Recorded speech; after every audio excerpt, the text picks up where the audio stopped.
Come with me, I'm not really asking. We'll get away to a place where we don't know. About to see the world in action, what we can be, life with no distractions. We'll get away, this is what we waited for. Take my hand, we'll make it somehow. We can't miss out. I'm done living life with the lights out, die with my own doubts. Be free with me. Let's be free with me.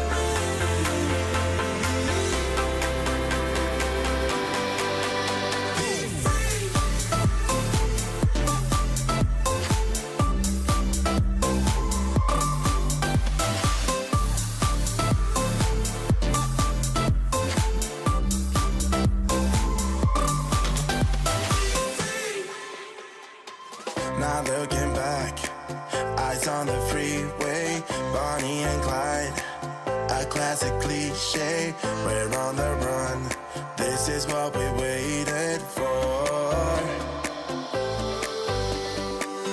Take my hand, we'll make it somehow. We can't miss out.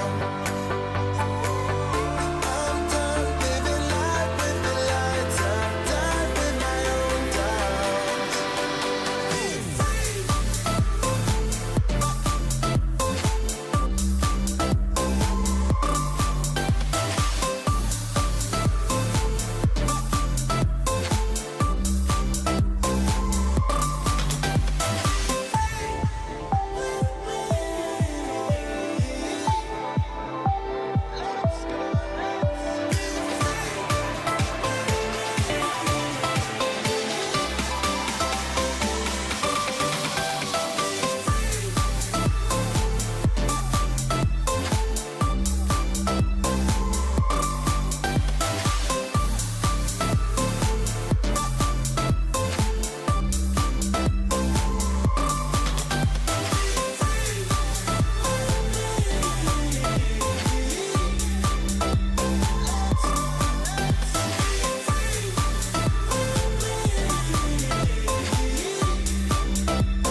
Welcome back. Soon it's time for the fourth round in REYKJAVIK Open. And Anna, she's going to be playing with the white pieces. And we can see her sitting here behind the white pieces, behind the black pieces is her opponent, the American Dylan Mize. I'm not sure how to pronounce his last name, so I hope it's not too wrong. And I am Pia Cramling. I am Anna's mother, and I'm also grandmaster in chess, and I will be here to comment on the moves they are making and to give my thoughts on them. So there's still a little bit time before starting. Behind, we see Vasil Ivanchuk, rated number 4 in the tournament, a legend. And we have seen him often. I think we see him every day. He likes to walk around before the games and also during the games. So REYKJAVIK Open is a very traditional, beautiful open tournament held. This is 32nd time, so it had been a long tradition going on. It's held in Harpa Concert Hall in the heart of Reykjavik. And it's a huge tournament, 400 players. Anna is rated 159 among these 400 players. And today, when she's playing the fourth round, she has 1 point. Anna lost the first round against Soham, a young player from England, and who was rated 300 points above Anna. Second round, Anna won against a player from Iceland, Stefan Arnalds, who was rated 1850. Yesterday, Anna faced an American international master, Justin Sarkar, to 250 points above Anna. Anna was a little bit too eager to sacrifice the Greek gift. It didn't really work, but she couldn't resist it, and so Anna lost yesterday. So Anna has 1 out of 3. Her opponent has 1.5 out of 3, and this pairing system is not the most common to see. Most common is to see pairing system where you face players with the same points, but they have it accelerated pairing during the first rounds. I'm not sure how long, how many rounds they will keep on going with. It could be the last round now. So they will start at any moment. Here we can see they are a little bit chatting. We can see all with each other, and soon the game will start because see all the players are sitting down. Some very, very few are still walking around. So the round will start at any moment. And this is a tournament with classical games. They are long games. They have, for 40 moves, they get 90 minutes, 1.5 hour. And if they have not finished the game, then they will get half an hour more after 40 moves. And all the time they have this valuable half minutes extra. Maybe is my volume too low? Is it better now? I have a quite low voice. Hope you can hear me better now. So, yeah, still a little bit too white. This is typical in open tournaments that they are a little bit delayed, but I would say they have been very close on time every day, maybe 10 minutes late, but not more than that. And that's quite, I would say that's quite good when you have such a big tournament with more than 400 players. I think it's about 419 players and from more than 50 countries. Among them, I saw there were a little bit more than 30 female players.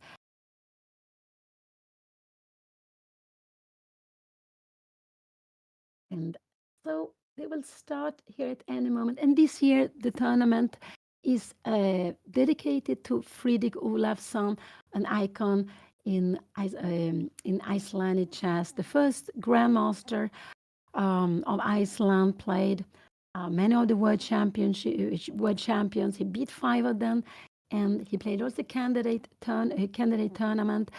And he, together with the match 72, I think that was the start of the big, huge boom in chess in the 80s, 90s in Iceland. But he passed away some few days ago with the age of 90 years old.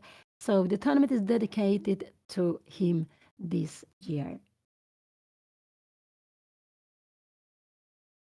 And yeah, we can see there seem to be some speeches still, some camera. So we have to be a little bit patient before the game starts. And we can see that Anna, the first game she lost with black.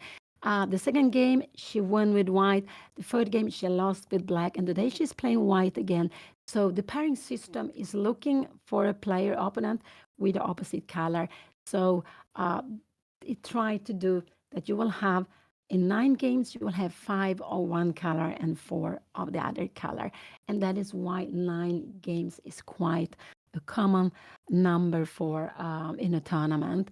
And also because lots of time to make a norm, you need 9 games. If you make a norm in 7 games, there are only some few exceptions. Maybe the European Club Cup is one of the exceptions where you can make a norm in only 7 games. And that it's uneven number is because of the colors. But there's some tournaments that have 10 here. And here we see the first move, d4 came, knight f6 came, and let's see if the live board has wakened. Yeah, it has wakened. Anna played c4 here now. Let's see what will come. Here we can see and we see e6 coming, and this is actually absolutely the most common. The live board is a little bit light, and here we have e6 coming, and Anna, she played knight f3 very, very quickly. I'm putting up the position on the board. The live board is a little bit slow, so I just want you to see the position on the board. Yeah, his water is blocking the pieces on the board. It's not anything we can do about it now.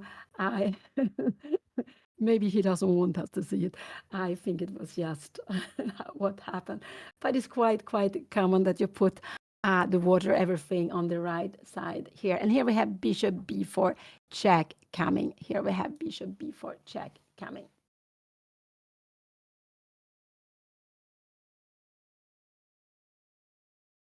Anna goes bishop d2. And this is a Bogo Indian opening, bishop b4, bishop b4 check, bishop d2. We could see that, let's see, it's here, it's still a little bit delay. This is the position on the board, check. Black had lots of different possibility, and Anna after the check has also lots of different. She played this, and I think he did. I can't see because of the water actually. Yeah, this battle will make it a little more complicated for me actually. But could it be that he has to defend the bishop? He must have played queen e7 because there is no other piece to defend it. c5 or if a5 is not played. So queen e7, I would say this is the main move. And it's a little bit like this, that when you have pieces, they are standing in front of each other, you like to keep the tension. You don't so quickly change the pieces. So it means if Anna would take here, this would not be so good because you give a check and you have a double threat. You threaten the pawn here and here. If you come here, yeah, we will just grab the pawn. And we don't have enough for the pawn here now. We don't have enough because we haven't developed the pieces. We just lose the pawn. And if you go this way, yeah, then we can take this one. So it's not possible for white to take here. The most common move here is to go g3, but Anna went a3. This, I would say, is a bit unusual way of playing. And now he took. So let's see. We have the position here. Anna played a3 and he took here on d2. I would say that queen take d2 is the natural way of taking here because you want the knight to be on c3. And this is what she did. She took with the queen. And now Anna's plan is to go knight c3. And this is why I like to take with the queen. The knight will come to c3. And this is the natural square for the knight. You see, this knight is very good here on f3. This is good on f6. It looks into the center, takes control in the center, but also keeps the king well defended. Looks at h2. So these are the two natural square for this tonight. This one will absolutely be a natural square for the other night. What would I guess her opponent play? I think we will see b6 here now. This is what I expect her opponent to play in this position. Black will play for d6 and e5 because black has exchanged the dark square bishop. So d6 and e5 is a natural way of playing here. But black could also start with b6, bringing out the bishop here, and then go for d6 and e5. And like this and e5. And this knight normally comes to d7. It could even go a5 and try, but normally comes to d7. You can also put it on c6. Both of them is possible because d6, e5 is defended. You can go d5 here, but when we have this light square bishop, normally we like to challenge the dark square. We will leave a hole here now. After a move like this, I just like e3, but we can absolutely play like this and knight c3, and now maybe we can go, I don't know if we can go for rook d8 and try to go c5 in a position like this. This is absolutely fine, because if we would play this would be not so good. We have c5, and black is doing well here now. Black is doing actually very well here now, I would say. So d5 is possible, and in a position like this, if you take here, maybe we should just take and go bishop d3. Remember, this is the good line for the bishop. If bishop d4 comes, yeah, we will just kick it. So this, and you will need maybe to go back and here. This, we are a little bit better here. Maybe we can play this. We can maybe also, I don't know, maybe we can even think of going b4 here. So this is, so you can play in different ways. It's always a matter of taste, but with exchanging the dark square bishop, he played a5. He played a5. Yeah, he played it quite quickly. I would say here we have the position, and a5. I wouldn't care. I would go knight c3 now. I just knight c3. I would play here now. I don't think a5 was such a good move. I think it's a little bit slow move. But you go knight c3, and after d6 here, we can go. Can we go maybe e5 here or e5? Can we go d5 here now? Maybe this is wrong because you have knight a6 here. So maybe in a position like this, d4 here, d6, e4. We will go e5 here now, and we are planning. Maybe we go a little more like e7. Here. I prefer to keep the pawn here. Now, of course, you can take like this. We need to take it and go knight a6 here. But we will go maybe f3. I don't know if we go here directly, knight c5, and we might even go f3 just to keep control. If you try to give some checks, we can even go long castling. No, I wouldn't. I would prefer to go short castling in a position like this. But maybe this is wrong because we are having some threats here now. This is very, very far away. This is very far away. But he played a5 quickly. He wanted Anna. He didn't want Anna to go b4. Maybe he's right with this. Maybe this is right. I don't think b4 was a threat. And of course, b4 is not possible. This is the point you take. And if you take back, we have the rook here. So a5, he is stopping Anna from going b4, from taking space on the queen side. But I don't think that was the plan. So I would absolutely go knight c3 in this position.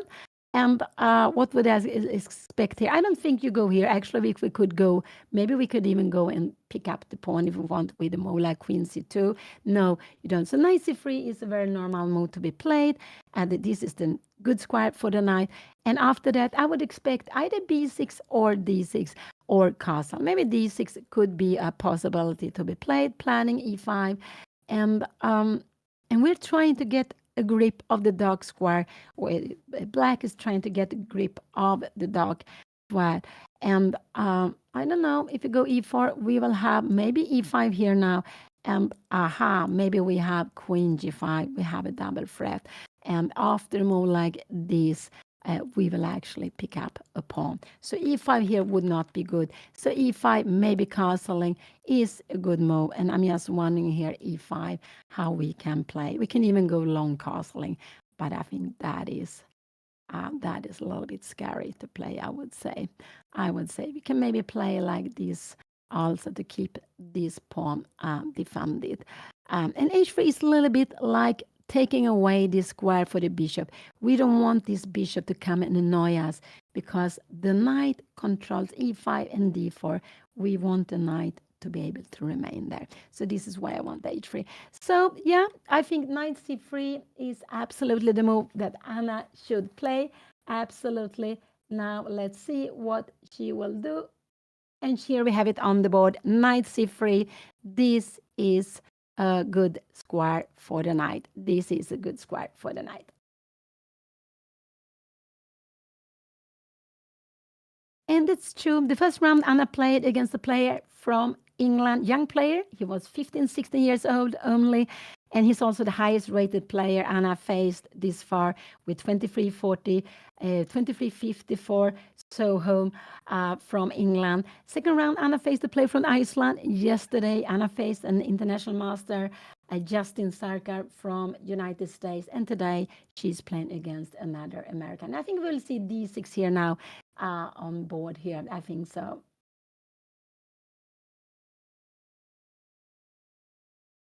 And here we have d6 very quickly out on board.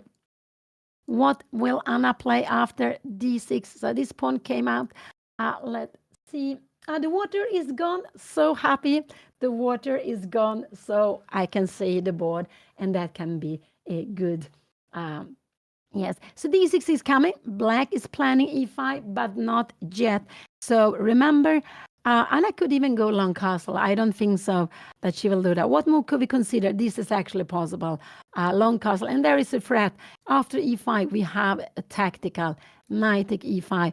If you take here, yeah, we have mating 1. We have a tactics. But I'm not sure knight a6, how a position like this will be. I think a little bit scary to put the king here. Knight f4. And we will go maybe knight d3 here. So yeah, maybe. So I don't know.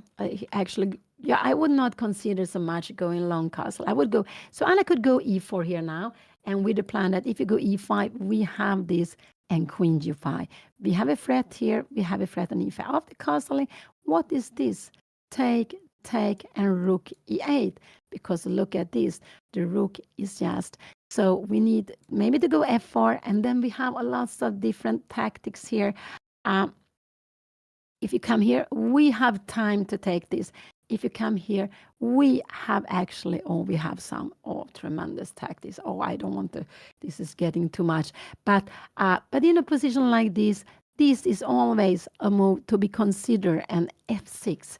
And here, this is actually quite difficult to understand. When you go f5. And what has happened is that white has got an outpost. It should have been on dark square, it's better, but you have an outpost, a fantastic knight on e4. Black will get a knight on d4, but again, look at the pawn structure. You have 1 and 2, and black has 1, 2, and 3. So white is better here, I guess. Maybe like this, and probably just go. I'm not sure long castle or short castle. We put the king in one of the place. I'm not sure what is actually the best way to do one of them. But this is very, very far away. Very, very far away. So what will Anna play in this position? d6 was play. Here we have it on the live board also. And this is a common plan. For black. Black has exchanged the dark square bishop, and after that, black puts the all pawns on dark squares. A little bit saying that I want you to remain with only pawns on white light squares, so your bishop here will be a passive bishop. And there have been 3 rounds played. So Anna lost the first round. She won the second round. She lost yesterday and has 1 out of 3 with no draws so far. And I could see that after 9 rounds in this huge, huge tournament with more than 400 players, some very, very strong players, there are 9 players still with perfect score. 9 players with 3 out of 3. But Anna is making, her result is more or less according to rating. She's losing a little bit, but it's just very, very tiny. And I would say that her games has been exciting. The first round, it was fine for her, but she made two mistakes. After the first mistake, she couldn't come back. After the second mistake, she couldn't come back. And no longer her young opponent played the right way, and he didn't give her any chance. In the second game, Anna won an exchange. But after that, her opponent started to play extremely well with a little time, keeping the queens on board, open the king, and it was not at all so clear. But then finally, Anna, after 5 hours, got a winning position. She had a winning position several times, but it was a little bit, things were happening. She was always doing very well.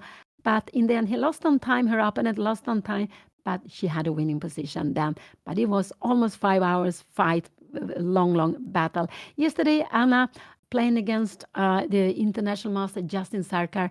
Anna made a sacrifice on h2 with black. Sometimes it worked. In that position, it wasn't perfect. It didn't work, and her opponent find in one moment the only move to keep the big advantage. Otherwise, Anna would have had compensation. So Anna has one win and two losses this far.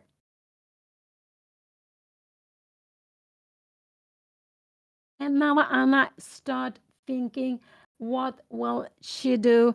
I don't know what could expect. I don't know. I'm not so happy about g3. G3 after e5.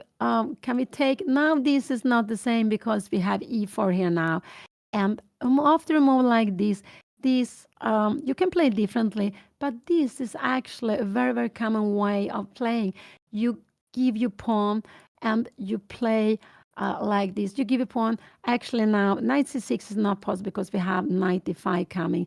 Knight here, we have knight d5, and it's fine for white, but we go c6, and this pawn will be very difficult to keep for white. And we can see 1, 2, and 3 pawn structure. So this e3 is always interesting, and not always, but in lots of positions, an interesting pawn sacrifice.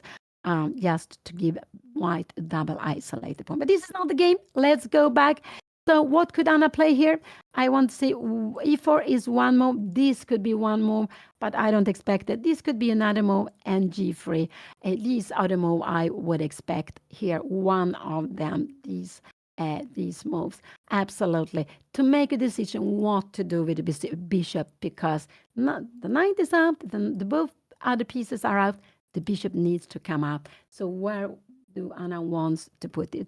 So yeah, this is a Bogo Indian opening where black played bishop b4, and then Anna went out with her bishop. They exchanged the bishop, and after that, black is planning to put the pawns on dark squares.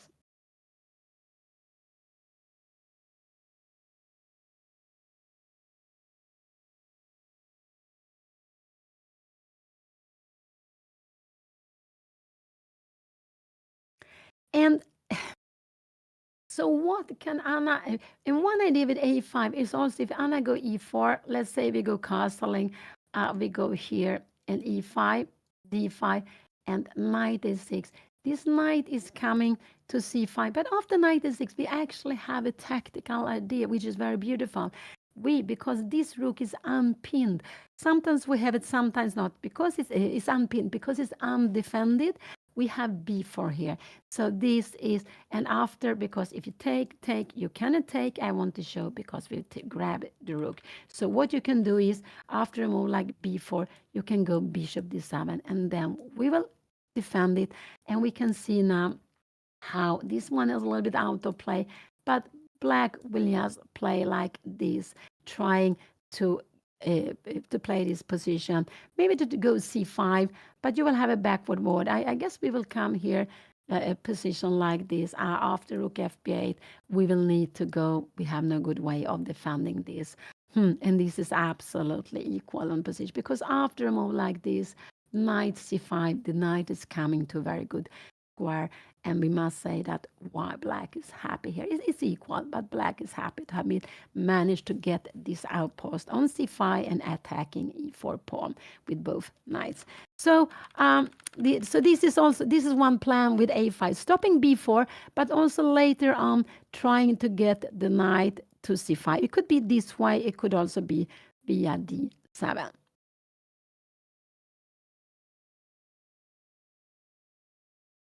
And now I'm gonna play a little bit a3 in the opening. This is not so common to play because, oh, sorry, this is not the position. Here we have d6. This is the last position on the board. So what could I expect here? This is one move. Yeah, I told you two and 3. These are the only move I would expect in this position from white here now. You can also make a small h3 move just to later on be not allow this. Here, e5 and bishop e2. Now, e4 is a little bit annoying because if you're coming here, we will kick you coming here. We want to go to f4.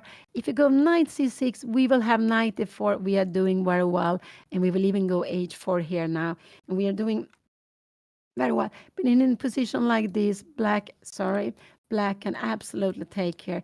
And we see how the pawn structure is not so good. If you go castling here, maybe we need to go long castle. We hope to get some play, but I'm not sure we will get enough play on this open C line. I don't think so. And for all the endgames, we have this weak pawn, but we've tried to rook g3, the other rook to g1 to put pressure here now. So yeah, let's go back. So this is the position here. So what did Anna play? She played e4. I think this is very common move. Let's see what her opponent will play here now. He played e5. And now Anna can take the pawn and go queen g5. This would be very exciting. Will she go for this? Will she do that? I don't know if this is fear or not, because a3 is a bit unusual what Anna play. After a3, after changing bishop, black can play lots of different way. But Anna played e4. This was very normal to grab, and he go e5. So Anna can actually go for this. We have been looking for this, and queen g5. I think this after knight c6, take here. How will this position be now? And we need to go long castling. Knight here, can we play this? This would be a mistake. Look at this, knight take d4. And if you take here, we have this in-between move. Remember, a knight on f5. And after this, we will just take back. We can even take back with the king here if you would like to. This is just a very good position. We have won. We have won 2 pieces for. We have won the 2 pieces for the rook. So let's go back. So this was played. I would actually like to take and go queen g5 here. I think this is nice. But after, if this will happen, I think this is exciting to play. But her opponent plays this so quickly, so it could be that he has had his position before. I cannot say if this is theory or not. I have not had this position not with white, not with black either. Because black could have played castling first and then go e5. When you go e5 so quickly, it's because he could have played it, but he wants to go quickly. He's planning now bishop g4. He's planning also to take on d4 to have pressure on e4. So in a position like this, what can Anna do? She could also go queen g5. After this, we have knight take d4. You don't have this move any longer because we will just take it and we win a piece. So after anything like this, take here rook g8 with grab another pawn, and after knight take e4, we have this very, very good move, and we are winning on spot here. You need to play some active, and we are coming here. This is just winning for white because we have king safe. Black has no king safe. So let's go back. So after a move e5, Anna can go queen g5. I would say they look strange. If you want to go queen g5, Anna can go h3 also. And if you take here, we need to take with the queen. If you come knight c6, we are coming back here. And h3 is a valid, is a useful move because there is no bishop g4 coming here. So because to try to take away the knight, because this knight takes control in the center, and we like to keep the knight. And this is always not so easy to know. When do we want to keep the knight? When do we want it to be changed? And here we can say black also could have a position. Let's see, I make I make something like this. Black can also go, you can take on the, now you take on d4, maybe here, yeah, queen take d4, castling and castling. And here we go, bishop d4. We are planning knight, I don't know, knight c6 or maybe knight d7, knight c5 here. So, but we could actually even play like this, trying to use, just trying to use the C line for our pieces. There's so many things that all the time can happen. And one, especially when the pawns are exchanged, pawns are moved forward, uh, the uh, the the position changed a lot, the plans changed. So pawn moves are making a lot of changes to the position. And so Anna has 1 out of 3. She has played 2 players with 250, one with 250 points more, one with 300 points more. She also played a player who had almost 200 points less. Today, her opponent has little more than 200, 220 points less rating. And here we see Vasil Ivanchuk walking around like we have seen some other days. The legend from Ukraine, being, I think, rated at the best number 2 in the world, not becoming world champion in classical, but one of the strongest play when he was in his best years, born 69, I believe. So he's not so young, but still a player with more than 2,600. And that's very, very amazing.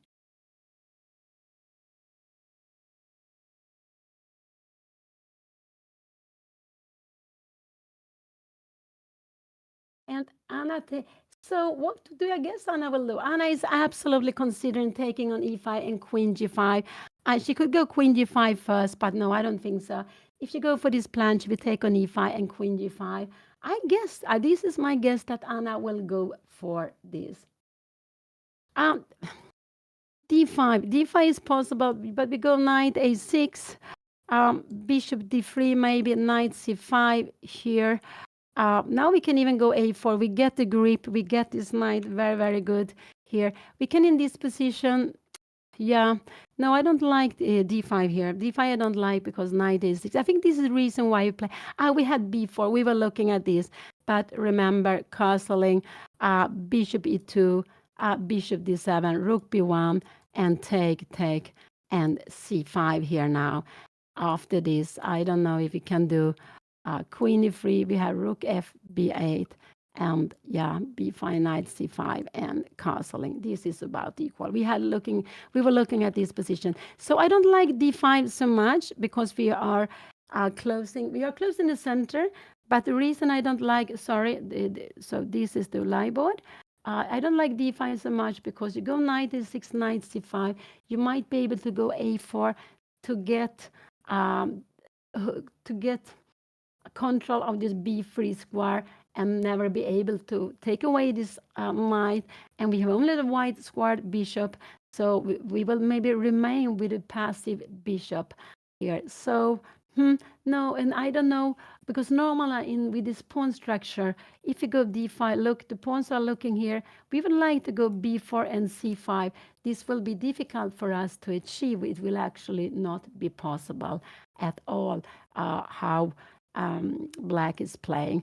So we will maybe be able to play b4. You can even go a4 here immediately. I was just wondering, this move, this castling looks very, very strange move. A4, and but then you have to go, maybe we can go queen c2, but we still have knight b7. If you take here, yeah, we have knight take e4. And remember that in the beginning of the game, in the middle game, a central pawn is more important than pawn on the edge. So lose a central pawn for a pawn on the edge will favor black. So no, I don't like d5 here. I think Anna, I do hope Anna will take, I think it's just very interesting to take on e5. So I do hope she will play this. I don't know what else. Maybe h3 would be a move to play. If you come here like this, we have bishop g4, and this is very annoying. We need maybe to take here. And I don't want to have this pawn structure. What do we go? If you go like this, we will actually maybe take here and we can go knight c6 and we are getting the knight to d4. No, I don't like this for Anna. So in this position after e5, the moves I like are either h3 or going the plan with taking or going this. These are the two moves I like here. These plans, either to take on e5 or go h3. These are the two moves I like. And it's also possible to go long castling, but that is very brave. And the idea is if you take here, you cannot take. I just want to show this because it's not possible with the king still not. If you go long castling, love the long castling. I think bishop g4 looks like a nice move to be played. And we are fighting to get the knight here to d6. Let's see what Anna plays. Oh, it's very nervous here now. It's always nervous. She took on e5. She took on e5, and if she did that, she will go queen g5. I'm quite sure she will go queen g5 here. This is her plan, and yeah, he took back, and here we have it. No, she goes knight d5. She goes knight d5. She didn't want to go for the pawn. This is absolutely a possibility to play. If you go, you have only two moves here to play. This would actually lose on spot. Queen e3, we pick up the knight. Absolutely not possible. So you have only taking on d5, and you can also go queen d8. But after queen d8, no, we have knight take e5. So there is only one move to take. And here we will take with the pawn. So we are getting this pawn structure is, but now I like bishop g4 here now. Bishop e2. I would actually change this bishop. Castling, and so go c6. And now Anna, but maybe this is not the right way. Maybe this is not such a good way to play. This is not possible. Black will be just much better. The bishop is wrong. You have this fantastic. But we keep the pawn on d5. So Anna played knight. Yeah, this was interesting. I didn't look at this plan. Knight d5. She didn't go for the pawn. She played knight d5. And if you take here, the pawn structure, if you take, he has to take queen d6. We have c5, queen d8, and I think we probably can go. Can we take on e5? Maybe we can even take on e5. No, knight e4 is coming, but we have long castling, and this is just getting what is happening here. And e take d5. This is getting very good for Anna. This is actually getting very good. You have a very strong pawn here. So Anna played knight d5, and the idea is if you take here this pawn structure, if the pawn would have been on g6, we could have believed that this was a king Indian. But it's a little bit strange that the dog squad bishop has been exchanged. But this pawn structure we have in, for example, the exchange variation of the king's Indian, where when black go e5, you can take. So we can find this pawn structure in different openings, but this is absolutely the only one I can recall. And this is a little bit better for white. I think this is absolutely a bit better. This is the position. Knight e5 was played. I didn't even mention the move. I was so greedy, wanted to go for the pawn, but Anna goes for activity. She goes for transforming the pawn structure to get a pawn on d5, which is good. It's a central pawn to get. After this, you take here, you get this good pawn, you get the c line to use, and you will remain with the pawn on d5. After a move like c6, then we go h3 actually. And if you take here, we take with the pawn. If you go here, we even have d6 here, kicking away, and we will go knight e5. Or look at this, and probably we have some bishop b5, maybe bishop c4, but bishop b5 is also good. Or I would actually go, yes, bishop c4 playing, and this here. So let's go back. Here, this is position. Knight e5 was played. I cannot see another moves for opponent than to take on d5. Because he needs to, maybe to look at e5 pawn, but he needs to defend c7. He also wants to he wants to defend f6, so he's not getting a double pawn there, because his king side will be demolished. It will be more open if he after that will castle short side.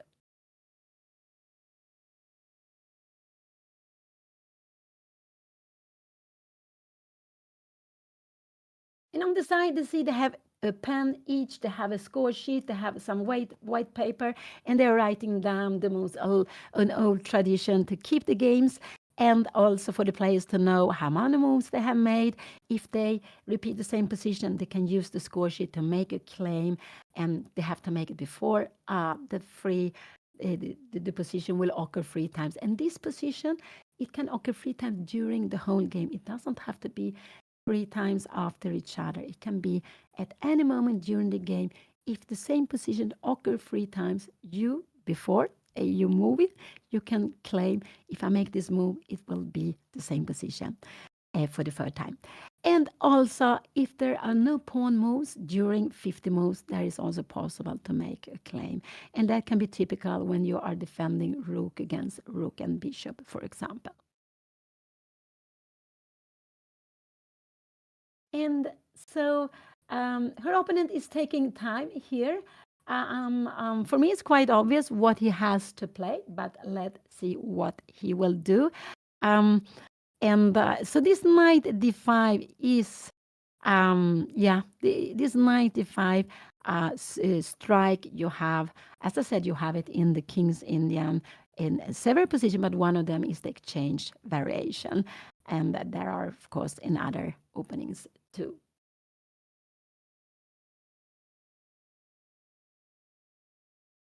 We see some players behind, and most of them are just walking around. I think they're quite focused on their own games, not thinking so much, not looking so much at the other boards, but just focusing on their own games, but prefer to walk around. And we have all our different style at the board, and also we have lots of we have our favorite patterns also for how we put out the pieces.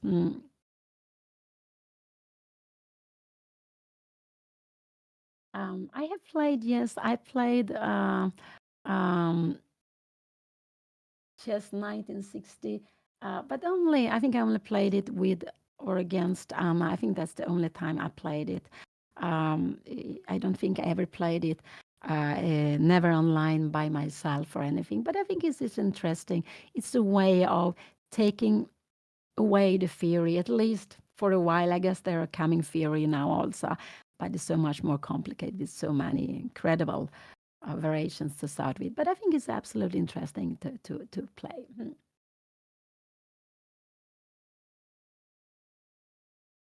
Yeah, so they make so today Anna's opponent has half point more. It's very, very special. The first round, both Anna played the opponent with, of course, first round they had the same score, no points at all. Second round, Anna played with the opponent who had won the first game while she had lost the first game. The third round, Anna played with the opponent with the same score, the international master Justin Sarkar. But today, her opponent is having half point more. So it's still a kind of accelerated pairing. And so that's why she's playing against a lower rated player. And so it depends on how Anna will play in the tournament. But there's so many players. There are 400 players, and that's the beauty. So I think it has been very nice that Anna has played against 2 players with more than 2,300. You learn a lot when you play against higher rated player. And okay, 300, 250, 300 points, it's quite a lot. But I think that Anna has kept pace with them to certain for a while, but then she has made mistakes, and they were very, very.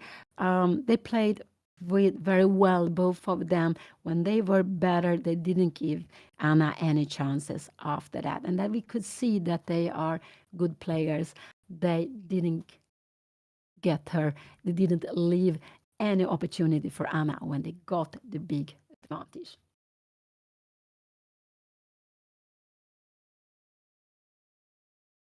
The pairing is made after each round, of course, when all the games are finished. And I don't know if it might be possible to take a buy. Yes, I think they can take a buy in this tournament also, so you can have a day off and you get half a point.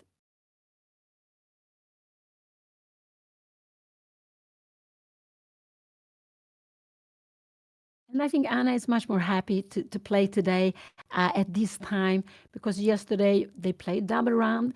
And I can understand they have double round to make the tournament shorter. It's easier, it's cheaper for everyone going to Iceland when the tournament is not 9 days, it's a week, but that is quite a long time anyway.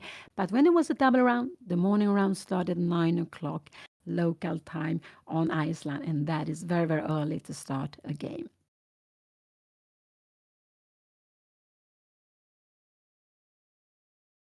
Yes, Anna won the first game yesterday morning, and then she had 1 out of 2, but then she lost the second game against the international master Justin Sarkar. So now she is with 1 out of 3, and her opponent here, the American Dylan Mice, I'm not sure how to pronounce his last name. He has 1.5 out of 3.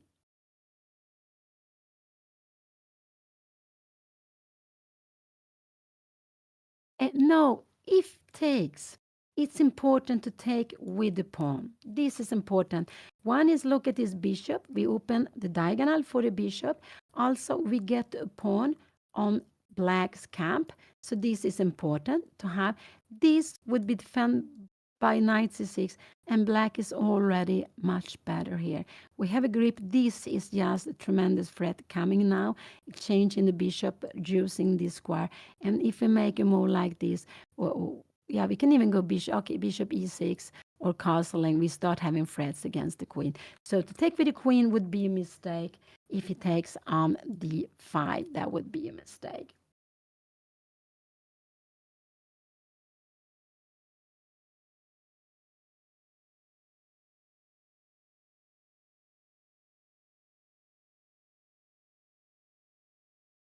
But he's thinking, I'm happy that he's thinking. Anna has spent 20 minutes, 21 minutes, or a little more than 20 minutes, a little bit deciding on her plans in the opening. And but now for the first time, her opponent start thinking. And I always remember Boris Spassky saying that you need to know when it's a critical moment, when you have to stop. You need to take your time because the choice you make will make huge impact on the position. You can go right, but you can also go wrong. So this is a very important. It's a critical moment, and what black plays here now will make a big difference. And we can see that the board is always put up like this with the black player to the left, the white player to the right, and with the clock. So we cannot see the clock, but the clock is normally on the right hand side. It also, so it will be easier for the arbiter. If something happened in this board, it will be easier for the arbiter to come and see, to stop the clock, and yeah, to see what has happened.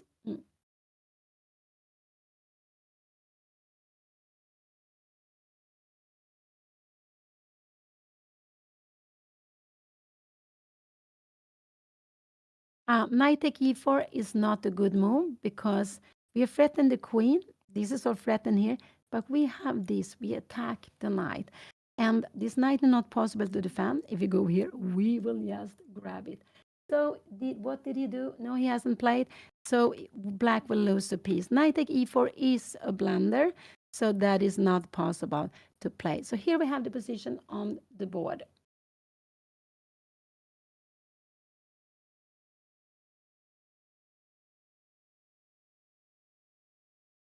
Yeah, he's taking time here now. Um, let's see what he will do. If you move away, I expect him to go maybe queen d8.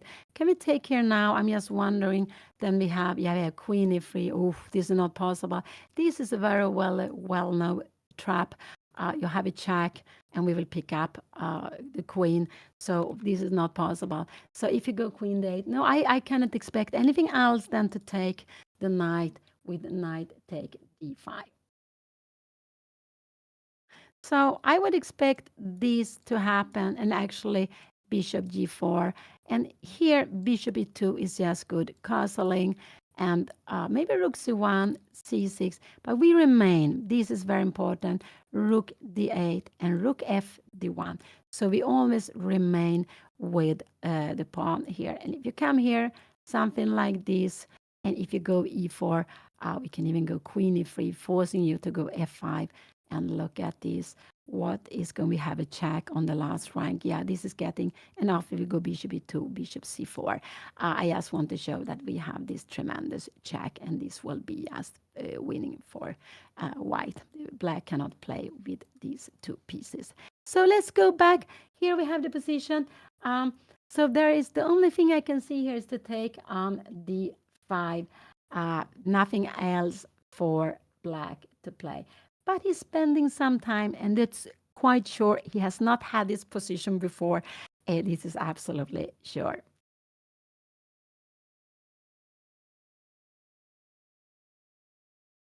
And yeah, and 95, it was a move I didn't consider. I was just looking so much going after the pawn. But this is the way for Anna to try to get a huge pawn on d5, and she will remain with the pawn on d5 as long as possible. And we can see, I just want to show you that if we get position like this, here and here, let's say you take, this knight has a dream of coming to d6. But it's so far away. I don't know how to get there. 1, 2, 3, and 4 is very, very far away. If you go here, I guess we will put, I'm not sure which rook to put here. And if you go knight b6, we will just put pressure here. You don't have time for this because we will just go and pick up the pawn. But this is actually a way of playing when you have a pawn like this, to put the knight here in front of this pawn, and then later maybe try to get some activity against this pawn. So let's see. Here we have the position, and black is taking a lot of time, but I'm happy. Anna still has used more time. She has spent a little more than 20 minutes coming to this position. They have played now. Anna played her last move, was her 10th move. And remember, they need to make 40 moves. After 40 moves, they will get half an hour extra time. And this time control, I remember when it was introduced, yeah, I think it was in the 90s, or maybe, no, I'm not sure actually the year. But it's a time control I'm quite happy with. In my youth, we played with longer time control. We even also had adjournments. And it was possible at that time when the computer was not so good. But now they have adjournment. Everyone can just take out the best moves with the help of the computer. It would be just pointless. So we were actually having 40 moves for 2.5 hours. And after that, it could be adjourned, the game, already after 5 hours. And sometimes or still in the middle game.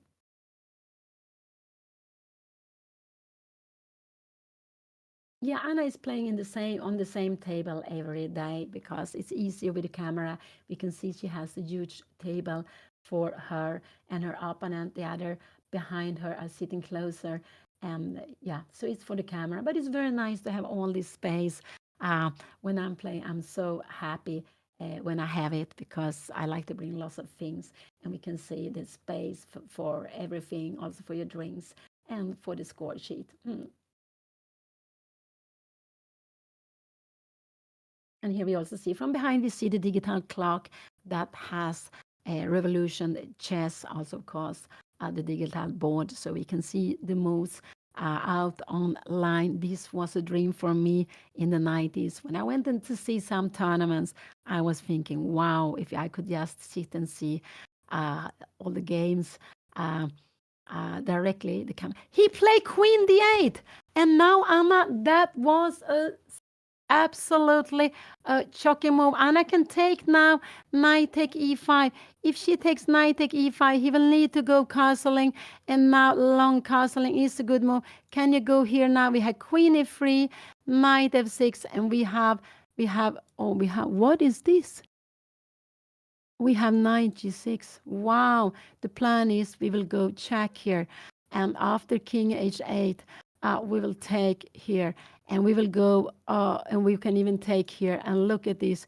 we are picking up everything here. Absolutely. So this now Anna can take on e5, queen d8. Yeah, if you go moves away, this was the most logical move, but this is not a good move because Anna can play knight take e5.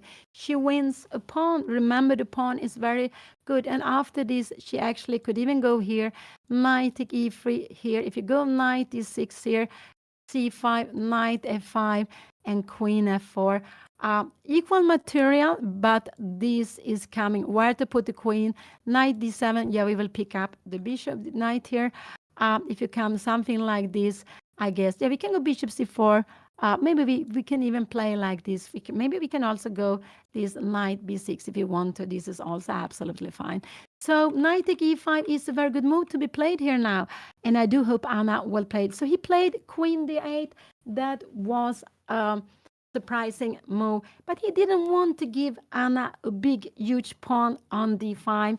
If he would have taken on d5, I told you before, if he would have played this, Anna would have taken back. If he would have played this instead, Anna would have taken with the c pawn and got a huge pawn on d5. So he went queen d8.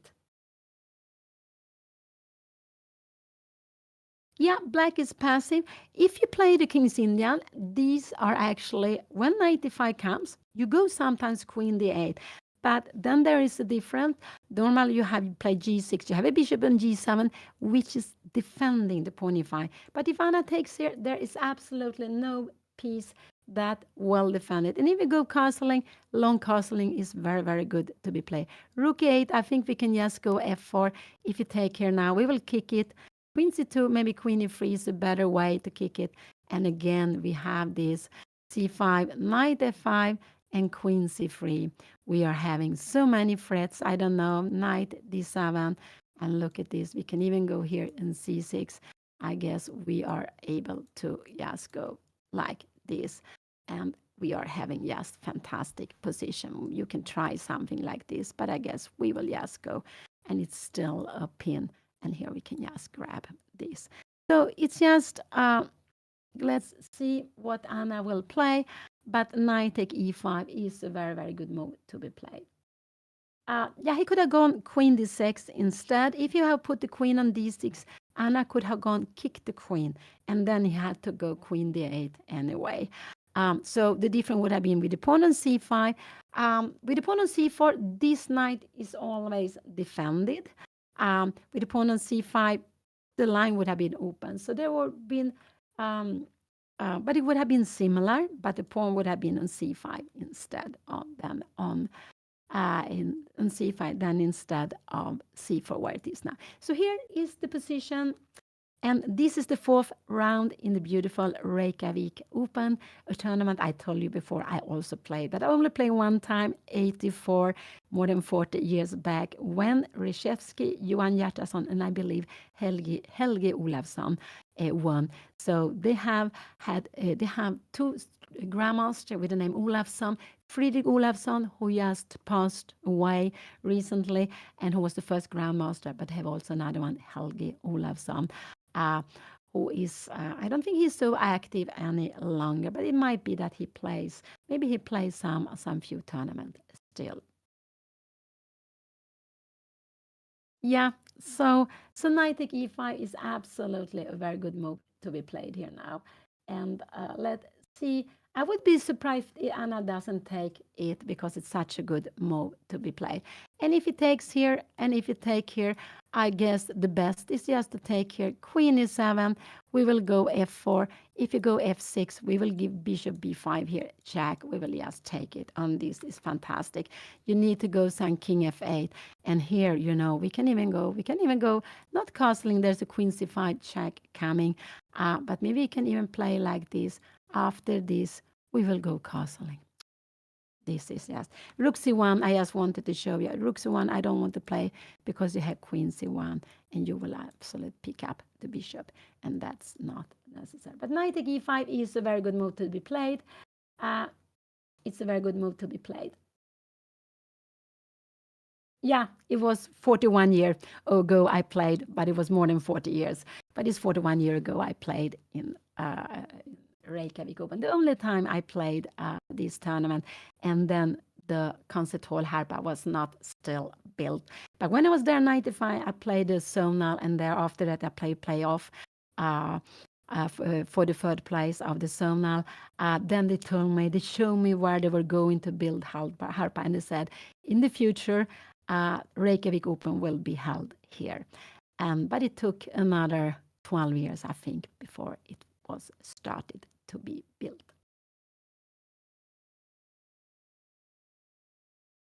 Anna is taking her time. I do hope she just take on e5. I do hope she takes the pawn. If it doesn't take the pawn, black is absolutely fine. This is the only way for Anna to have an advantage, I would say, to take the pawn on e5. And it's just a very, very good move to be played.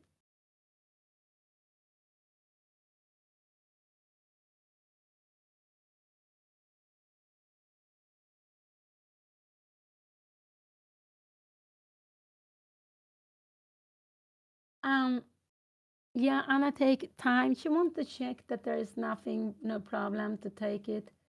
And here I believe she's going to take it. I do hope not queen g5. I want her to take the pawn on e5. Oh, is always nervous. So nervous to watch. She's raising her hand. She's on her way to move. Let's see what she will do. And no, she go queen g5. Why did she go queen g5? I don't understand this castling. And now queen take e5. Oh no, I don't like this. Knight take e4, and we have, because this would probably be losing of knight a6 something. Yeah, no, I don't like queen g5. Oh, why did she don't play the most natural move? And her idea is after knight take d5, this would actually be losing for Anna. After knight take d5, she needs to change and play c take d5. But this is not as good any longer. So this was a mistake, queen g5. This was absolutely not the best move, queen g5. And yeah, a little bit surprised that she played this, not took the free pawn. This is because after knight take d5, it could be that Anna plans this, but she will absolutely lose after this move. So queen g5, knight take d5 is an obvious move. The only move Anna has here now is I would say to take here. And now this is a good move to take. And her opponent can go f6, and we are playing this endgame. But she had a free pawn, and she didn't take it. That surprised me. I must say I'm very surprised why she didn't take the pawn at all. So here the position is queen g5, queen g5. Knight to d5 is the best. He didn't want to play it before. So after castling now, what I guess Anna wants to go here. If you go rook e8 here now, we can go queen take e7. And this is actually very good. After this, we will just grab here rook take, and we take back with, yeah, whatever we want. So this is fantastic. But so she went queen g5. And not so good move, because after knight d5, her opponent will keep the pawns. Her opponent will keep the pawns. If Anna take on g7, so it's a bit of blunder, I would say, knight, queen g5. It was not the best. It was absolutely not the best to be played.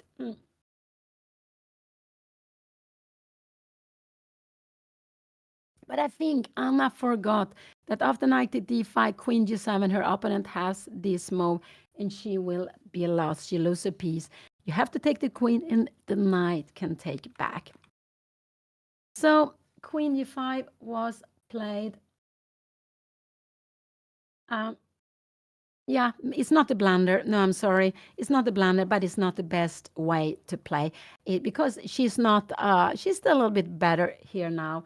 What will her opponent play? Will it take on d5? It could be. It depends on if he likes to go for endgames. I'm not sure. If he likes to go for endgames, he will do that. And if you see that after queen take g7, he has queen f6, he will absolutely take on d5. He will absolutely do that. And here we have some very young person coming by. We have seen some young children coming by watching the games, and I think that's very, very nice. And chess has been very popular on Iceland for a long time. And I believe it still is popular.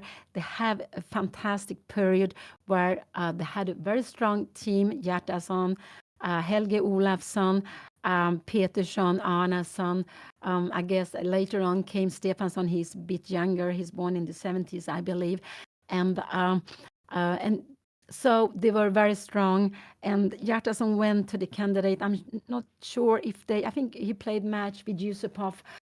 Did he win that match? I'm not sure, but he went quite far, actually. And so they had a very, very strong team for quite a long time. And they were, I believe, like heroes on Iceland.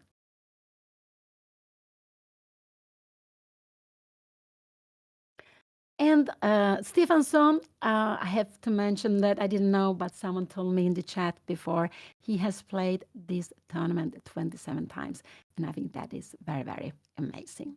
Fantastic. And the tournament has been held 32 times, so he has played it almost every year.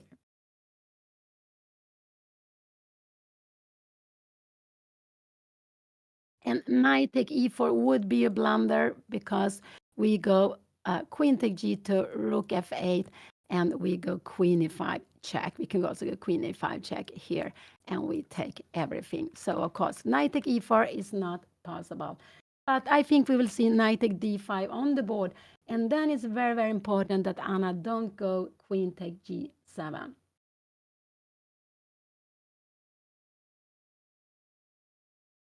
I don't know if Anna has realized her mistake or not. I do not.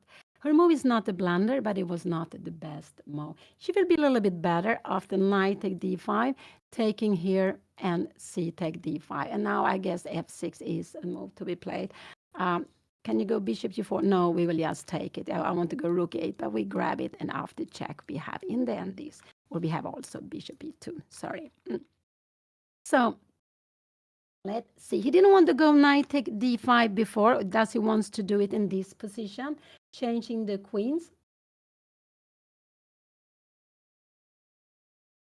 This is a very exciting position. Absolutely, it's a very, very exciting position.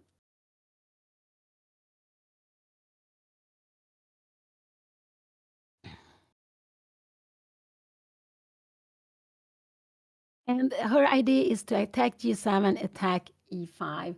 But the queen was well placed on d2. She could just, it was better placed on g2. Now the queen is just running out here, and she has an idea of taking here.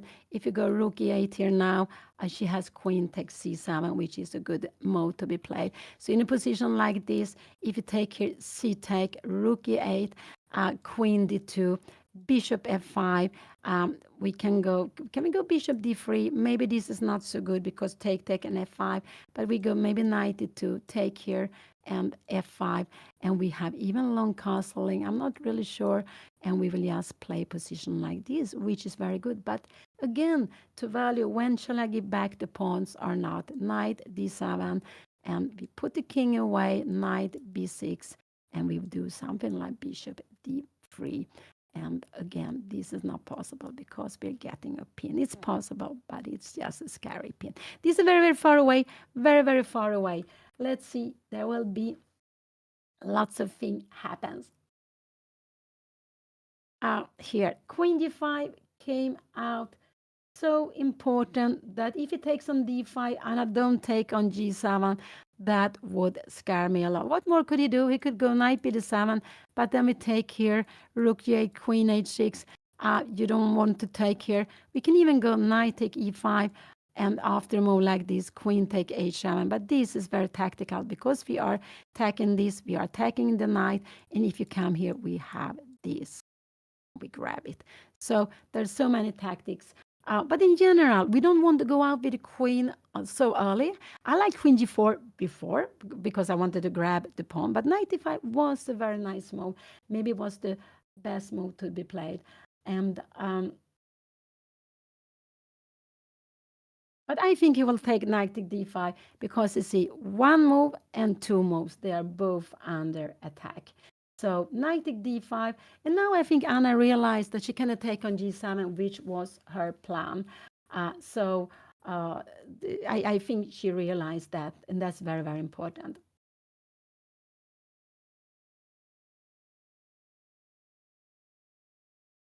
And yeah, this is quite nice. Her opponent played the first move very, very quickly, but after Anna's knight d5, I think that was a very nice move, a move I didn't look at all. He started to think, and now after Anna's next move, he is taking his time again.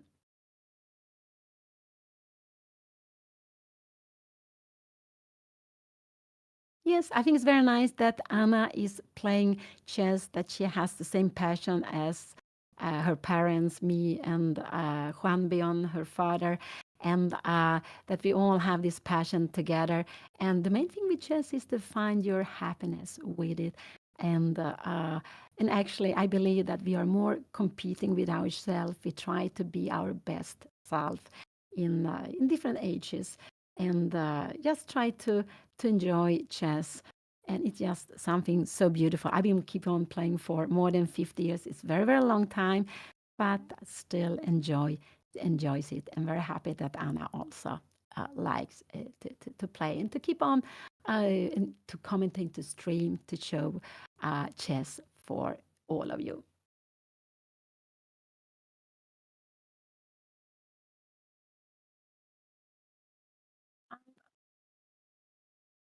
He played castle. He played castle. He played castle. This was played, and now Anna must go queen take e5. Queen take e5. If she plays something else, she will not be better. She will actually be worse. After this, she will be no, okay. After this, she will actually be worse in this because the pawns are on dark square. Bishop g4 is coming, and no, I don't like this. This will be knight take f6 is a big, is a mistake. But okay, you can take here, but this is not the same here. Rook e8, and we can go long castling. Yes, this is our plan. The idea is after this we have a mate here, so we can go long castling.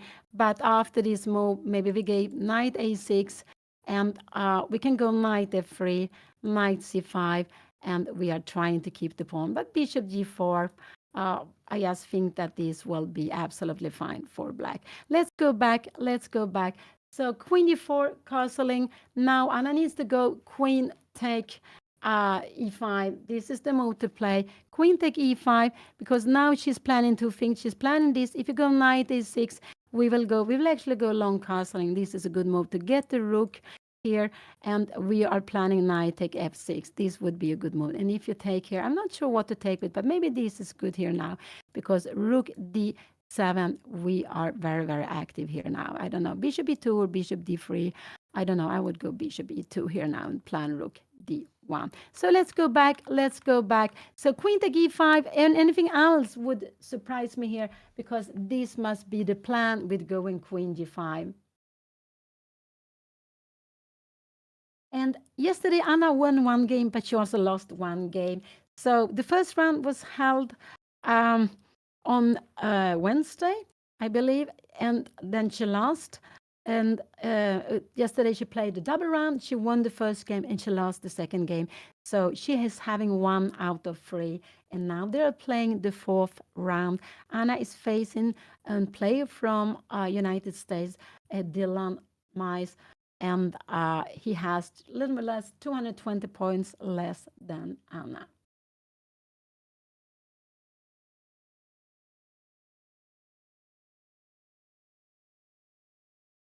Her opponent went up maybe to get some air, or maybe just to get something to drink, whatever, but it could be good to do sometimes. There are all styles at the chessboard. There are all styles at the chessboard. Some players play fast. They play for the time. I remember Tony Miles, a grandmaster who passed away a long time ago. But there are, of course, also others. And the rule is a little bit that we could see in the first round, for those who you were here, that Anna's young opponent saw him. He played the first moves very quickly when he knew them. Also today, we could see Anna's opponent. He played his first moves very quickly when he knew them, but started to think later on. So when you know the moves, it's good to play them out quickly. When you don't know, you. I do hope. I'm scared Anna will take on f6. She will actually be worse if she take on f6. She will not, or maybe it will be equal. She has to take on e5 after that, but that will not be so good. Queen take e5 is the good move. I do hope. No, she takes on f6. Oh, Anna, yeah, I'm not so happy to see how Anna plays now. I'm sorry.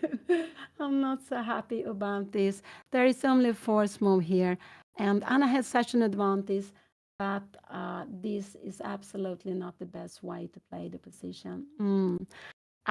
She is, and I'm a little bit surprised. Anna likes to go for pawns. She goes for the pawn structure, but this pawn, if she takes on f6, she will be absolutely worse here now. She will absolutely worse, and it could be that she was remembering how she played. Her opponent can only take for the queen, and now if she takes on f6, this is bad for her. She needs to take queen, take e5, and the position will be equal, I would say.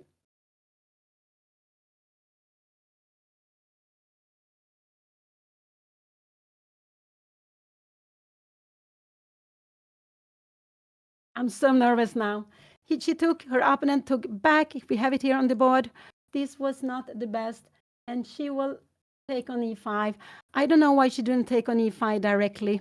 It would have been so much stronger to take. Now her opponent can take and go rook e8.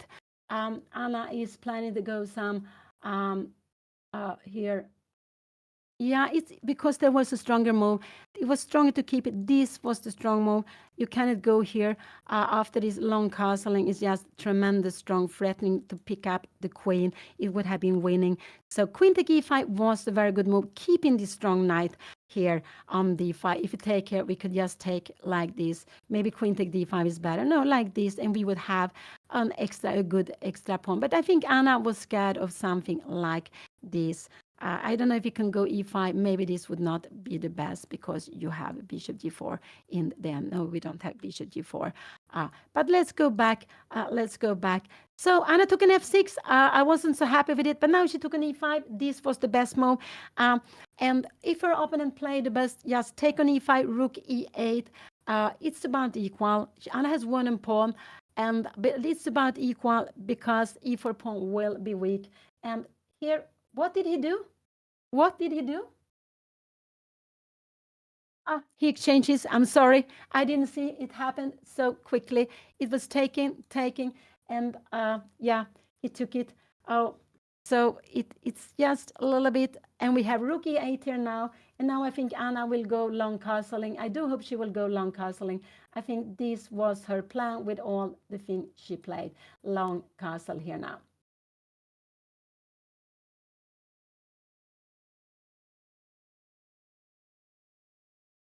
So we have an endgame, and now the rook games. He is attacking here now, and we have long castle. This is absolutely the best move. That is, if you take, we will not only pick up the bishop, we pick up the king. It's a mate. So this was a very good move to be played. Now f6 would not be so good. I'm not sure if you're taking here now. Oh, we have this knight e5. Wow, what a move. Rook takes e5, check, king f7, and takes.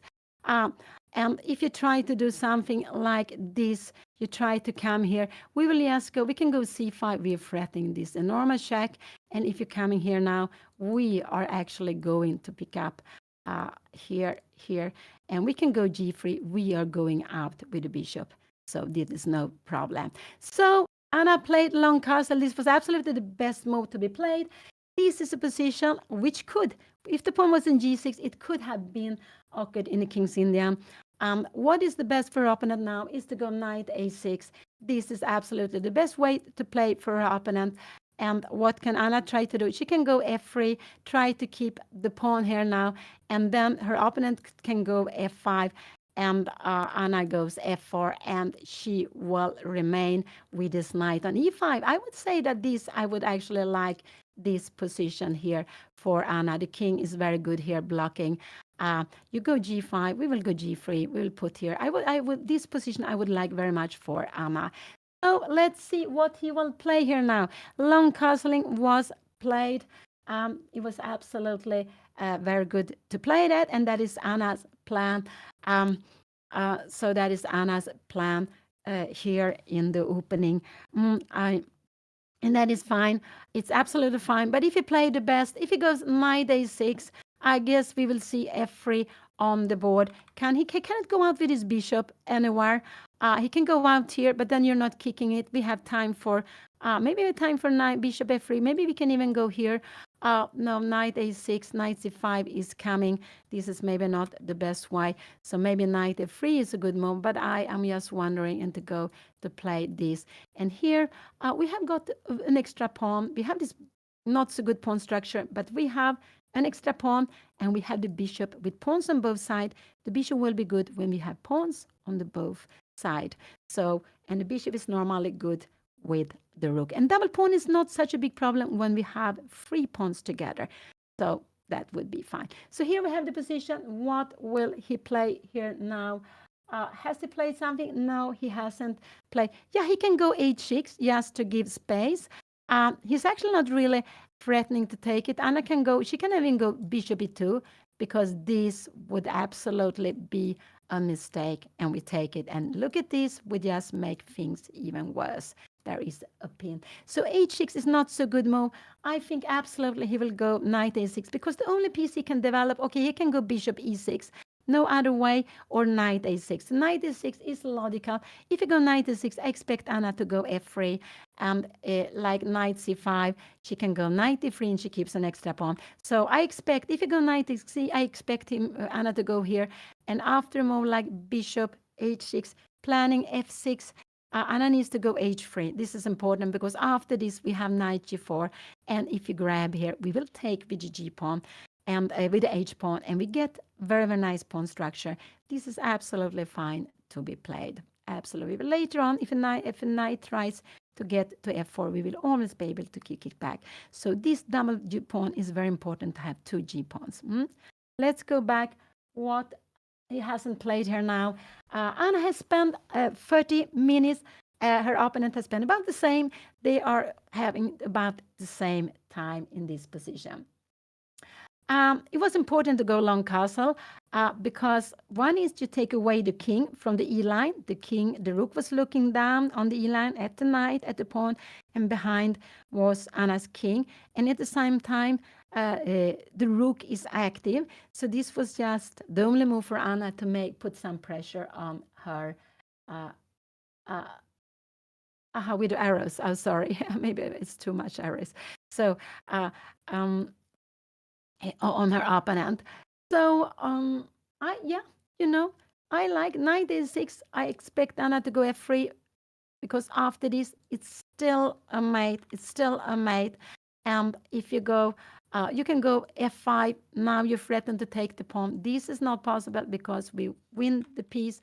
But f4 is a good move to be played. And after this is a very, very beautiful move to be played. But maybe not so easy to see here. King 2, take and take. You're coming out here. I don't know, actually. Maybe bishop e6. And we go king e2, rook d8. And here we have a move like g4 and bishop g2. We are doing well. The knight is fantastic here on e5. Let's go back. And the king is going to e3.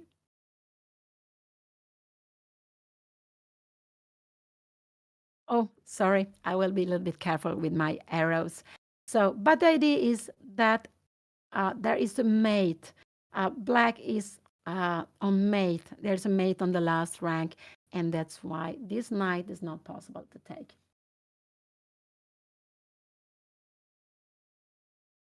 And they have now played, Anna played her 15th move. Her opponent will need to play. So what could I expect?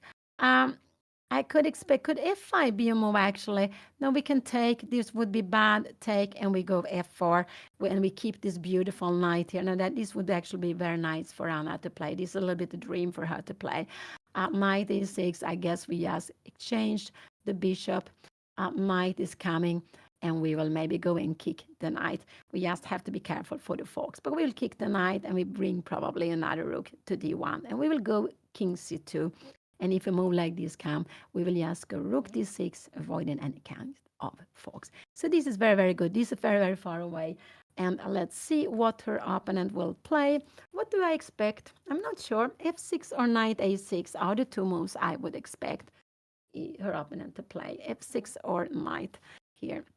And after f6, Um, Knight f3 could also be okay. Yeah, I think Anna will go knight f3, but bishop g4, and can we go h3 here?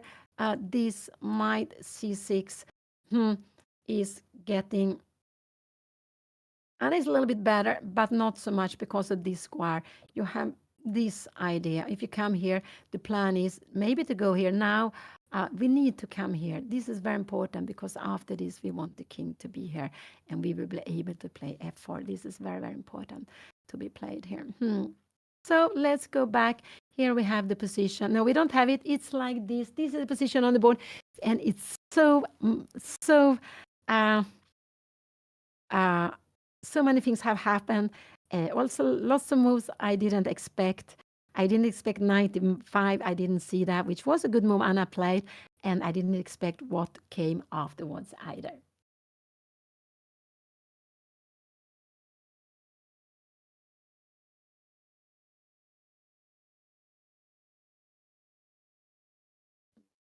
So I will make some arrows sometimes, but I will take them away quickly. So it will hopefully not be too confusing.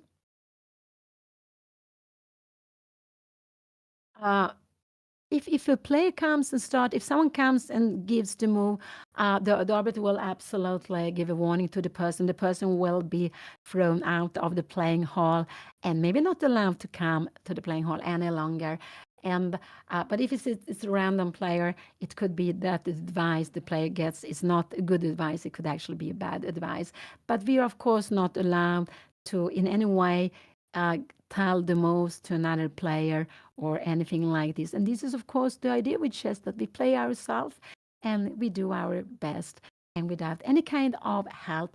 And that's why there are also anti-cheating measures because so the players are not allowed to bring in, normally they're not allowed to bring in mobile. Sometimes you are allowed to bring in a mobile and you have to have them you need to have them. You cannot have it on you, of course not. Maybe you can have it in a bag. It depends on the tournaments. Actually, I'm not sure what rules they have because when I played, there were no problem with the mobiles. To have a mobile then, it was just, I guess, in the 84 was quite unusual. Maybe no one really had it then. No, he has been thinking a little bit. I don't think it's so long time, maybe 6-7 minutes. So he played these obvious moves. And what will he do? I think f6 could be a move he will play. And if f6, I believe Anna will go knight f3. But this is actually a better move, but not so easy to see because she has this beautiful, this beautiful move. She is threatening mate. Knight a6, we will have a mate here now. And if you take it, you will just grab here and we will pin. You will need to go rook e8, but then we take the pawn on c7 and we are very happy. So, and after a move like knight e5, this is the mess move. We take and we go check king f7, but now we go bishop d3. You need to go back here and we will just exchange here and we will grab a pawn.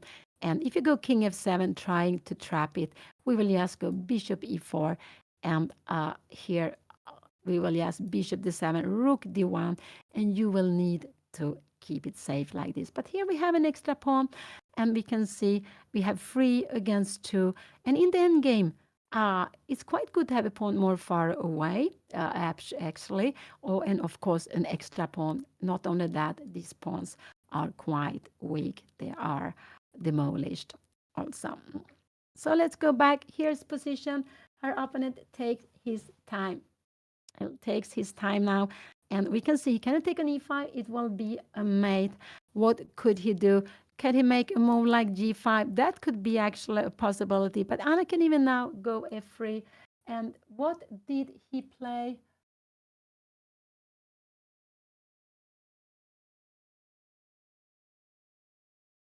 I don't see he made a move. What move did he play? He played king f8. King f8 was a good move to be played. King f8 was a good move to play. Anna can go f4 now if she wants to. And after f6, knight f3, he can take here. So king f8 was a good move to be played. I didn't see king f8. That was, I think we will see knight f3, rook take e4 here now. But now Anna has knight g5. This is actually a very good move. So knight f3 is the best move, I would say, here now to be played. Knight f3, because if he takes here, we have knight g5. And if you go something like this, now we take knight g5, we have actually a double threat. We still have this rook. You need to come back here. We give a check here, and we are coming back. And we stay with an extra pawn. This is absolutely fine to play. If you go bishop f5, we will just exchange pieces here. So I guess knight c6 looks like a normal move to be played. And maybe bishop d3 is fine. I don't know, knight d5, bishop e2, bishop f5, and maybe something like this going knight f3.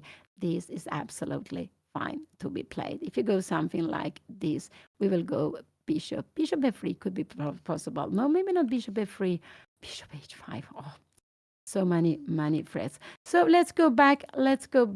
So king f8 was played. Sorry, I didn't look at that move, but now I like knight f3. This is the move I like. After f4 is also possible. f6 here, knight f3, take, and you give a check. But I think this is not so much. Bishop d3, we defend the pawn with g6. Now we have h4 trying to, but you have bishop d4 here now. And after knight h2, bishop e6, we can go h5 here now. Can we go king f7? Yeah, we could do that. And then you go king g7. We're keeping the king away here now. This could actually be a common theme of playing, and we have. It's a little bit more pleasant for white. White is better. I've been playing the moves very, very quickly. So king f8 was played. Now this is a threat to pick up the queen. So to pick up the knight. So Anna needs to go either knight f3 or f4. One of these two moves. She has to go. She can go knight d3, but I don't see the point of putting a knight on d3. Her opponent is Dylan Mice from United States. He is born 91 and he doesn't have any title. His rating is 1826. So he is a little more than 200 points below Anna. And the game has been a Bogo Indian. There have been some drama, I would say, absolutely some drama in the middle game. Now we have this position where Anna has she has got a pawn more, but her opponent is threatening to take the knight, and after there is a pawn. So knight f3 is the move I would like Anna to play. Maybe bishop g4, and Anna can try. Can she go h3 here now? Yeah, we can play this pawn structure and knight c6. I think we were looking at this here, and now this is actually a good move to be played. I'm not sure to go f4 and knight d4, and we need king d2. No, this is very difficult, but d is after we have this, and we are very happy. But rook d6, and we are keeping a very good knight. Yeah, we are keeping maybe rook d7. Yeah, then we have maybe bishop d4. So yeah, I'm not sure about this. White will be a little bit better. An extra pawn, but black will try to be active with the knight. So here we have it. Knight f3 is the move I would like Anna to play here now. And this is a tournament with classical game, a very traditional tournament being held for such a long time. REYKJAVIK Open, very, very strong players has passed by, has played there. And it's a classical, yes, they are playing 9 rounds, which is very, very typical for making norms. And they are playing 9 rounds in 7 days. So they had a double round yesterday.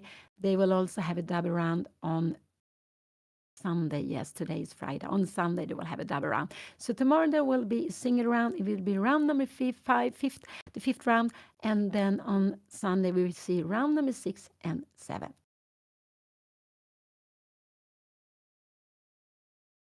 So I like knight f3 because after this move, we can go.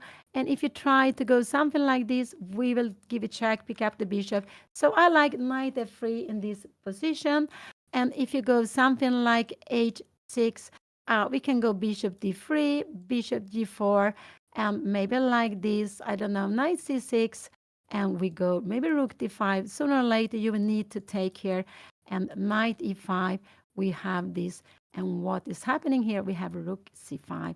And wherever you go with your knight, we will just grab here, and we get here. No, we will not grab here, we go e5 first, and after we go into grab the pawn. So let's go back. Let's go back. This is very, very far away. So king f8 was one move, and it was a good move. And I'm sorry, I forgot to look at king f8. And remember, in the endgame, the king is an important piece. So now, so we like to use the king. We like to have an active king also. So remember that.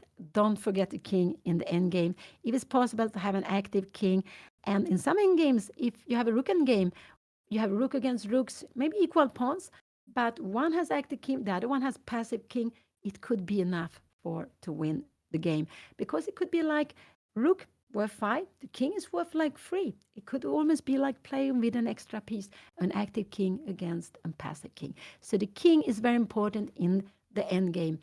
And so king f8 was a good move, threatening to take e5 and after to take the pawn. And if Anna moves, maybe to take the pawn on e4.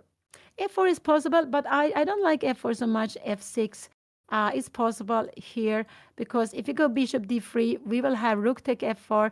We're coming here, and we will just go, oh, rook take c4, you see. No, we cannot go there. So after rook take f4, we have this position, but black is just in time here. Bishop d3 and g6.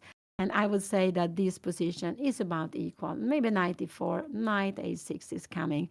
And what can we do? We can make something like f5. If you go g5, now we have this very, very important move, f5, knight c7 here. But you need to go king f7. And we try to just keep the position. I am not sure what is the best to play, but this is very, very far away. What did Anna do? Anna played knight f3. I like this move, knight f3. I think this is the best move to be played.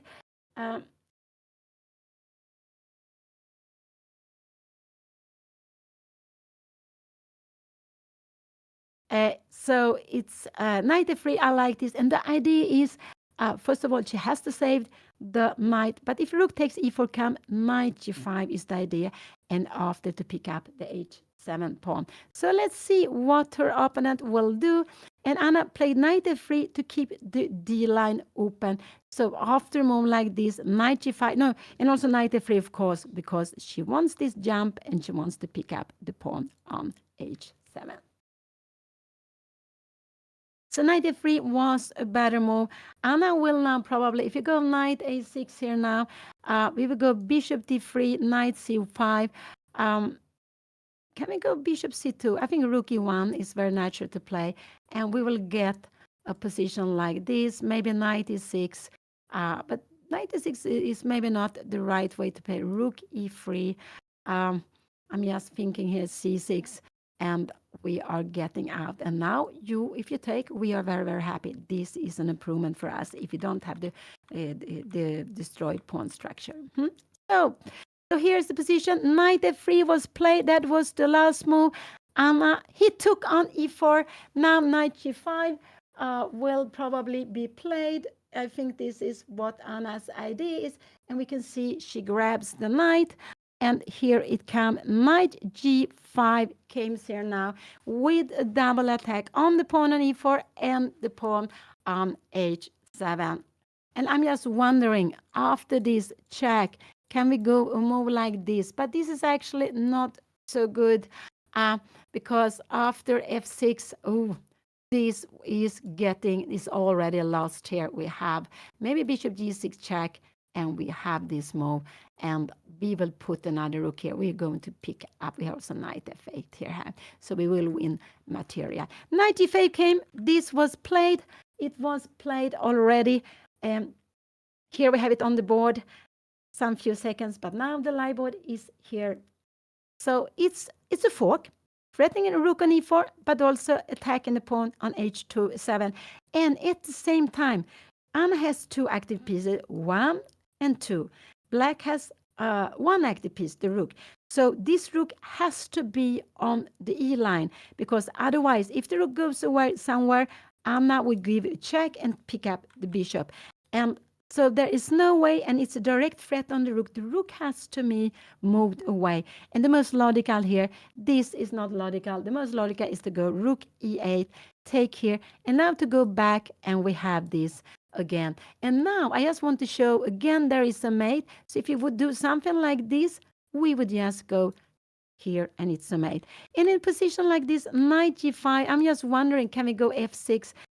But now we have this beautiful knight e4. The point is, if you come here, we will give check and we pick up the bishop. It's very, very important, these moves all the time. So let's see.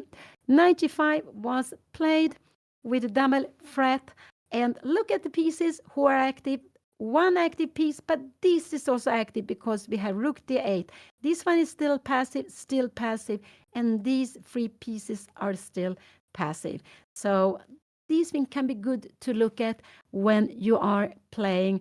Also, when you are attacking, how many pieces can I get into the attack? And also, when your opponent attacking you, how many pieces do you have to defend? Or can I exchange one of the attacking pieces? But it could be good to think of these things. It might be easier to take decisions. I hope so. After this, knight g5 here, I don't know. I don't like bishop d3 so much. Do we have time for f6? No, we have bishop g6. So bishop d3 is absolutely possible to be played. Knight g5 here, but I'm a little bit knight e5. No, the bishop is maybe not so good here now. We need to go bishop e2. I like more the other way. I absolutely like more the other way to go. So rook e8 is absolutely the only move to be played here. And after this knight is not doing anything. I think I like it. Bishop d3 is possible, but I prefer this move. Let's see, knight c6. And now, because knight f3, we have bishop g4. So maybe here, can we make a move like h3 is possible? And we can go bishop d3. Yeah, you're right. Knight e5. And here we have it. He played rook e8, absolutely the best move. Rook e8, that was absolutely a necessary move to be played. And defending the first rank. And now Anna just needs to take the pawn. Yeah, rook e8 was played. Let's see if the live board, not yet, but this was played on the board. So here we have it now on the board, the position. That was the excellent move. It was absolutely the best. So Anna needs to take, and then I would say it would be nice to go back. I prefer that.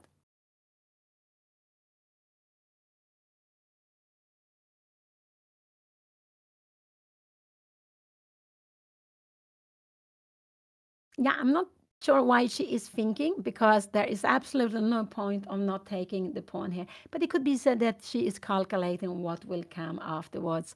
And this is a thing I myself have done.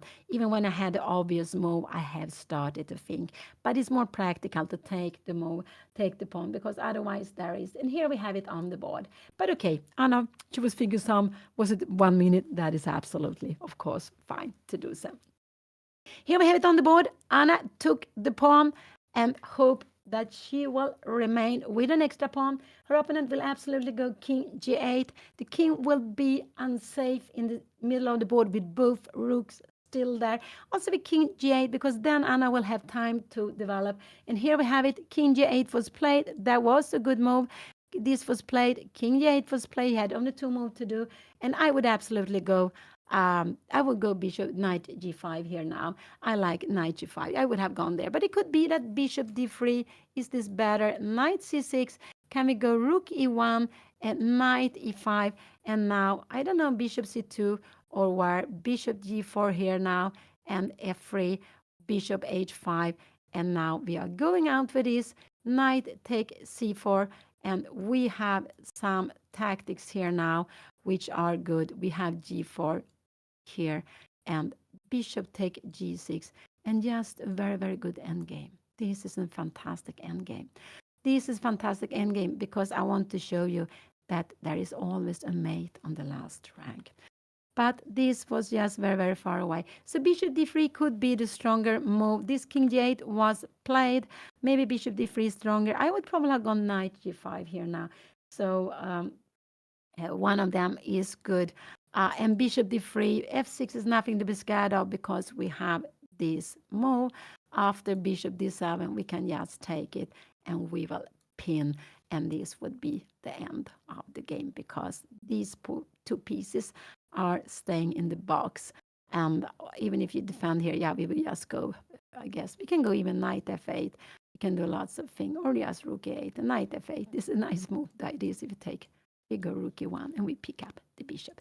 So let's see here now. Let's see what Anna will do. But there are only two moves to do. Either to move away the knight or to go bishop d3. And I think Anna will take a bit of time here now to make the decision.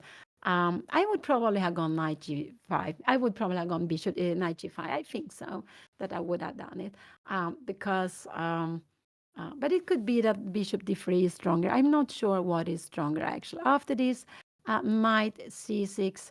Now maybe f3 is a good move because we want to have this possibility. And if this is coming, maybe we are kicking you. I'm just wondering. Here we are keep on kicking you. We're not so worried about this. After f6, we have this beautiful move.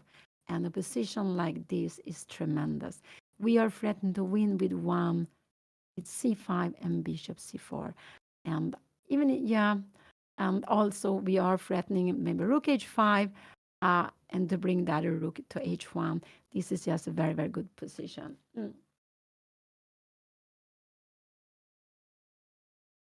I think knight g5 is easier to play, but both moves are absolutely fine. And she's on her way to move. She's on her way to move. I don't know which one is more stronger. Bishop d3, knight g5. I would probably go knight g5 here because I just want the knight back from the rim. I really want it back from the rim. But if you go knight g5, you need to see that after f6 you have knight e4. This is very, very important. This is very important. If you don't see this, so you need to see, because after f6, this would be a mistake. I think bishop g4 is fine. I think this would absolutely be fine to play. Knight c6, bishop d3, knight e4, bishop e4. Maybe this is okay, but I'm not so happy with this pawn to play. But the idea is if you go here, we have this check. So you need to go c6, and maybe we can go h4. Can we go c5 here now? Maybe this is actually the right way to play, but this is too difficult. I would say to go h4 and you take here and to play rook d7. Yeah, this is very far away. Let's go back. I think Anna will take a bit of time to make the decision which move to be played. Knight g5 or bishop d3, because we see the knight is under attack. A knight on the rim is normal, not so good. The idea with bishop d3 would be to go quickly rook e1, and we have this idea that bishop g6 would win on spot, because if you move away the rook somewhere, we have this and it will be a mate. So you cannot trap the knight. The idea with f6 would be to trap the knight, but it doesn't work in this position. But here knight c6, rook e1 and knight e7, and it could be not so easy to see that in a position like this, where are we going? Bishop d7 is not so good because we take his, so probably we need to go bishop g4, and we have this very, very, I don't know, knight g5 idea, and here f6, f6, and now knight e4, we can grab this one. And I'm just wondering how this rook d7 will be. This is just so crazy with lots of things. Let's go back. I play this very quickly. Knight g5, bishop d3. There are two moves to choose from only. And both of them are good. Both of them are fine. I would probably go knight g5. I don't like it so much to have the knight in the rim. But if you go knight g5, I would say knight e4 is a very important move to be played here now. So here we have the position. It's an endgame. But endgames are also exciting. Absolutely. We have seen some excitement. The king went to f8, and now it after check on h7. The knight went to h7 to grab a pawn. So we see Anna has 6 pawns, her opponent has 5, but there is a big threat. Anna needs to do something about. And endgames are very good to play. So keep on playing your endgames, even if they look equal. Keep on playing them. You will get a feeling for where the pieces will be better placed. So just keep on playing them. That is a way of learning. That is a way of training endgames.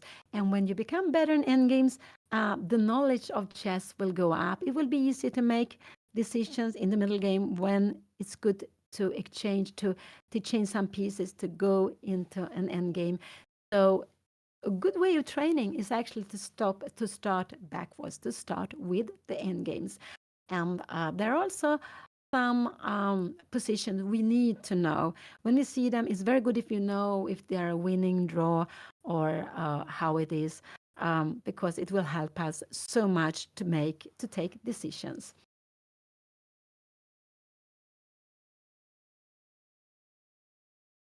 Yeah, there are two good moves to choose from. That can make a big, yeah. So it's something to think of. I think Anna will spend some time here now before she makes her decision. Yeah, both of them are good. Activating the bishop or knight g5. Both of them are good. And when you're playing chess and you get into the end games, actually half of the end games are rook end games. So that's why it's so important to train the rook end games, because it occurs so often. In the beginning of the game, we have all these pawns. They are in the way. They're not open lines. The rooks are not so good. But in the end games, the rooks are very good. So rook and pawn against bishop and knight in the opening, in the middle game, are normally very good for the bishop and knight. But in the end game, the rook and pawn, it could be equal. The rook and pawn could even be stronger. It of course depends on the certain position. But the rook improves a lot. The rook and pawn against two bishops. The two bishops are stronger. The two bishops are just a fantastic team together, and a team we also like to keep in the end game if possible, because it's something to work on, something that could decide the game. So of course, I played a lot of rook and games during my years. I also have played a lot of them, and hopefully I have been learning from most of them. What I can see here now is that Anna has a pawn more, so she is better. But she needs to come back with a knight, and the knight is a slow piece, so the knight needs 2 jumps to come back. And so I would say, but she has the extra pawn, so she is better. I'm not sure if it's something between. It depends on how it will. If it's a clear advantage, maybe if Anna plays the best, it could be a clear advantage here now. But she's absolutely better with the extra pawn, and she does not need to either defend the knight or to bring it back. Because the pawns are very important when we play. So pawn extra is normally good to have, but we know that in rook and games, a pawn extra is not always enough. There are lots of rook and games which are drawn. They're theoretical drawns, even when you have a pawn extra. So always depends on position. But here we have lots of other pieces, and Anna played bishop d3. Let's see, maybe bishop d3 was the best. What will her opponent play here now? What will her opponent play here now? He will absolutely not go f6. He can go bishop e6 is not a good move.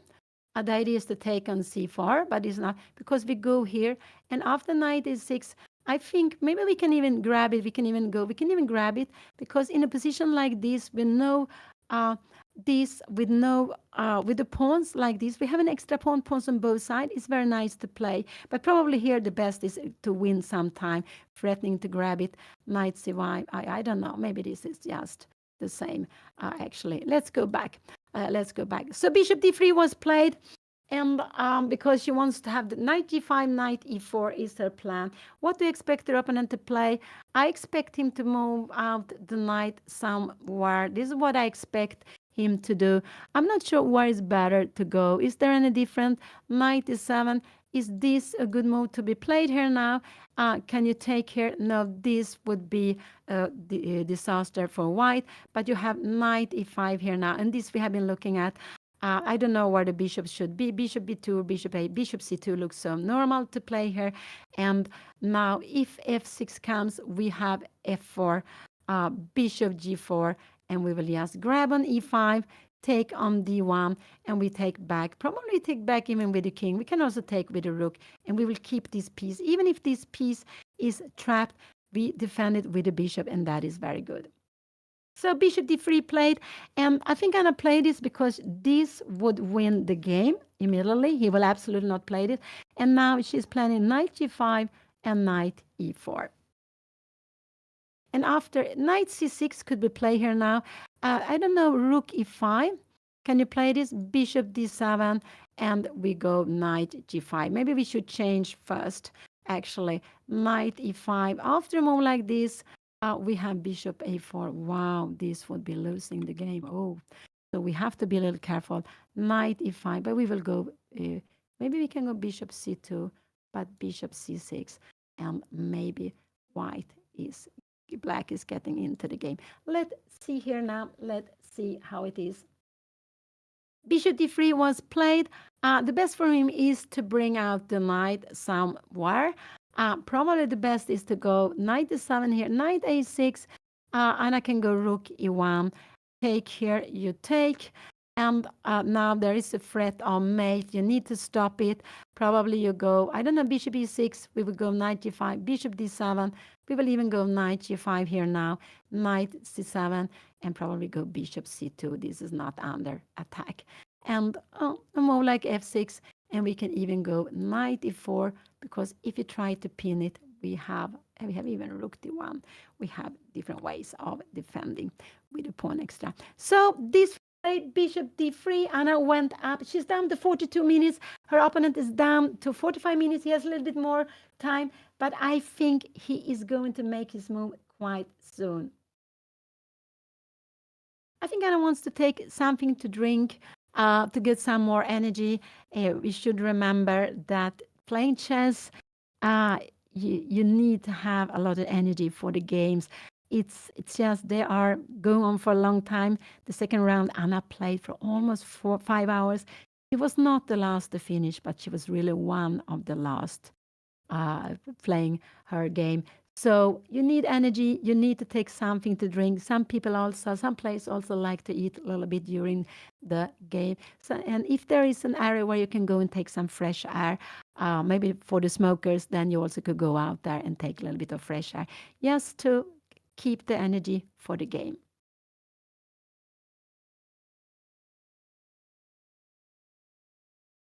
And here she is back. He is back at the board.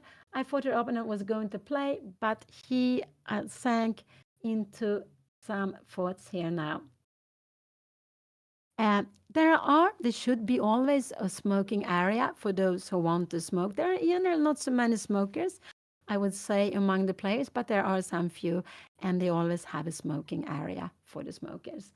And so you are allowed to smoke, and you are allowed to go to the smoking area.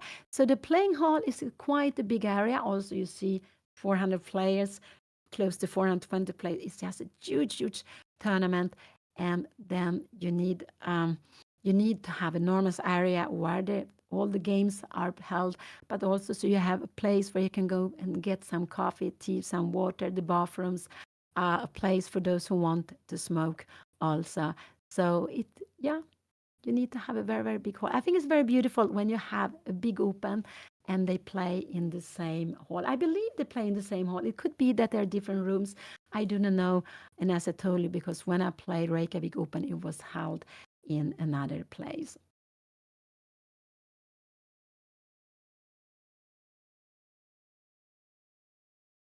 Yeah, we're allowed to stand up, of course, in classical game. In Blitz, we do not have the time. In Rapid also, normally we don't have the time for that. But we are allowed. Otherwise, it would be too tough to be forced to sit down during hours. F6 would absolutely take away the square for the knight to run away, but we have bishop d6. And the problem is we threaten take the rook, and if you go somewhere here, we will just grab it. And if you go, and if you go out somewhere here, we have a mate. So this is the problem. F6, bishop g6 would win for Anna. So this is absolutely the problem. I don't know how they're doing with the mobile phones in this tournament, but in some international open tournaments, they have a place where you can leave your mobile and you are not allowed to bring them into the playing hall. In some other tournaments, it could be that you're allowed. I know at least in Sweden, when we play the team championship, we are actually allowed to have a mobile on, not on us, but in a bag, but we're not allowed to use the bag. So in some tournaments where they feel they don't have they cannot take care of all the mobiles.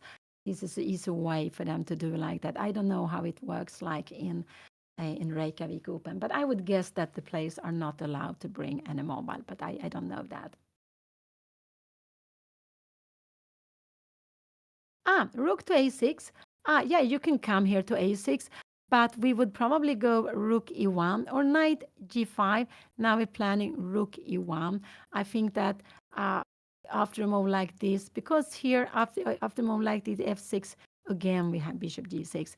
So we would come here, and if you try something like this, we would probably go rook e1, and you need to defend with bishop d7, and now maybe 94, but we keep everything under track. Maybe f3, maybe 94. If you come here, I guess we can go something like c5, bishop c4.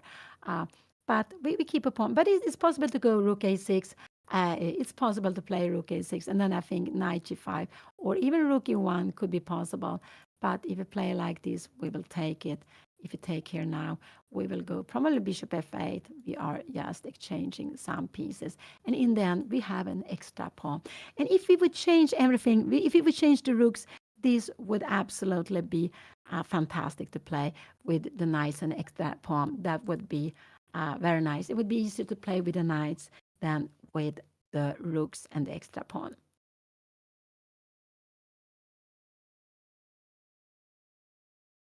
Yeah, I think Anna would really like to become a woman international master.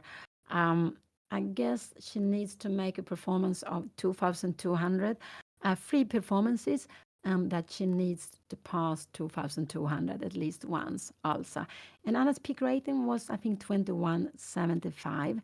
But it's some years back, so I do hope Anna will come back, that she will pass 2,100 and work her up to a higher rating. But it will come. It comes with our play. If things works well for us, the rating will go up, and otherwise, yeah, we will have to keep improving. But it will always come. We're working with chess.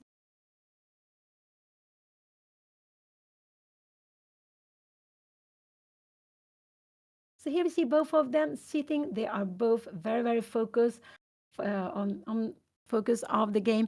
Anna has the pawn more. You can see free here, only two here, and they have both free and free. So Anna has just grabbed pawn on h7, which could be very, very important in the endgame. I do hope this pawn will be important. So let's see what he will do. I think he will go out with a knight somewhere. This is what I expect him to do. Rook e6 is actually possibly move also to be played, but it would help Anna to exchange some. It would actually help Anna to go maybe knight g5 and rook e1 quickly. I think knight a6 is a more annoying move, going out with a knight first. And knight a6, I don't know, but bringing out this knight, I'm not sure where this knight go out, but I expect this knight to go out somewhere. And he played knight c6. Yeah, he played knight c6. So he has knight e5, and now this f6 move is becoming a threat here now. Rook e1 is actually a good move to be played. She can also go knight e5 and knight here now. And then maybe even rook e1 is not possible. Now rook e2, and we have this position. It's bishop e2. This could absolutely be played. So she can also go rook e1 here now, and after knight e1, Anna has bishop c2. This could also be played. So she could go here now if she wants to. And the idea, if you take here, we are threatening mate. This is just very bad for you. Bishop d7, and we are going out with this. So rook e1 is a good move to be played. And after knight e5, we have bishop c2, and we have this enormous threat to play f4. And remember, so bishop g4, f3, and you come bishop h5, and now knight g5. And this, but then it's very important to see that this would be a mistake because of g4 and f6.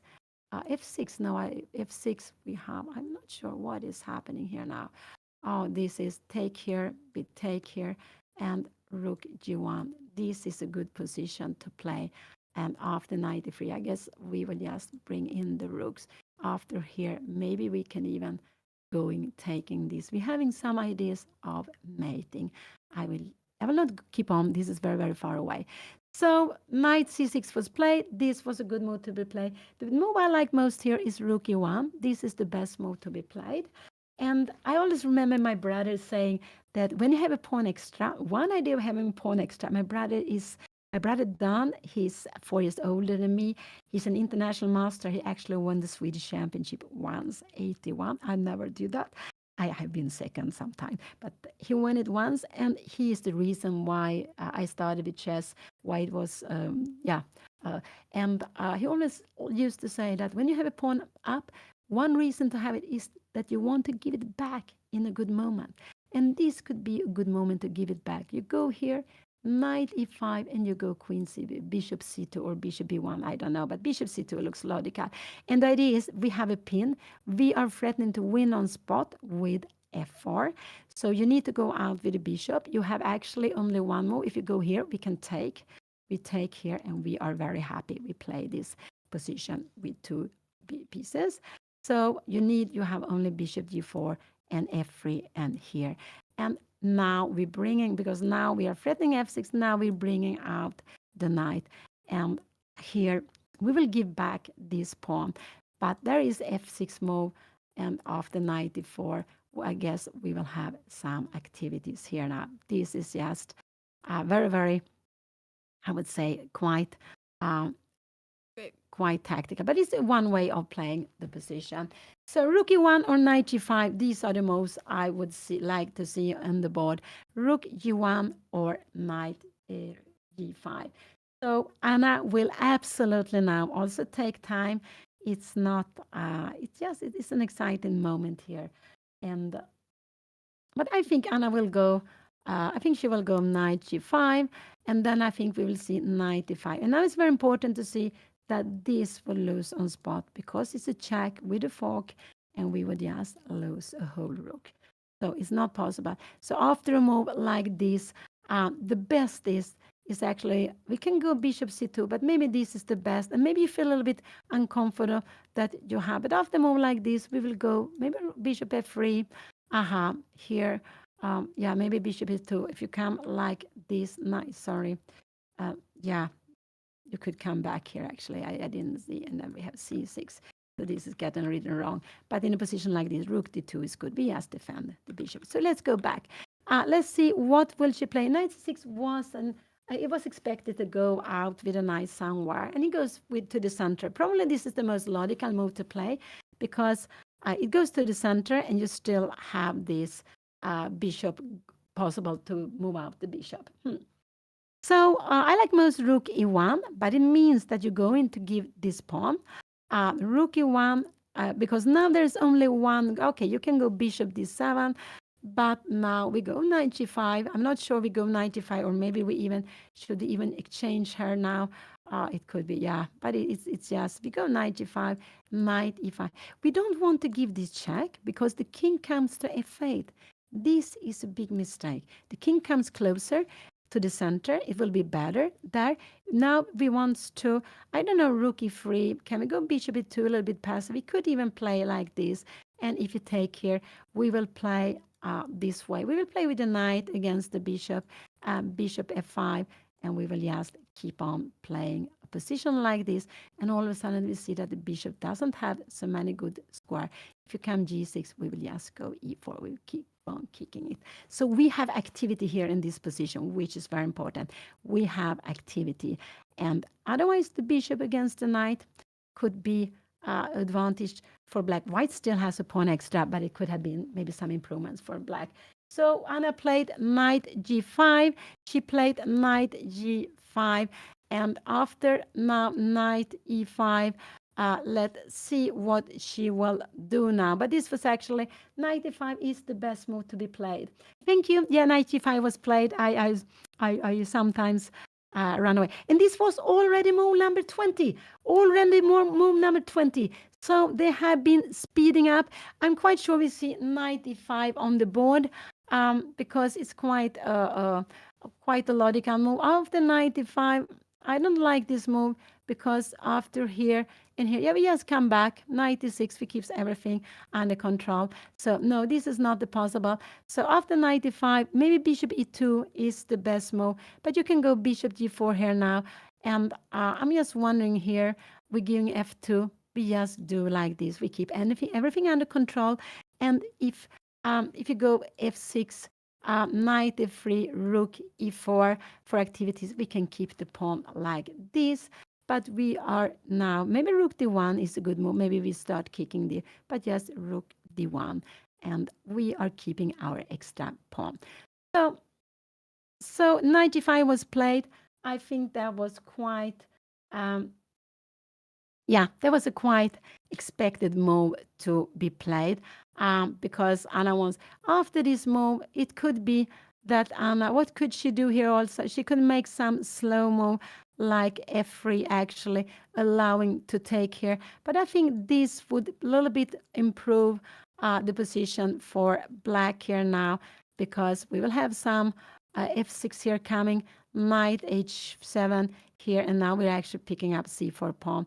This would actually have improved the position, rook a c8 and rook d7. I don't know, but I think this would improve the position for black here because the bishop is quite good, pawns on both sides, and the king should maybe, I'm not sure where the king should be. We have a rook to enter here also. Knight f4, I'm not sure how we will play this. We could maybe even enter with a rook. But we're trying to get some counterplay. But then you have bishop f7. The bishop will be better here. So knight e5. If he goes knight e5, I do hope Anna will go bishop e2. But I'm not sure she will do that. But I do hope she will go bishop e2. What more can move? She could go bishop d2 if she wants to. But bishop e2 is a good move to play.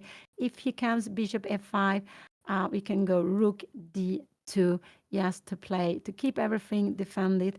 But it's not the best way. So knight e5 is actually a good move to be played here now. Knight e5, knight e5. So knight e5 wasn't the best, but it was very natural. Knight e5 is a very good move to be played. Maybe f3, but I think we should take here and play this position. This is what I think we should do. So maybe f3 is a good move to be played here now. And the plan is to go knight e4. But I'm not sure the plan is to go knight e4. We have bishop f5 in the end, and we will get a little bit weaker pawns here now. So let's see. But I expect her opponent to play knight e5. I think it's the most active move. It's also absolutely the best move to play because this bishop cannot go. If you go here, we have a check. See this?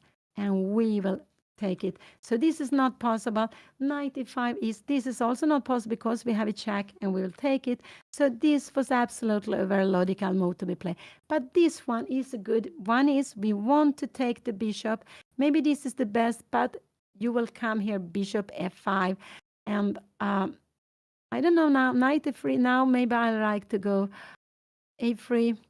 I'm not sure. H3 looks a little bit scary to play. Knight g6, we have rook d2. We have also bishop h5. I've been looking at this for a long time ago with the plan that we go bishop f7 here. Yeah, but these are very far away. And the plan with h3 is actually that if you play something like this, I think we will, maybe we take and go rook d8 actually. Now we take. Remember, with the pawn extra, we want to change pieces. With the pawn down, we want to maintain the piece. He played the best move, knight e5. This is a very good move. He wanted to change the bishop, and now it's important to keep the bishop, actually. This is important to keep the bishop. Bishop c2, I don't like so much because knight to c4, bishop b3, knight d6. Then we have this, but you have b5 here now. And you have got back the pawn. You will get, no, I think this, yeah, we have a little bit, we have bad pawn structure, but you anyway got back the pawn. We have an active bishop here now, and maybe f3, but I think this is absolutely okay to play for black here. White is a little bit better, but it's not as, it's a little bit better still. So knight e5 was a good move to be played. Now the move I like most is bishop e2, but it's a difficult choice to go back. F3 could be a possibility to play, and now the idea is it could be yes, so you have knight e4 later on, but I don't like that so much. So knight e5 was a good move to be played here now, absolutely.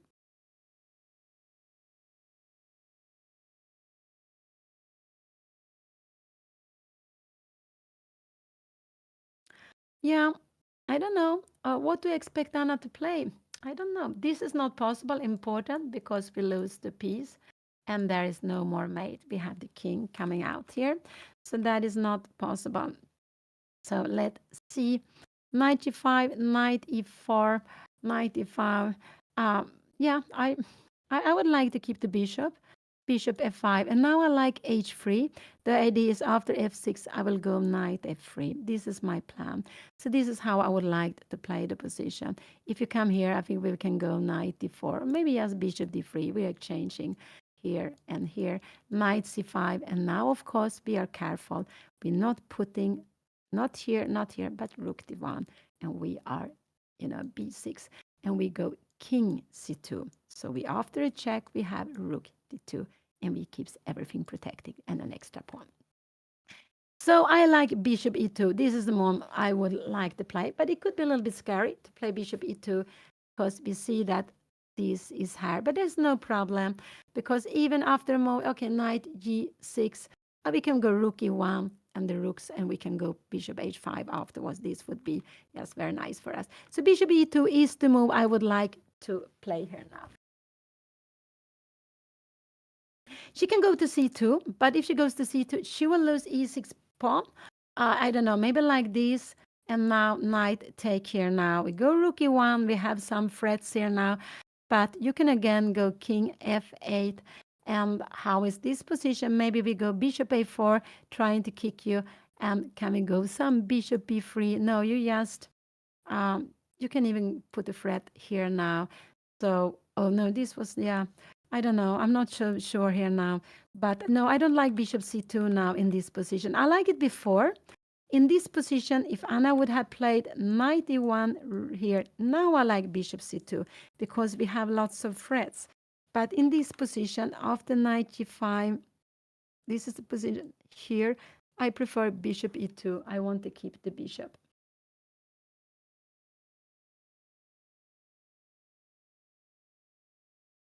To become a grandmaster, no, you don't need to know all the openings. I don't think anyone knows all the openings. Magnus Carlsen knows a lot of chess, yeah, and he can play any opening, yes. But I guess there are not so many players who is such an all-around player as him. No, you don't need to know all the openings. It's enough you have some openings you understand. Maybe, two with black against e4, against d4, and c4, two against everyone, and with white, you are changing a little bit. But you have it's more important that you understand how you like to put up the pieces, how they are playing well. So no, you don't need to know all the openings, but a little bit about the openings. It don't work too much on the openings, just more general rules, and then to learn some endgames, to to learn about plans to find, because that is that is quite difficult to find middle game plans.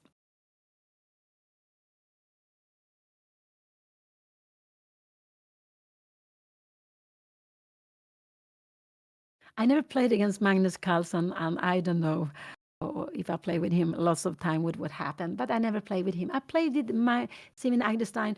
Bishop e2 was not on the board. It's on my board. I'm sorry. This is the position on the board. This is the live position. I never played against Magnus. I played against Simon Agdestein, who is just, he's about my age, but 4 years younger. So we played actually quite a lot of times. Simon and I, we even played a match 86 in Östersund, and it was a tie. I was very happy, 2-2, but it's like 39 years ago, very, very long time back in the middle of Sweden, actually, Östersund. So I haven't played so many of these very young generations from different countries, but I played some of the older, strong players.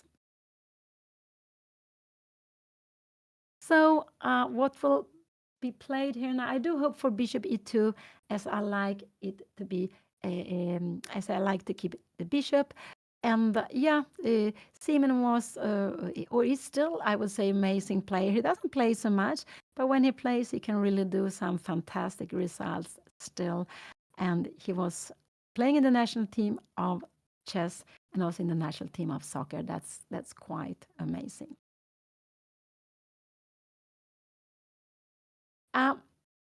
Here, no, bishop f4. F4 is not good because we have a double threat here. No, we don't have a double threat. Knight g6, we have bishop h5. And because we have this rook e2, and we take it. You see, I'm sorry. The bishop can also go backwards. Sorry. But maybe knight g4 is a good move, and it means that if we take here, our opponent will be maybe could f6 be coming here now? Yeah, we have knight e4, but maybe our opponent will become very, very active here. I'm a little bit scared of playing this position against the bishop. Now we have rook d4 actually, so this is not possible. We need to do maybe knight f2 is a good move, bishop f5 and rook d1. We are heading for an endgame with next pawn, and black needs to keep pieces. Remember, when you have, so bishop e2 is the move I like to see on the board. Yes, and I could overthink sometimes. Here is good to keep general rules. In the endgame, we have pawns on both sides. We like to keep the bishop. This is the rule. I would go for this. And then I would see if bishop e2 works. Because if her opponent is allowed to change on d3, I think he will be... Did she go bishop e2? What did she do? I can't see. What did she do? What did she do? No, she went bishop c2. She went bishop c2. She should have played it earlier. I don't like this so much here, but okay, it's still fine. She wants to go for activity. Maybe this is a good way to go for activity. So Anna's plan is you come here. She wants to go rook b4, but now we have b5, and she wants to play this position. We have rook e1, but I think actually if he takes the c4 pawn, this is the best move to be played. But no, I'm not sure. And after here we have rook e7. This is actually because if threaten take the pawn and c6. Oh, yeah. No, this is not. No, I didn't like bishop c2 so much. But okay, Anna wants to go for activity. So he can take here immediately. And after bishop d3, he can even go knight e5. But then we have f4. No, he can't go knight e5. I am sorry. Knight e5, I just want to say that this doesn't work because we have the fork. Even this wins. Wow, this wins because we threaten mate, and after this we have bishop take f7. Wow, wow. And here, and if you go bishop f5, we have this check here now, and this is king f5. We have some tactics that works our way. Wow, this is incredible. But let's see, what would I expect him to do? I expect him to go, yeah, maybe f6 is a logical move to be played. And where if you go knight here, we have knight takes c4, and we will have equal pawns on the board, absolutely equal pawns on the board here now. And I think this will be very close to equal this position. Maybe Anna can go rook e1 here now, but then he has one very good move, king f8. And this is a move he already has played in the game. I think absolutely he would play it again. So let's see. I think the position will not, will be quite, you can go f6 and then take on c4.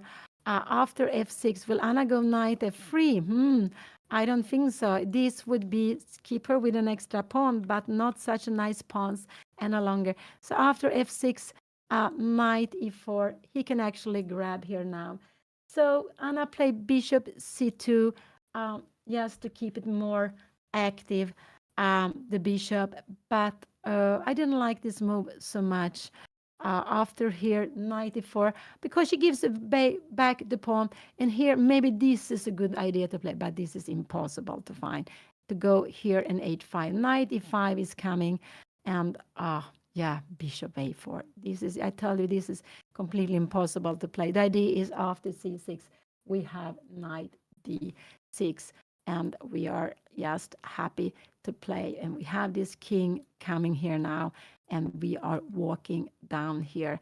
So this, we have some threats here. So this, we have a very nice grip here in the position, but so difficult to find this move. Bishop c2 was played. So she wants to keep the bishop. This is absolutely right, but her opponent can go f6 first and then take the pawn. And after f6, if she goes knight f3, I think bishop g4 is a good move. And and she wants to go here now, and c6, rook d4, knight take f3, g take f3, and we have this position. She still has a pawn extra, but not, I guess, not for so long. Can we go something like this? You take here, and you can go c5 here, and you grab the pawn.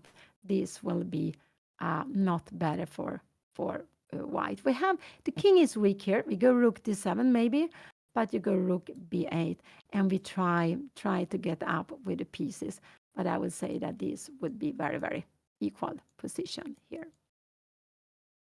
Bishop and f4. This would absolutely king f8.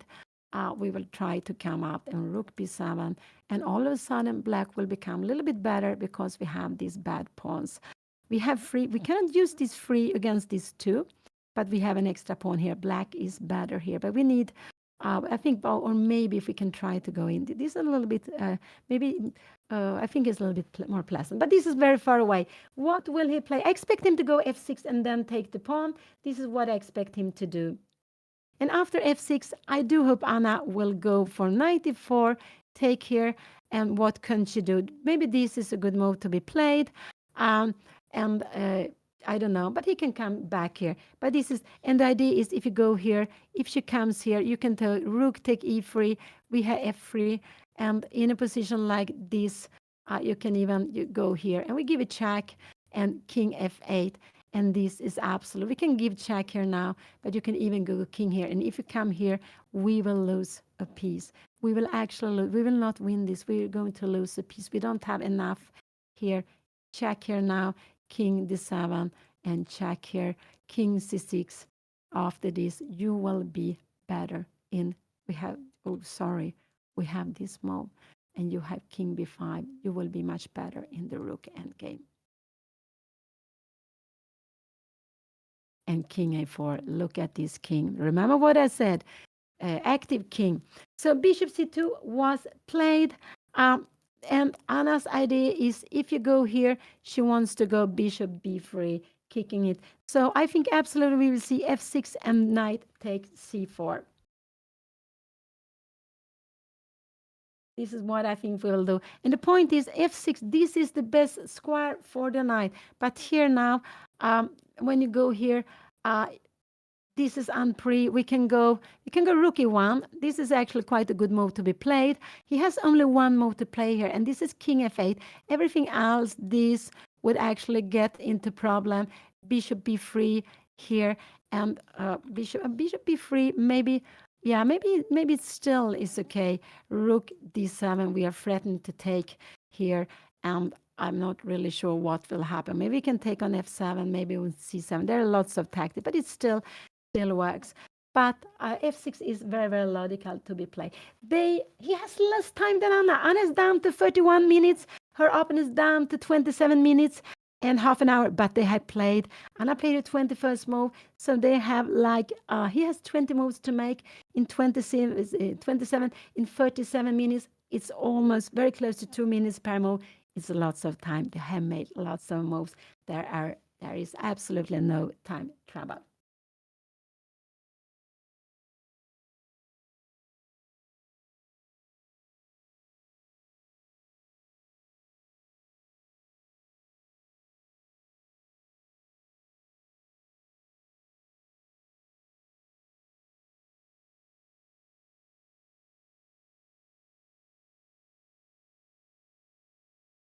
I'm drinking, I am a lover of green tea, so I'm drinking green tea, which has become my favorite tea. So this is what I'm drinking during the games. I'm drinking sometimes a coffee, but not so often, a little bit of coffee, but often tea, green tea, and lots of water. So we all have our favorite drinks and favorite openings, favorite moves, and patterns in chess and on at the board.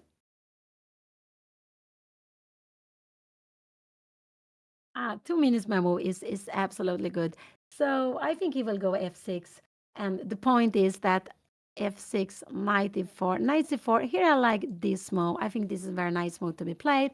And he can even go bishop g4. This is actually a possibility to play it. I wonder, could Anna go bishop b3? But we have, yeah, this is a good move, b5. And now even rook d1 is a good move. If you go f5, we have rook take b5 and we grab it. So a rook b1, we have this move.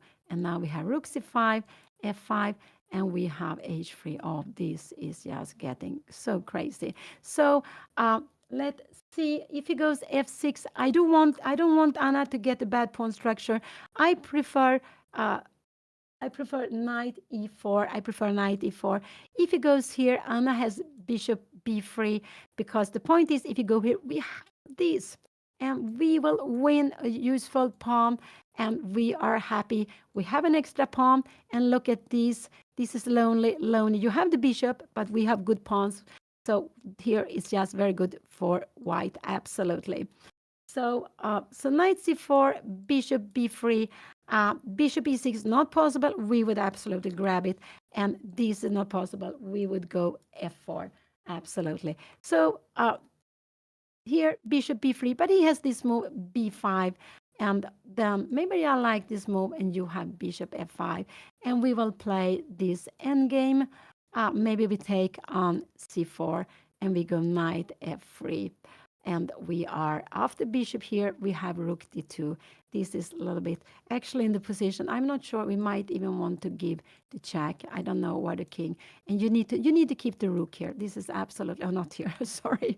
You need to keep the rook somewhere. And we go maybe rook d5, kicking away the bishop. So let's go. But remember, rook and bishop is a good team together. And knight and rook is less good together, but it depends on the position, of course. There are some positions where the knight is much better than the bishop. I think it's very good to make puzzles. If you love to do that, if you like to do it, you should do it. And also, when you make a puzzle, you find the solution. It's the feeling is like winning a game. So to make puzzles, to make it a little bit every day is actually very good.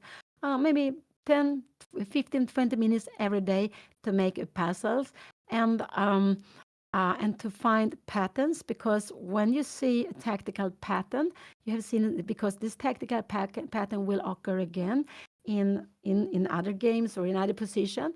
The same tactical pattern, but in another way. So you're learning lots of pattern. So that's a very good way of training calculation, I think, into learning different patterns, different tactical patterns. So I think that it's very good to do, but you need to work on other things too. But to do that, you can improve a lot.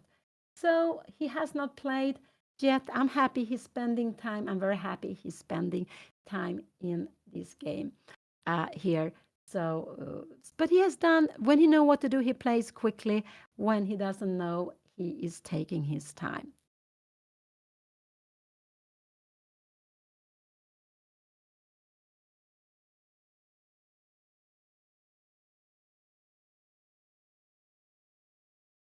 It's black to move in the position here now. So it's black to move. If it was white to move, rook e1 would be a very, very good move. Anna, if her opponent make something, I don't know, I make a small nothing move, we will go, or maybe c5 would be very good to do, actually. But I thought maybe rook e1 is a good move also to be played. I think so, yes, because we are pinning the there. So this is, Anna is planning rook e1, maybe c5, keeping the pawn. I would go rook e1 to, yes, we see this, all these pieces are playing. This one is not playing. These two are playing. Okay, this is it's good on an open line. This one is not playing and this one is not playing. But before going out, if you go out with this, Anna has f3, bishop h5, and she will have time to keep the extra pawn. So that would not be so good to do. Yeah, you can go bishop g4. We will go f3 here. We keep the pawn. Yeah, you can go bishop g6. But now maybe knight e4 even is good to keep it. We can. I don't want to take it because you take here and you will get the knight active here. So that's why I would prefer not to take it. Maybe do it like this. And remember, now we have the bishop. We are very happy to play this. And after c6, we will have rook d4 and this coming. We have the bishop, pawns on both sides. We have an extra pawn. This is just fantastic to play.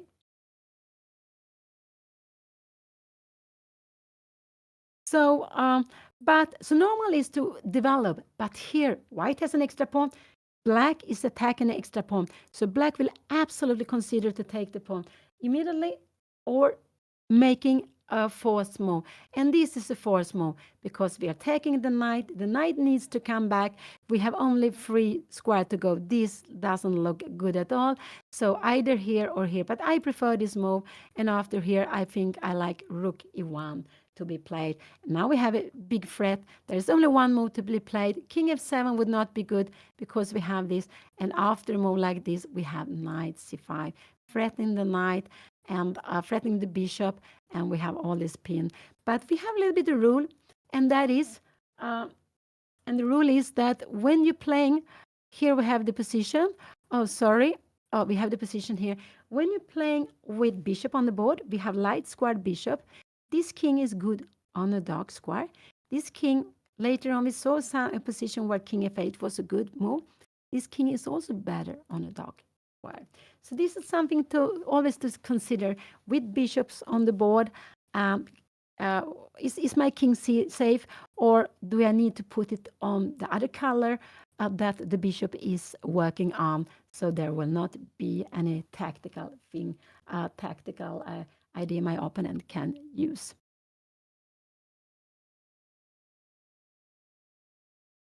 So this is an international tournament with players from more than 50 countries. That's amazing. It's very strong in the top. Parham from Iran is number 1 with 2684, I believe. There are 5 players with more than 2,600, more than 400 players playing, close to 420, and some players are unrated. Some players have the lowest rating, lowest international rating you can have, 1,400. So it's a big gap, but I think this is very beautiful to play, to have open tournaments with players with such a big difference of level, and they all playing together. And like that, an amateur player might get the chance to play a grandmaster, and it's not maybe so often that could happen. So I think yes, I just like these kinds of open tournament where everyone is playing together in a big group. And they are playing 9 games in 7 days. So they have 2 double rounds. It means they are playing 2 games in 1 day. One of these double rounds was yesterday when they played round number 2 and 3. Anna, she won. She lost the first round. She won the second round. She lost the third round. So she has 1 out of 3. her opponent has actually 1.5 out of 3. So he has, I think he won one game, lost one game, and made a draw. And I think he made a draw against a higher rated player with maybe the same rating as Anna, or maybe even a little bit, or maybe a little bit more than Anna.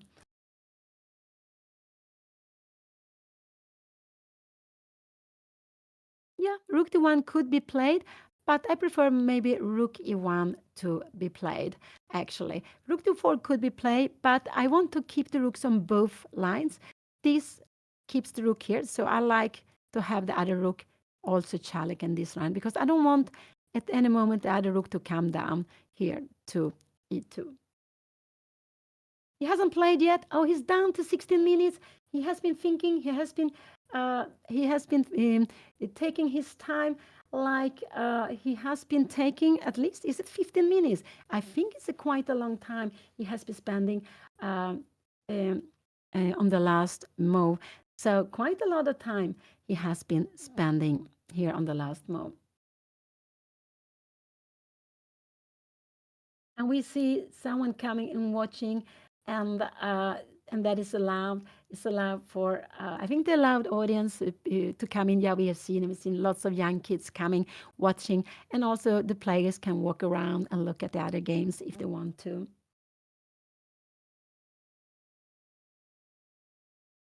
So what will he do? I guess he will go f6. I guess he will go f6 actually.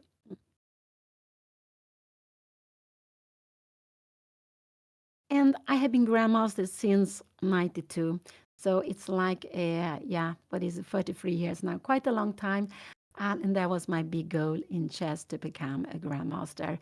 So I was very happy when I managed it. But it took some time. My first norm I made 89, the second norm, 89 in Genova, second norm, Las Palmas, 90. And then it took 2 more years. I made a last norm in an open tournament in Bern in February 1992, like that.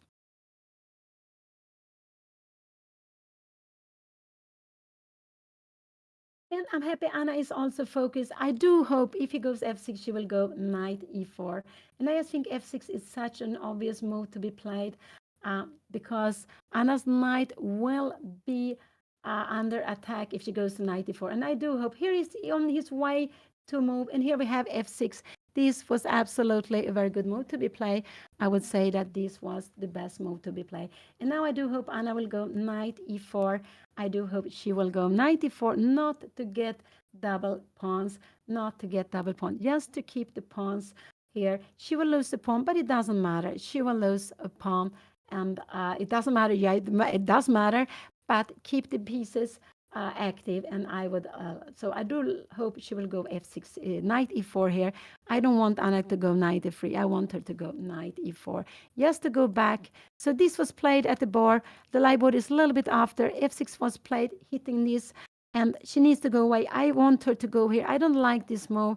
Now I think bishop g4 would be just a good move, and this would be a little bit annoying to have this pin here. Now I'm not so happy to have this pin here now. She could go something like this. We have c6, rook d4, but I'm not so c6 is important. Maybe we can even of the king f8. I guess we can even go knight e5, because after this we have knight e7 check here now, and wherever you go, if you come here, we have a check, king e7, and we just grab it. This is very, very far away, but I just want to show you how it will be. We will finally have actually 2 pawns up. This was a lot of firework. So f6 was played. This was the last move. Play f6. This is a good move. I do hope Anna will go knight e4. She only has 3 moves to do. I would say 1, 2, and 3. I do hope she goes here knight f3. If she takes here, this would actually be a mistake, because not because of this, because you have bishop e6, rook e1, and bishop f7.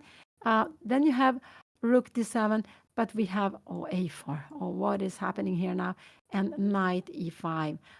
So we are getting knight e5. Yeah, this is absolutely, it's fine to play. I would say white is a little bit better because of the pawn structure, but there are double rooks on the board. If we could have a king here, only have one rook on the board, it would be differently. But there are two rooks. Two rooks are more tricky to play. Then it's very important to be active.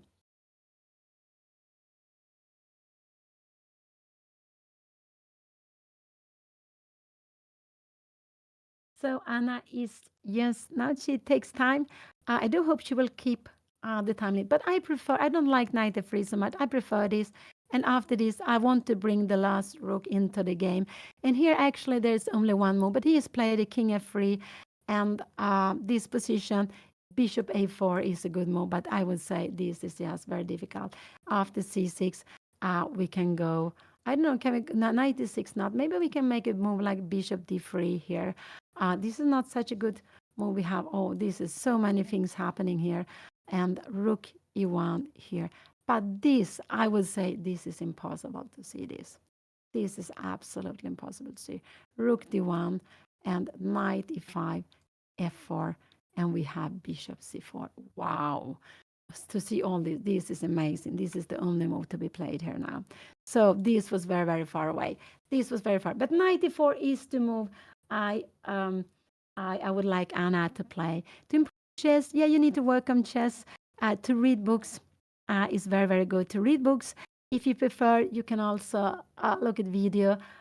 You can, look at video to see one strong players, or it doesn't have to be strong players, but players who are very good at explaining, and you like the way they explain chess games, ideas, plans. And but reading books is, of course, in the old times, this was the way we had to do with training. We could also have coaches, but we needed also to read books. And that is very, very, it's a way of working with chess. Reading books, analyzing your own game. Don't forget to analyze your game when you have time, when you play over the board, to analyze them together with your opponent. If your opponent would like to, and you feel you have energy for this, you are learning so much with that. Oh, there are lots of books. So I think it's so difficult to give. There are so many books, and we all have different tastes about it. So just find the books you like to. It depends on what you want to study. But I would say don't study too much opening. If you study opening, just if you study opening, better to study ideas and plans.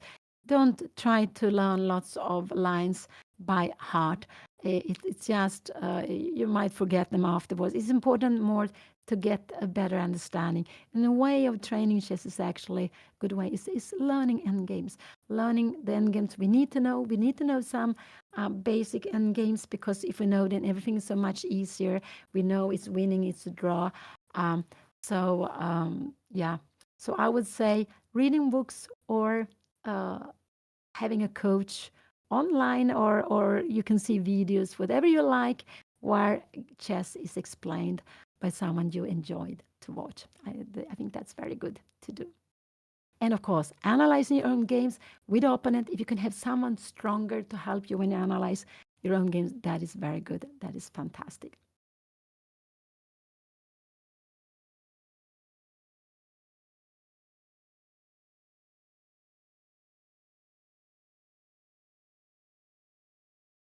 So both of them are very focused here, sitting. Her opponent is down to 15 minutes, but it's not. They have made 22 moves, 18 moves to go. So he has 15 plus 9. He has 24 minutes for 18 moves. It's more than 1 minute per move. That's still a lot. That's still a lot of time.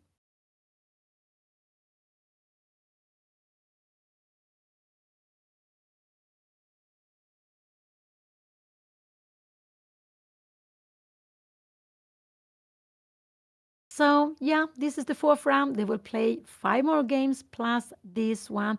And before this round, there were 9 players with 3 out of 3 points. Only 9 players, and among those in the top, there are 5 players with more than 2,600. I believe only 2 of them had 3 out of 3.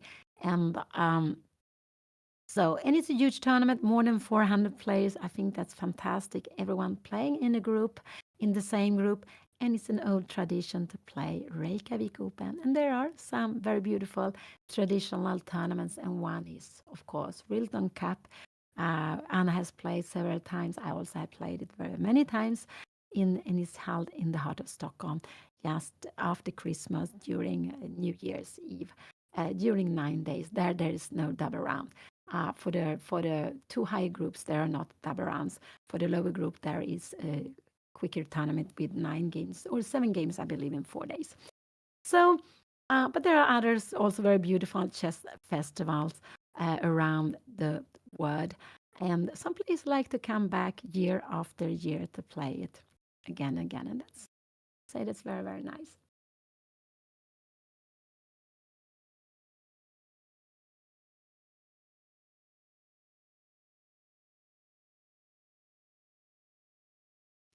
So 94 is what I hope Anna will play. I do hope she will bring the knight here to keep the knight in the center. And if she goes here, opponent will absolutely take. And then I like rook e1. And in this position, her opponent actually only have, I would say, only one good move. And after a move like bishop g4, I think bishop b3. Wow, what a move. The idea, if you take here, we will take here, you go away. And now we have king d8. And after a check like this, we have knight d2. And here we have a position where we have knight and bishop against the rook, but the rook has no pawns, so knight and bishop is stronger. If the rook had a pawn, it could have been about equal. If there was another pawn, we say a pawn here on h6, but this position with equal pawns is better for the knight and bishop.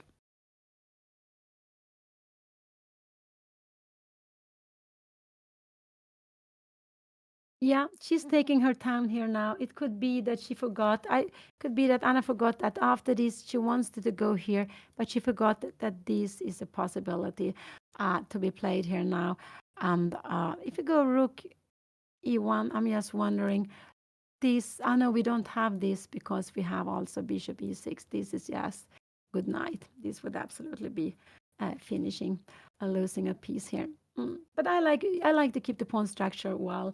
If she goes knight f3, knight takes c4 would not be so good because this rook f8 and rook e1, and you have a fantastic grip of the position. Coming here now, we go rook e7. If you take, we have rook d7. We are threatening mate and 2. Wow, king h8, and we take here, and this is the only way to save the game. Check in here and probably just grab here. We have a fantastic position. Remember, one rook on the 7 is worth a pawn. Two rooks could be winning lots of times. So this is just a very good position. f6 was played. Anna takes her time now. Let's see what she will do. See what she will do now. I do hope for knight e4. I just like to keep it. But knight f3, after knight f3, bishop g4 is a good move to be played. And bishop e4, you can go c6, and we can go rook d4. And if you take here now, yeah, we need to take it to keep some activity. Bishop e6, and maybe bishop g6, bishop f7. If you take here, this rook and game is just, it's about equal because of the bad pawns. We needed to have a pawn like this or like this. It would be very good. But like this, our extra pawn is not worth so much. We have to be careful. The king, we wanted our king to be here now because so this king, if there would be a pawn endgame, maybe this king would run down and take a pawn, then it would be lost. So I don't like knight f3. I like knight e4 in this position. This is really what I would like Anna to play.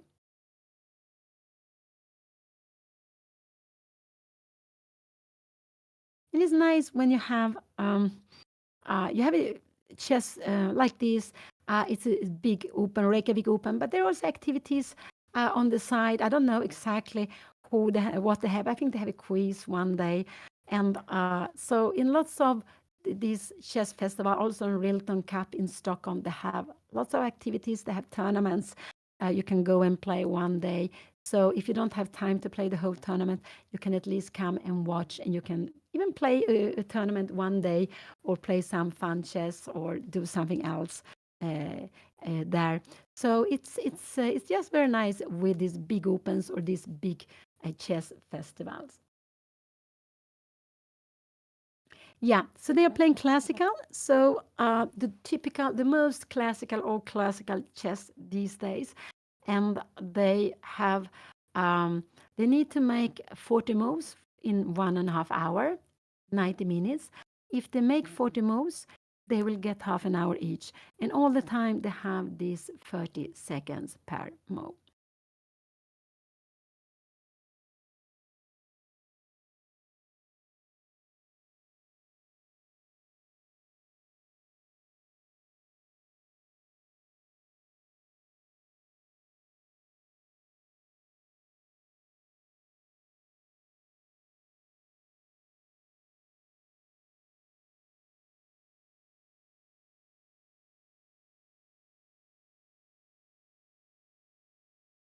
No, we can't make anything like this. We would just grab it. It would be very bad to play. It would absolutely be very bad to play.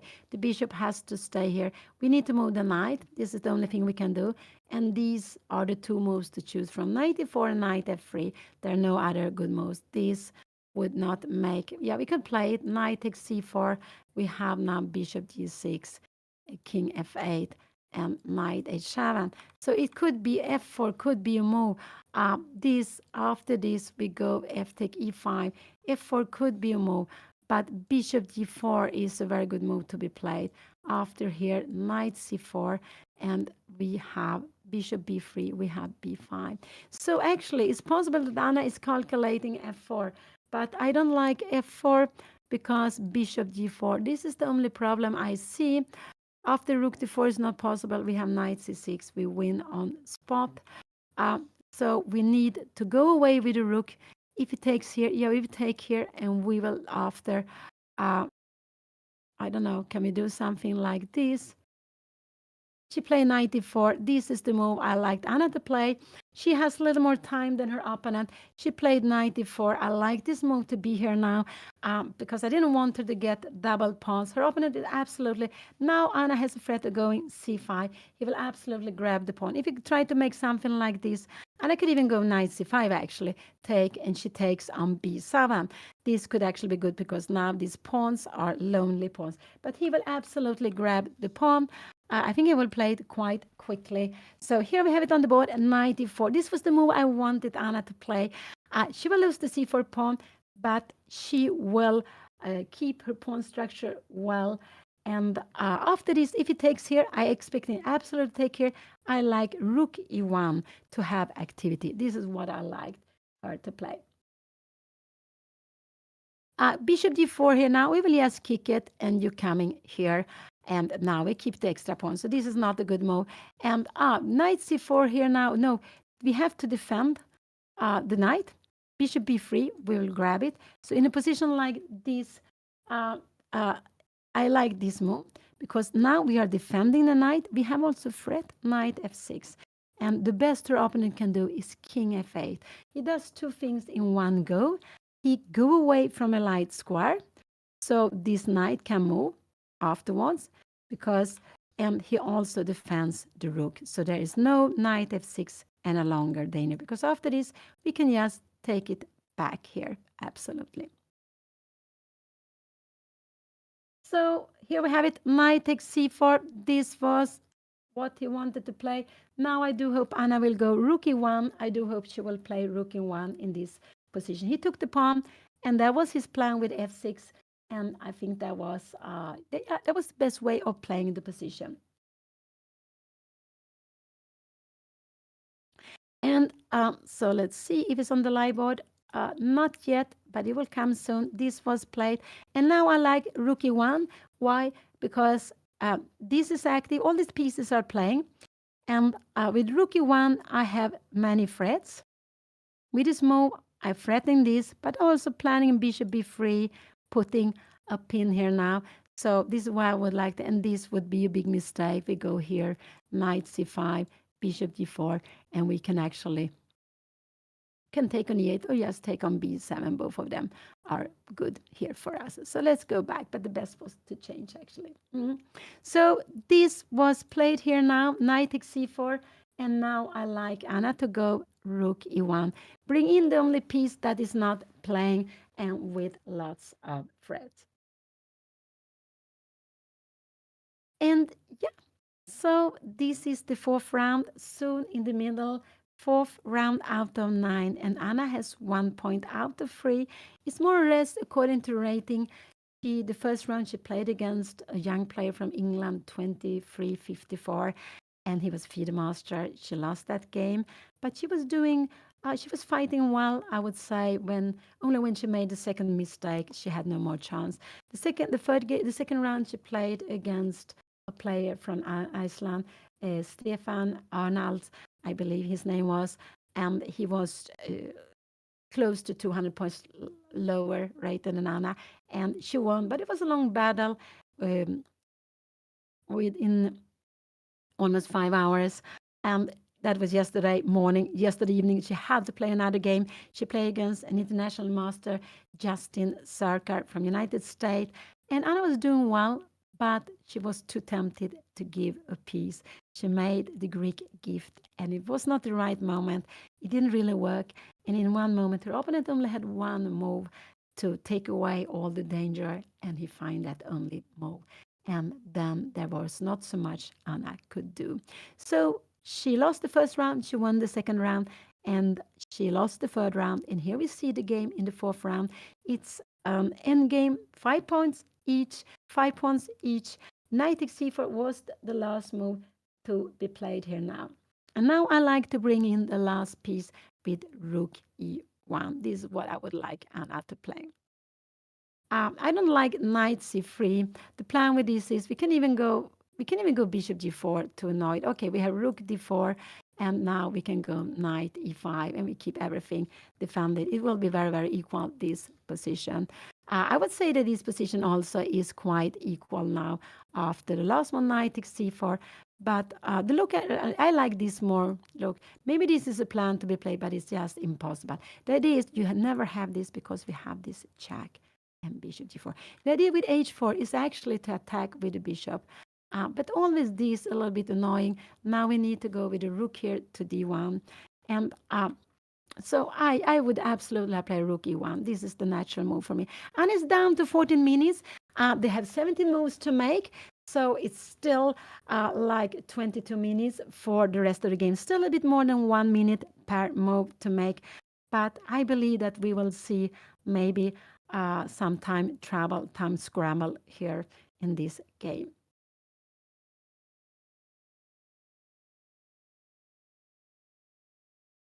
And here we see Saruki one is what I would like to play. Also because it's a tricky move. You have lots of threat, and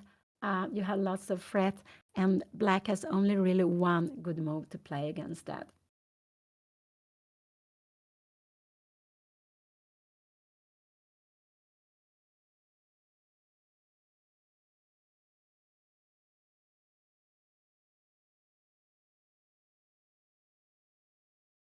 Both of them very, very focused.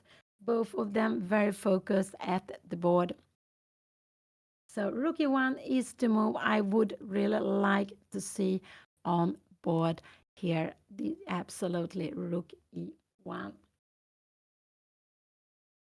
And I think it's just so logical because as I told you, these are active. This one is not doing things. This is the why h4 could be an idea, but it's just too sophisticated to play h4, h5, trying to walk with the pawn and open up the line for the rook. But it's a possibility to play. So if rook e1, bishop g4 is not such a good move, we have this beautiful move. Wow, this beautiful move, but that is not. And the point is after b5, we have rook d5. And after this, we have rook c5. And after f5, we have h3. It's too much.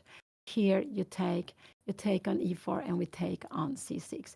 And we can see it's equal pawns, but we threaten to take on c4.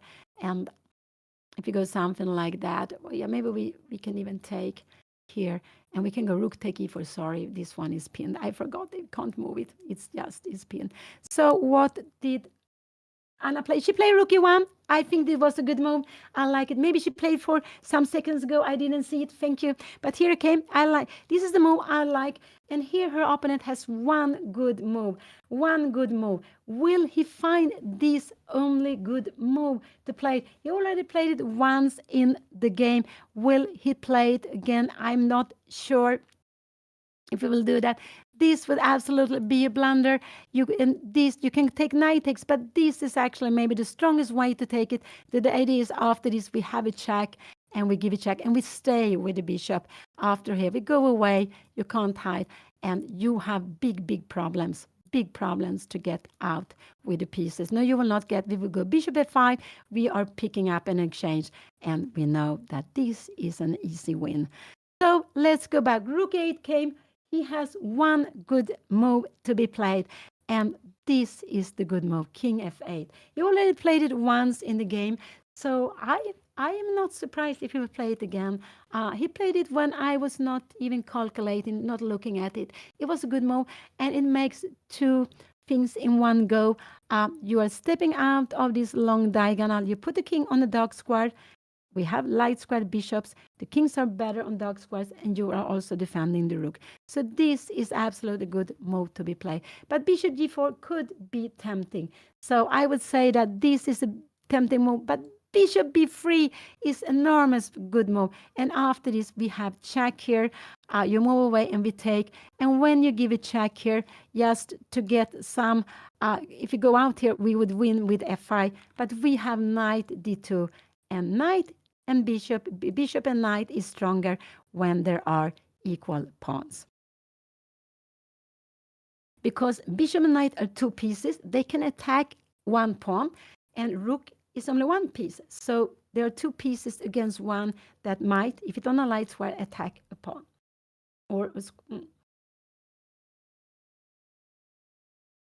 The best move is to go king f8, just to keep it here, just to keep it close here.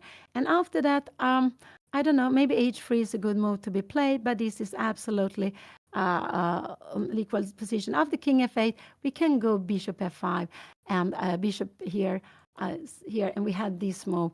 And now if you go knight e5, maybe we can start with some f4.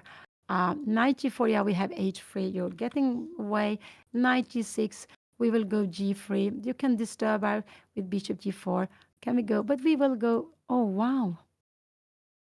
Yeah, this is not so easy to see because of f5. There is only one move to be played, knight c5. But this is incredible. The idea, if you take here, we have this beautiful mate. Wow. Beautiful mate. Yeah, so this is very far away. Very far away. But rook e1 was a good move to be played because she's activating her pieces. So I would say if black plays the best, what did he do? He played bishop e6, knight c5, bishop f7. But now Anna wins the pawn. The best is actually to take on b7. Best is to take on e8. And because if she takes here, maybe her opponent can go bishop d5. But now Anna has bishop b3. Wow, bishop b3 she has. If you go a4 here now, oh wow, what is happening? I don't know. We can even come here. But so this is just very good. Rook b8. We will go knight c5. You cannot take here because we have bishop takes c5. So bishop e6 was played. And now bishop f7. The best is for Anna actually to take here, take the pawn. This is the best way to play because a move like this, we would always go rook d8 and we would exchange here. And we can again pin this bishop f7 and we can even play king c2. We can even take here. But I would not go for this. But we can do this, take an extra pawn, because again, you remember, but this is also, we have 2 pawns more. This is absolutely fine to play. So he played bishop e6. That was surprising. He didn't go king f8. He played like this. So the best for Anna is actually to take on e8 and then take on b7. And the reason is to keep this d5 square under control it. If she takes here, our opponent will have time for this bishop d5. The plan is if he comes here, can he come here now? Bishop b3, you have bishop d5, but we have rook e7. We are getting very, very active. Bishop d5, because after rook c8, we can absolutely just go bishop f8, king here now. And what is happening? I'm a little bit, the rook has to come. The rook has to come all the way back, and we are having, we are picking up the piece. So it's very, very lots of tech. But he played this. So Anna will now get a pawn. She is much better now. He didn't find the best way. I thought he would do so he find this king f8 beautiful before, and I thought he would do that again. But he wanted to develop the bishop. And so he went bishop e6, but knight c5 was a very good move. Bishop f7 was forced to be played. And now Anna can take on b7, or she can exchange and take on b7. I think she will take on b7 first to keep both lines. But I think it's better to take this way. But it's maybe not so easy to make here. And now the idea is king f8. We will actually go. This is actually very close to be okay, but we have rook h5, so it's not such a good move. But we have rook d8, and if you take here, you need to go. If you go bishop d6, we have maybe we go bishop b3, but we are getting to the knight endgame. Remember, with the pawn extra, we want to play knight endgames. It's just fantastically to play. Also, these are very weak pawns. So let's go back. Let's go back. What will Anna do? I'm quite sure she took on e8. She decided to go for rook take e8 first.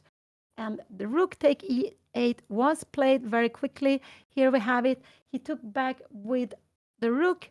And now I think Anna will just grab the pawn. Knight take b7. This is just a very good move to be played here now. Just to take an extra pawn. And you are also attacking the pawn on a5. And here we have it. And if something like this comes, we will just go rook d8. So this is good. So Anna played the best. She took an e8. Her opponent took back. This is the position at the board. The live board is some seconds afterwards. And they have played now 20. They have played now. This was the 26 moves. So Anna still need to make 14 moves. Her opponent has to make 15 moves. And they have Anna has like 10 minutes, and her opponent has also. They both have about 10 minutes. Anna 9:40, but we shouldn't forget to get half a minute extra per move when they're playing. Now, actually, for Anna, it's very, very good now to exchange rook.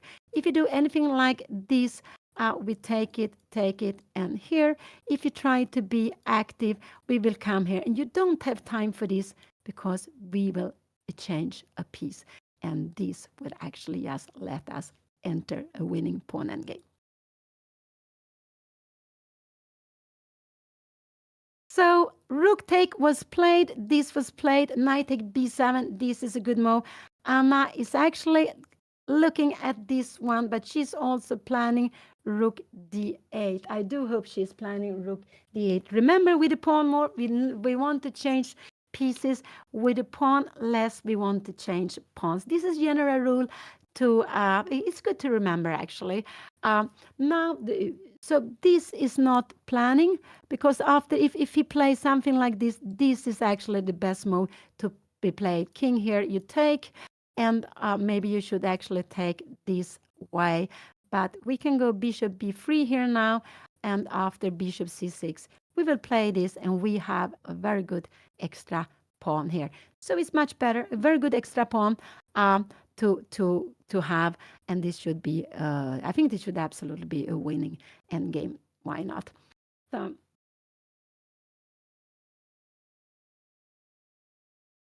yeah, and this is also important to know that if you would exchange, if you have rook, bishop, and knight against with no pawns left on the board, it's winning. You have to push the king to a8 or h1 with the light square bishop to the same corner as the bishop. If you have two bishops, it's very easy to make a mate. If you have two knights, it's a draw. Two knights cannot win against the king. It's a draw. So she played the best and she took on b7. That was just very, very good. And now she wants to go rook d8. So if he goes something like knight e5, yeah, then Anna will just take this pawn. So this is a very good move to be done. It cannot come here. We can grab it like this also if we want to. If something like this, we can go rook b3. And again, it's not possible to make anything because we have this check and we will just take bishop. So let's see what he will play. What will he play? Rook b8. Then we have this absolutely very nice move to be played. We are trying to exchange the bishop after here. We can even go knight c6, try to pick up the pawn. Actually, this is what we will do, knight b7, and we will start going up. We will actually play like this. Maybe bishop e4. This is, yeah, but this is very, very far away. Bishop d5. I just want to say we have a check here now. So let's go back. This is very far away, but Anna played the best. She took an e8, and now this should be the plan to exchange the rooks. Rook endgame with the pawn up. If the opponent has activity, maybe the pawn will not be enough. With the pieces, it will be easier. Has he played? No, he hasn't played. I thought he was going to play, but he hasn't done that yet. So this is the fourth round in Reykjavik Open. It will be 9 rounds to play. So it will keep on going until Tuesday. And Anna has 1 out of 3. She lost the first round. She won the second round. She lost the third round. And both second and third round was played yesterday. And today we see the fourth round where Anna is facing a player for United States, Dylan Mice. Unsure how to pronounce it. And Anna has a little more than 200 points more than him. She has a pawn up, but there is still a lot of work to be done here now. Knight vs bishop. If you have a pawn extra, it will absolutely be good. Knight vs bishop with equal pawns, good pawn structure, symmetrical pawn structure. The bishop might be stronger because it's a long-range piece. It can be on one side and attack something on the other side. But if here with the pawn up, yes, this will be also very good for Anna. If you change everything, Anna play knight against the bishop, it will also be very good for her.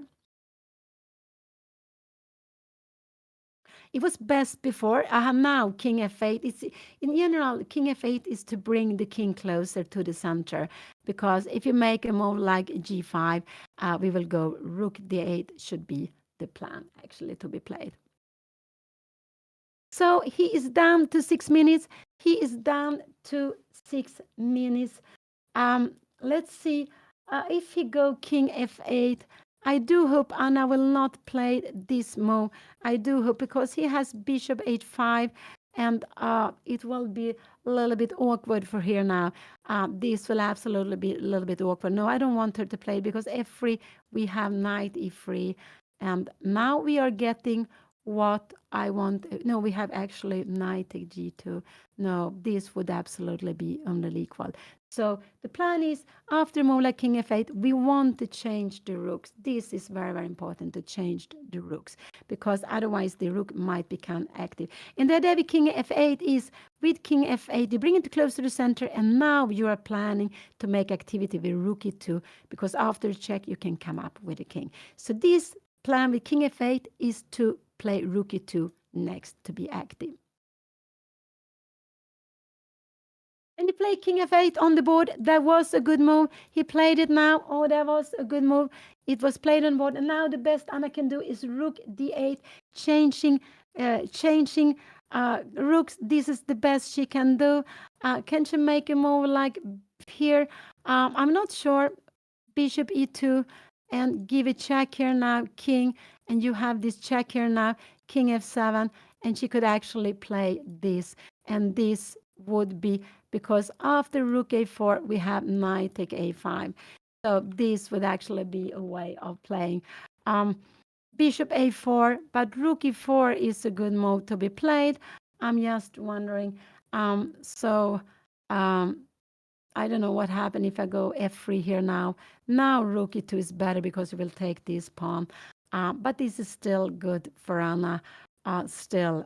So bishop a4 could be tempting for Anna to play here now. But I like more rook d8. This will put fire on it. I expect him to play this move. But then this is a fantastic plan. And to take bishop b3. This is fantastic. After here, we give a check. I don't know where you're going. And we go bishop d5. We're keeping our pawns here. And we go in, and you can go somewhere like this. We go bishop f3, and we go in to pick up this pawn. If you go g5, we will go h3. If you go f5, we will go knight c5. You can go g4, take, and we will take here and here. And now we can go bishop d1. We will pick up this pawn, and this is a winning endgame. So king f8, but this is what I hope Anna will play. King f8 was played. This was a good move to be played. I do hope she goes rook d8 now. And they have played, there are 13 more moves to do. They have about 7 and 6 minutes plus half minute per move. So they still have about 1 minute per move, but it's not so much. Will Anna find the rook d8 is absolutely what I would love her to play here now. Not to let him have this active rook. Bishop a4 is absolutely a possibility, but I like more rook d8 to play simple chess. But I think I actually expect Anna to go bishop a4 if she find this idea, because she likes to play for tactical ideas. But rook d8 is what I would say the simple solution to play. Take away the active rook. We are hitting this pawn. We will come back. After a move like this, take, knight d5, we have bishop b3. And this is a very important moment. After king e7, we can even take here, and we give a check here, and we grab another pawn. So we have these 2 pawns. After here, we go g3. There is no danger of g2. e3, maybe, I don't know, yeah, e3 here. We will just bring in, and if you go king e4, we will start. Maybe we go h4, and when you come here, we can go king e1, and we just keep it after a move like this. I guess we can go b3, but this is just 2 pawns up. It's winning. So king f8 was a good move to be played. I like rook d8 here now.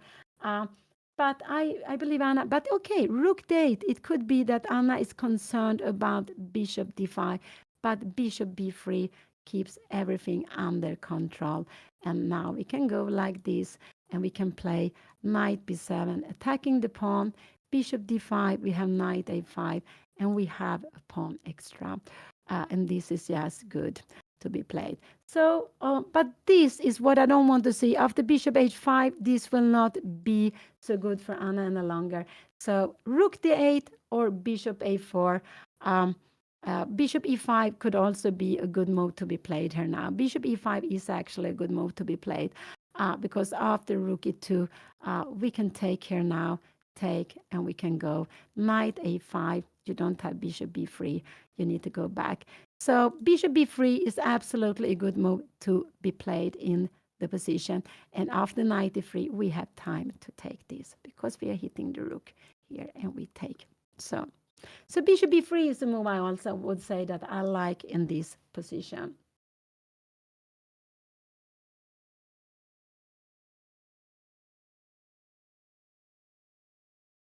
Oh, so exciting. Anna's down to 4 minutes. She is down to 4 minutes. Will she manage to keep control, or what will happen? It's not so much 4 minutes, because it's 4 minutes plus 13 moves. She has about 10 minutes for 30 moves. It's less than 1 minute per move. So what will she play here now? Bishop b3 is a good move, and no, this was a mistake. Knight a8 is a big mistake. Knight a8, she will not be better now. After knight a8, she will not be better after knight a8. This was very, very scary to see on board. After this now, knight d8 was very tempting, but it was a huge mistake. Her opponent has bishop h5, and he will absolutely play this. This was, I was scared that she was going to do bishop h5, and now this position is equal. This position will be equal. After this, we have this move. We give a rook e1 check. We need to come here now, and now we have knight take b2. And what will happen here now? This is absolutely crazy. We have a check here now, and we can go king f7, and we need to take here. And I don't know, bishop take d1 and knight takes c7. This will not be winning for her any longer. Will he find bishop h5? And I think so. It's a threat. So Anna, this was a blunder. This was not the best move. And it's not good to put, because this is under attack. It's not, she wanted not allow this, but this is very good. And after this, we have knight e3, rook take d2, and knight take g2. I think this is what she has missed. I think this is what she has missed here now. This and so f3. She will absolutely play f3 after bishop h5, and after that we have knight e3, and we have this move, and this will not be winning any longer. So this was, I think, absolutely will play, because it's a force move. You have a threat here now, and here we have it on the board. And I'm so sorry to put pieces like this. She needs, there's so many. She has back rank problems. She has, so this was absolutely a blunder to go with a knight to d8. And I don't like this, to put pieces where you need to defend. Bishop h5 is coming. She has to give a square for the knight. And he played this with about 4 minutes on the board. He is absolutely now going. This is not, Anna is not better any longer here now. I don't know what to play after this. This is about equal now after she made this move. And just to keep the pieces together, now we see this rook needs to either f3, but then we give square. So she gave activity to her opponent. And yeah, oh, I'm sorry, but chess is like that. We have to be human. I think she will go f3. The problem is knight e3, and after rook e2, there is only one problem, knight take g2. Here we have f3 on the board, but then he will absolutely go, he will go knight e3, and the position is equal here now. This, he will go here, you will take here now. And what can Anna play here now? She's actually worse in this position. She is becoming worse. She can give maybe bishop b3 here now, but and now knight f4. So she will needs to take it. After here, no, she has rook g3 and bishop d5, and she will, this will absolutely be an equal position. Will he find all this? I don't know. Knight e3 will absolutely be coming. f3 was played. And here we have the big problem. And I forgot about knight take g2. This is the, and here we have it, knight e3. He played all this, knight e3. And I'm so sorry, Anna went for this. I'm really so sorry she went for this. So she will go rook d2. This is absolutely what she has to play. But he has knight take d2. And if he takes here, he can take rook take d8, bishop e4. And it's an equal position. It's not more than that. It's an equal position. And I'm just so sad to see this when she had such a beautiful position on the board, that she gave activity when she was not allowed to give activity to the opponent.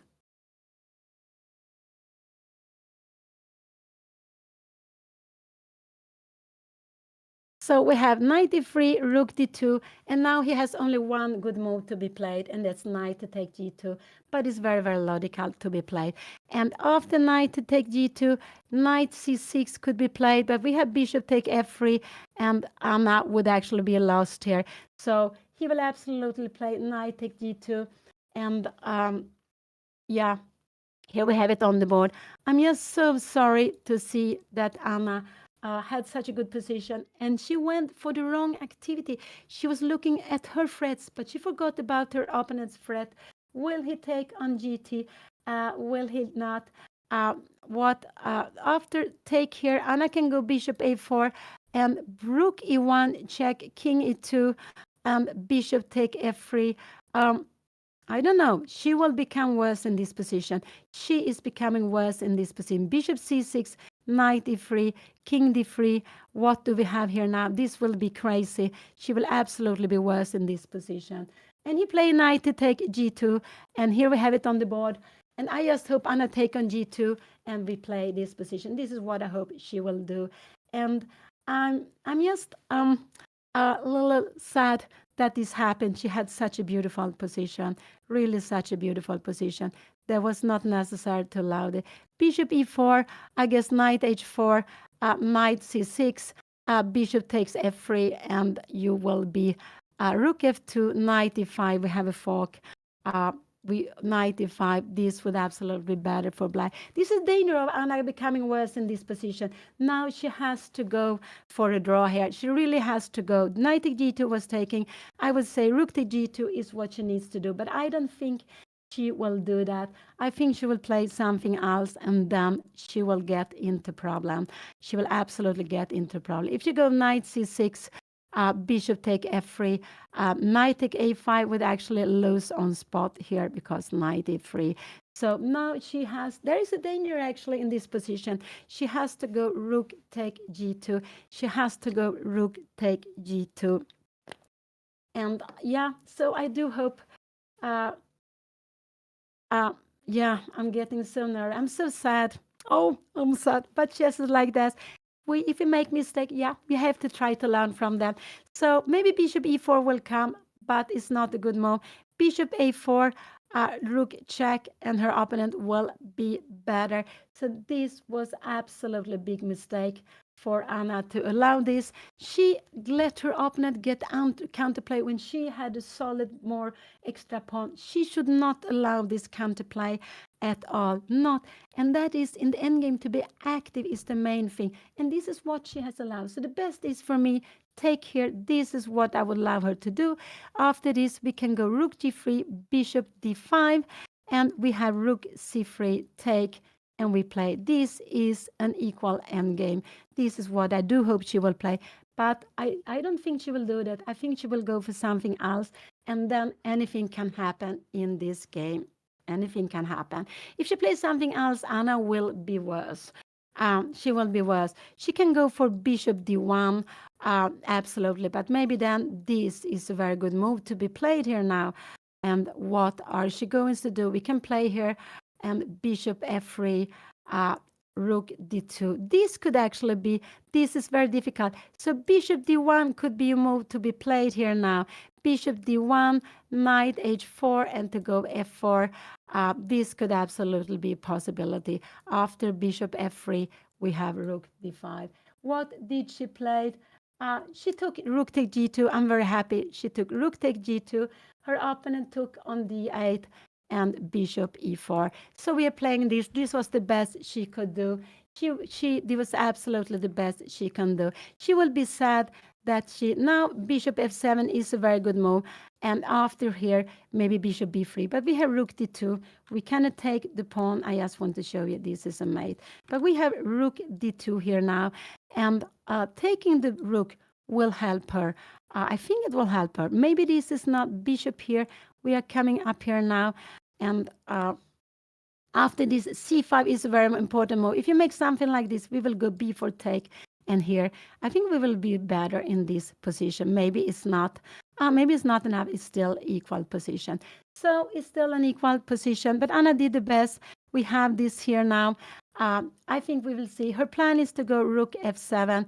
Her plan is also to go rook d2. After king is 7, yeah, if we come here, rook d7, we have even bishop f5 now, and we will grab a pawn, so that will not be good. But rook f7, bishop f7 is a very good move. And I'm happy Anna just took on g2, that she played like this. I'm very happy that he did it. That was her best, just to go for an equal position. And now it's just completely equal this. Black managed to win back the pawn. And I think this is likely to end in a draw. Yes, I think so. But this is what the best she can do. And so Anna played very beautifully, but made one mistake. And it's very important, keep the pieces together, not allowed active play for the opponent. And this is what she did. She allowed active play. and that is not good. She had a pawn extra, just, and she wanted to keep the rooks. She didn't want to change the rooks. She wanted her rook to be active, but then her opponent's rook could be active, or like we saw, the other pieces got activity. So let's see what will happen. I absolutely guess this will. I think bishop f2 is a very good move to be played. He can also go here. Bishop e8 could absolutely be played. And after this, he will go bishop a4. And we have a mate. We need to come here now. You can go here. And we will just play like this. King here now. And we have king d2. King is coming up. King. This, we have to be king d6. We have to be now we like to play the pawn on f4, I would say so. We can go b4 here, check, and we keep back the king somewhere here. But this is absolutely not enough. We don't have any way to enter. All the pawns are on dock for both sides. You can come here, yeah, here. You can come here, and we go here, and this is absolutely a draw. So let's see what he will play. Let's see what he's going to play here now. So he is down to 1 minute. There's still 9 moves to make, but his position is quite simple to play. Anna to move would go rook c2. She would go rook c2, picking up the pawn. What should he not go? He should not go c5. This would be a mistake. c8 because Anna has b4. She has b4. Take, and she will pick up the pawn. This would give her an extra pawn. So it's normal. This bishop is not doing it. Normal to bring it back to f7 or e8. One of these square would be normal. I think bishop f7 is the most logical move for me to be played. And I think he will do one of these two moves. This position is quite simple to play. I don't think her opponent will make any mistake now. He has little time. And here we see he's grabbing his bishop. He put bishop e8. That was a good move to be played. Bishop e8. Anna can go bishop d2 or bishop c2. I think she will go rook c2. He will go bishop a4. And we will have rook d2 on the board. So she's down to 10 minutes. Now she see that after rook c2, he has this move. And she will need to go rook d2. And we will play this position. So it doesn't matter really how she plays. I would say it's quite simple. What you do is you put the pawn on dock squares so the bishop cannot attack them. And Anna will, bishop a4 is coming. She will have to change rook. She can go b3 here if she wants to. But rook b8 would be just bishop c8. This will become active. No, we don't want to play like this. So I like rook c2, bishop a4, and rook d2. And here we have it on the board. Now, what did she do? She played b3. Now, b3, bishop a4, b3 was played. I think bishop f7 will be played now. And now, if you go king c2, here's rook b8. She is getting into problem. No, this is not possible. She needs to go king c2. And then, what did he do? He went c5. He went c5, b3, b3, he went c5. But I think c5 is a mistake. We go rook c2. What does he want to do here now? What is he going to do here now? Rook c2 was played, and after rook c8, Anna has b4. What is he? He can go rook b8. Anna will actually, in the end, she will pick up a pawn. So rook c2 was played. This is still, he's down. Anna has more time. He doesn't have so much time. After this, Anna has b4, take and take. If you go c5, we will go king b2. If you go something like this, we will go king c3, and we are going to bring out the rook. This pawn is on a white square. So he played rook c8. And so here we have it. c5 was played. Here he played rook c8, and now I just like Anna to go b4, just to go after the pawn and to put the pawn on dog square. She will be better if she goes b4. This is very important move to be played. Here, he goes c4, we go here. He can go something like, but we go rook c1, we will go. Next move will be king c here now. And this is still a little bit better for Anna. Rook h8. We will go maybe rook g1, h5, and we have rook g2, keeping everything. God, I think it will be a little bit better for her, but maybe not enough. But b4 is absolute move I would have been played here now. It's still very equal, this position, but there's some firework. For Anna, it's a disadvantage to have these pawns. They are better together. They're absolutely better together. So b4 is the move I would play here myself to get the pawn to a light square. She can go king b2 if she wants to first. After king b2, and then king e7, and now, but no, not b4 because you are pinned. After b4 take, we always have rook b8. And in this position, black is a little bit better because of this pawn. Probably it's a draw, but black is a little bit better. So I don't want to go up with the king. I want Anna to go b4. She has to go b4. And then up with the king. So b4, let's see, will she go? No, she goes king d2. No, not king d2. And king b2, this is a mistake. King b2, it's a mistake because her king will not be so good there. And she should have gone b4 to put the pawns on dark square first. So king b2 was played because now b4 is never anything. You have rook b8 always. So now b4 is not anything to be played. But her opponent can even go here now, and now she will need. He went in there. He went king e7 here now, and now Anna will go king c3. I guess she will go king c3 here now. I guess this is her idea to play king c3. Now she goes b4. Yeah, this is possible to be played, but it will be absolutely equal position. She should have gone b4 the move before. So let's see if she goes b4. There will be she go king c3. But I'm a little bit scared that she will might be getting worse in this position. Could she be that? Maybe not. a4 would actually not be so good move. We just take it here and we go rook b8, and it's equal, but she has the pawn. It's absolutely equal here now. This rook c6, and we can take. We give a check, and you will need to come back. And we are a little bit better here in this position. So let's see. What did he play now? Anna played, king b2 was played, king e7, king c3, bishop c6 was played. But now to take and go king c4, Anna will be better. So I hope she will do that. Take and go king c4. She has a little bit more active king. So this is what she did. Take. And now I like Anna to go king c4. Yeah, king to c4.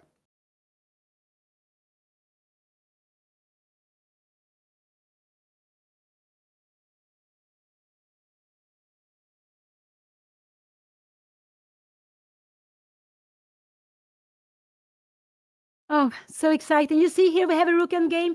This is what happens lots of the time. We have a rook endgame, and they have played 37 moves, 36 moves. Anna still has 3 more moves to go. Her opponent has 4 more moves to go. They have, Anna has 1 minute, her opponent half minute. But this is absolutely an equal position now. It's absolutely an equal position. If he goes here, come here, he can give a check here, and comes here. King d6, her king will just be very weak. So I don't hope Anna will not go king c4 here now. But in this position, Anna plans king b5. This is a threat she has in this position. She is planning king b5, king d6. She can she go king b5 here now? No, maybe not. Maybe this is a good move. Take here and king c6, and she will be mated. There are always some danger. So I am a little bit scared. So king d6, she has this rook here. We have a check here now. But king e1, and you see how weak the pawns are. You need to go rook d3, and this is getting a little bit scary. So what did he do? He played rook e6. So now Anna can go king takes c5, rook e3, and b4. Take here, she will go b5. She is much, much better. Will she find this? It's equal pawns, but after king d7, rook d2, king here, king b6, Remember what I say, active king against passive king. And we will go king a7, and this pawn will march down. Here, b6, and we can actually, after g5, we have a check, and we are marching down. This a pawn is in the way. So she should take the pawn. Will she do that? She should take the pawn. And then rook e3, b4 is very good for her. She played rook c3 now instead, but then he has rook e5. That was not the best move to be played. That was not. But after rook e5, maybe she will go king b1. It could be possible, and that she will do that. I think so. This could be possible. So she played rook c3 here now. This what she played. If he goes, it's a lovely move. He go rook e5. I think Anna will go king b5. This is vast. Oh, it's so crazy. It is. Oh, I'm so. It's getting so nervous here. Absolutely getting so nervous. Rook e5 was played. King b5 is a good move to be played. I think so, but it's still, this is absolutely still equal. This position is absolutely still equal. What did Anna played? I don't see what she did. She made a move, but I can't see what she played. Rook e3 was played. She played rook d3. King e6 is a good move to be played. I don't like this move, the last move Anna played. King e6 is a very good move to be played now. After king e6, what is her plan now? I think this is a little bit of danger now. King e6, I have this plan of walking up with my king. Now we have f4, and we have f4. Rook e2, we will go h3, and rook c2. Maybe we come king b5 here now. So it's all very, very tactical. She played rook d3. What did he play? He played rook d3. Oh, sorry. Rook e5, rook d3, rook h5 was played. And now Anna can go.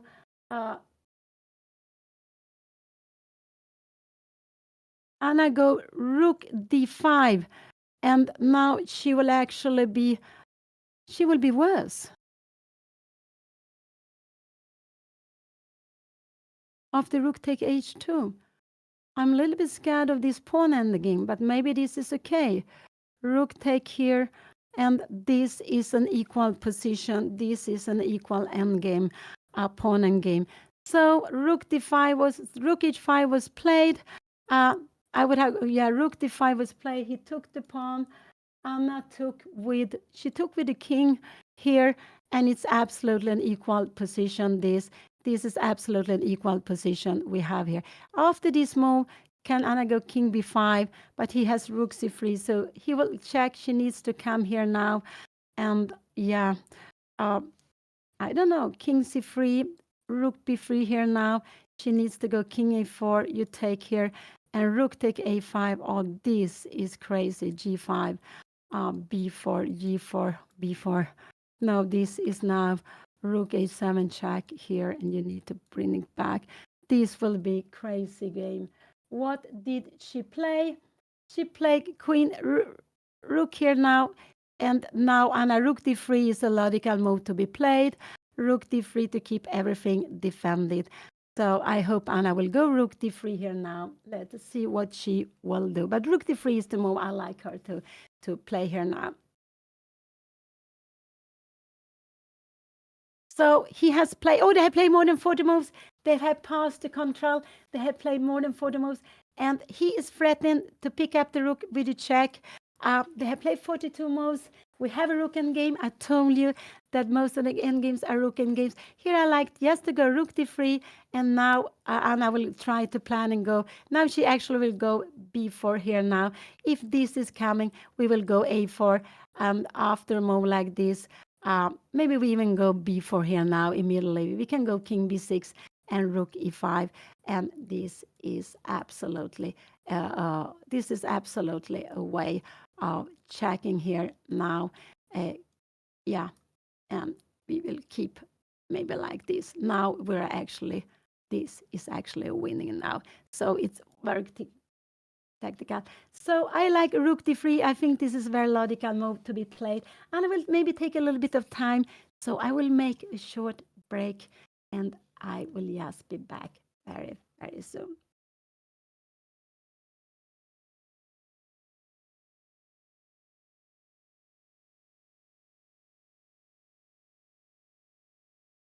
because yeah. So I will be back at any moment.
Anna played the absolutely most logical move to go rook d3, defending the pawns, and she played it quite quickly. So this is the fourth round, Reykjavik Open. Anna has 1 out of 3. She's playing a rook and games. There was a saying that all rook and games are drawn. It's not like this. What could her opponent play? He could give. Can you give a check here now? Maybe we go king b6, g5, and we will go. Maybe a4 is actually a better move. Oh, g5 not, because, yeah, after f5, yeah, we could even take the pawn here, actually. But we have g4 coming with check. So we have actually this. But let's go back. Sorry, I went. So rook was logical. You're defending every pawn. You're defending this. And white is planning b4, going with the b pawn. You don't really can go and take the pawn because you always have rook h5 check. What do you expect her opponent? Her opponent can even go here, king b6, and you have rook h3 taking here, and g4. This is absolutely a danger for to be played. This is a little bit of danger coming here, and rook d2. This is absolutely a danger. Rook d4 is important move. So yeah, this is actually a scary plan. G5, but the best is actually just to go like this, because now you don't have time for this move. We can even go b6 here. G takes, and we go b7, and this is absolutely a draw. This is absolutely a draw. So Anna will win the rook, but this rook will have to be giving up for the pass pawn because Anna's king is so far away. So because if you give like this, check, coming here, you come here, so you will not be check, and we will take. And this is a draw because this king is too far away. You just push the pawn. So what will he play? What did he do? He gave it check here, check. So I would go king b6. I think this is a natural move to be played. King b6, I would go. Absolutely. Yes, to put it further. And now maybe the best way of playing is actually maybe with a4 directly. If you go rook h3, I'm just wondering here. B4 take and a5. You even can go g4. We have this a6, rook take f3, and we can even a position like this is actually a draw. There are too many passed pawns. Even this is pawn 1, 2, 3. This is draw. Queen against rook wins, but here I guess you will win this pawn, but the king will stay close to these 2 pawns. So you will have rook and 2 pawns against the queen. So I would go king b6, absolutely, to go more active. I think this is, you can go king c4. King c4 is also possible to play, but king b6. If you go g5 here now, I don't know, can we take this? I don't want to do this g4 check because we are, I don't know here, and we have g3. Is this something to be scared of? After f4, this would be very, very good with a huge, huge threat. So we need to go rook d1. But these moves, it's so difficult to value this when you have a big race. But king b6 is the normal move to be played for me. But she went king c6. Anna is planning b4, b5. This is her plan. So g4, Anna wants to go b4, take and take. And after anything like this, she can put the pawn here, and this is a draw. This is absolutely a draw. Yeah, this is absolutely a draw. So king c6 was played. The idea is simply to go b4, b5. She is going to push the pawn, and I cannot see that this will be anything else than a draw because black has 2 against 1 here, and Anna has a b pawn that will be. But it will be good to play out. This is very good to play out. You get the feeling for it. So king c6 was played on the board. Here we have it on the board. They have about 25 minutes each. 25 minutes each. And Anna has 1 extra pawn on queen side. She's trying to queen that. it's possible that this rook has to be given up for Anna's b pawn. But black has an extra pawn here on the king side and an active king. So probably Anna's rook will have to be given up for a pawn when it has become a pass pawn.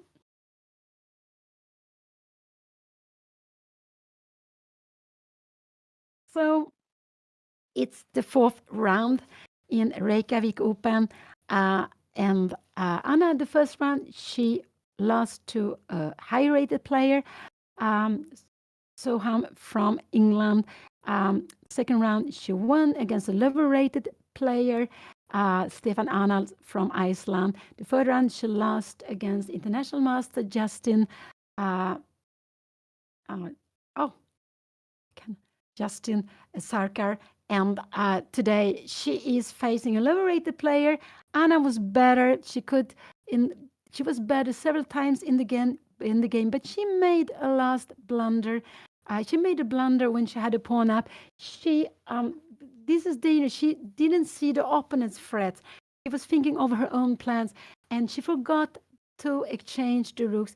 And maybe because we don't so often play with knight and bishop, maybe this is why it feels a little bit awkward to go into an endgame game with knight and bishop without the rooks. It's not so often we play them, but with a pawn extra, that would have been very, very good. But it could be that Anna also thought that the knight would be trapped, but it was not going to be trapped at all. So Anna, yeah, she has 1 out of 3. There were 9 plays with 3 out of 3 before this round. And this would absolutely be a blunder, because after this here, we would just queening.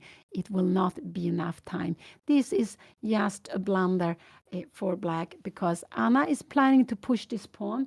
The only piece that can stop this pawn from getting pushed is the rook. So black will probably has to give up the rook for the pawn.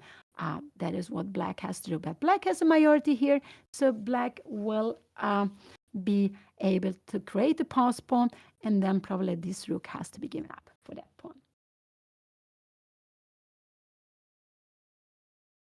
Yeah, it's true. Every game is a lesson to learn from. Absolutely. And now we see one of these famous rook endgames, and it's not. And it's very good to play it out to get a feeling for it. So black moving the king would be just not a good move. You can go here, but that would absolutely be just lose time. So the only thing black shouldn't do is to move the king, also not to move the pawn, because now we have b4 and we have a pawn here to win with afterward. So for black, it's important to exchange these pawns. So a4, we would just go b4 because we were winning it, and later on we can go and take this pawn. Keeping this pawn on the board would actually give white a winning position. So that's why this pawn needs to stay where it is. It needs to stay where it is. So moving the rook, anything, but it's, yeah. So g5 is absolutely also possible to play like this, and now to go rook h1, and I go maybe b5. Maybe she will go rook c3, and you will go here, and we just, now this is winning. Now this is winning because we have rook c4. This is a very important thing to remember. You don't have time to go after the pawn because we have this and rook b5. This is very important to remember. After check, we are coming here. There's no way to stop the pawn. So there are always some tactical. There are lots of tactical ideas in rook endgames. Also, this idea of cutting cutting the king so it cannot be active. So cutting the king, cutting a line for the king so it cannot be active is also very important to find in some certain positions.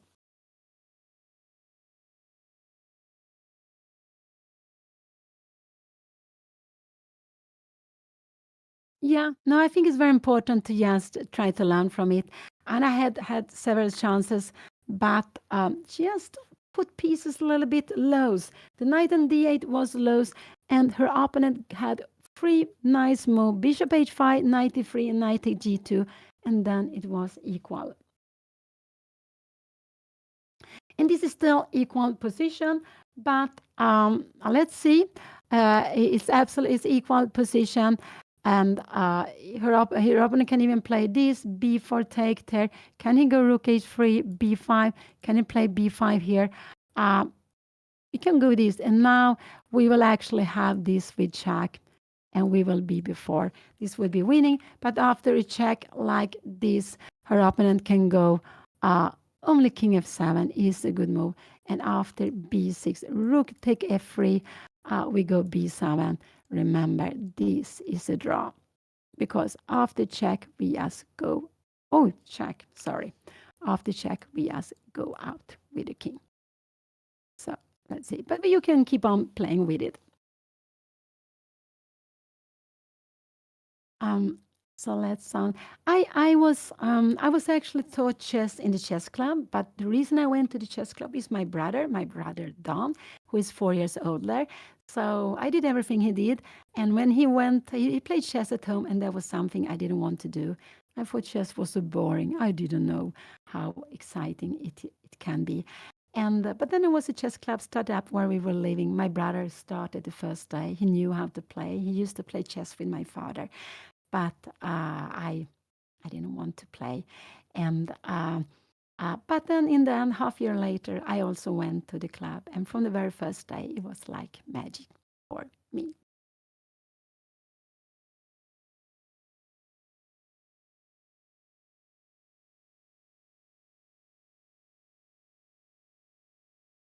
So so Anna is pushed, and these, they will be raised, but it's just so black can play whatever black wants to. Black can also go rook h8 here now.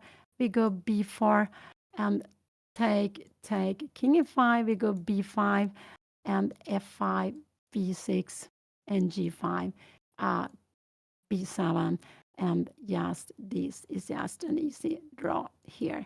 And king c7, yeah, and we have king here, and we go king e4. It's just an easy draw. But of course, we are learning by playing. So rook and games, you calculate and you can get worried. And of course, he's worried about Anna's b pawn coming, but it's just a general rule. Anna has a b pawn running down. You will sacrifice your rook, and you have an extra pawn on the king side. When Anna grabs the rook, her king will come to b8. It will be very far away, and then the black will create a pass pawn, and this rook has to be sacrificed for the pawn.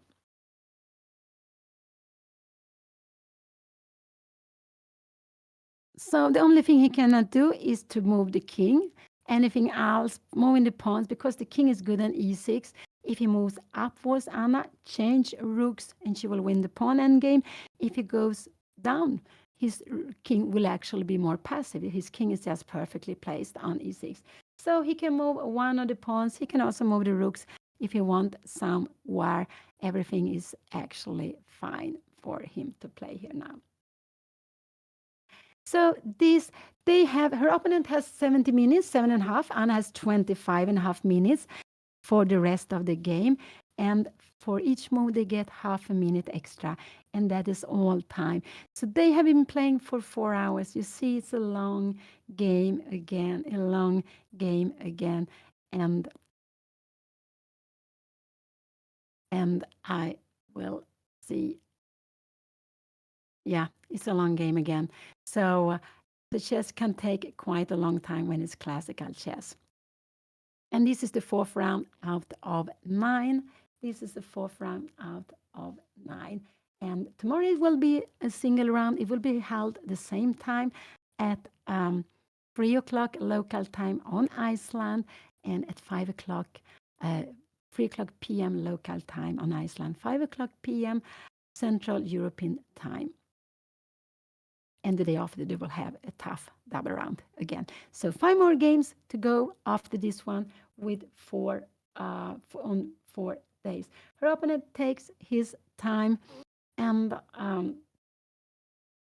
both of them are training rook and games here now. both of them are training rook endgames. So that is very, very good to do. And this is why it's so important. Keep on playing, even if things are mature for some good players, they will see it immediately. But you will get better understanding. Keep on playing these endgames. So, and it's up the clock, absolutely. But it's just. But isn't quite, if he has realized that this is a quite easy way of making a draw, it shouldn't be a problem. But he's taking a bit of time. So he's a little concerned about Anna's B pawn. He's absolutely concerned about Anna's B pawn. So there are two things he cannot do, move the king or move the A pawn. But moving any of the other pawns or the rook will be fine. He make rook h8. This is what he played. He played rook h8 now. And now Anna can go, she could go king b6 actually if she wants to. But well, let's see what she will do. But she can go b4 actually. So he wants to go rook h8 and he will go and sacrifice. I would just go in this position. I would go b4 just here. King b5. I'm not so sure about king b5.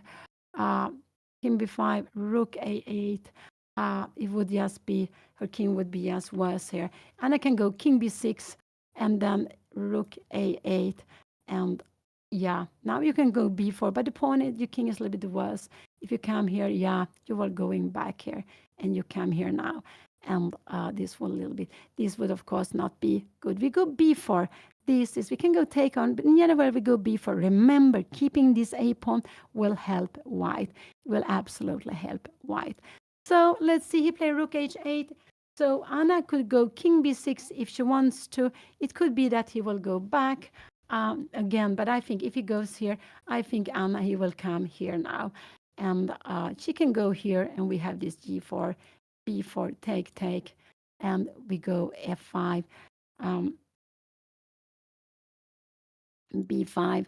And what is this? This is still, yeah, this is still no problem, b6. It's just an easy draw here now, anyway.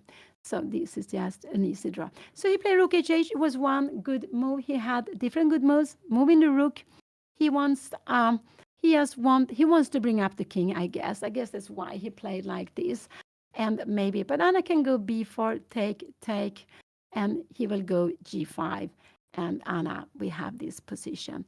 And after check here, she's coming here, and rook c1, b6. She will always be able to king e5, and you go king a7, and it will be a draw. So what would I play in this position? I don't know if I would go king b6 or if I go king b4. One of these two moves, I would play b4 or king b6.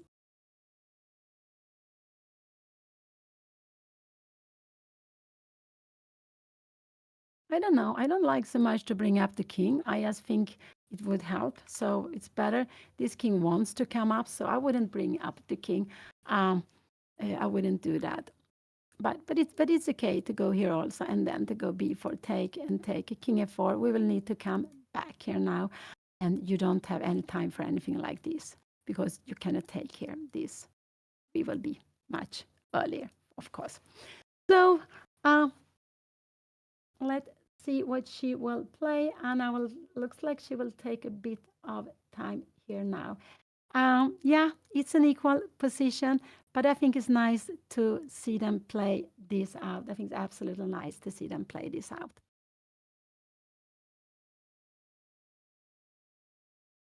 Today was only one game, so this is the only game Anna played, the round number 4. So they had one game the first round, and yesterday they had 2 games, and today was 1 game. Tomorrow will be only 1 game also. The round number 5 will be played tomorrow, and the day after, the round number 6 and 7, the same day.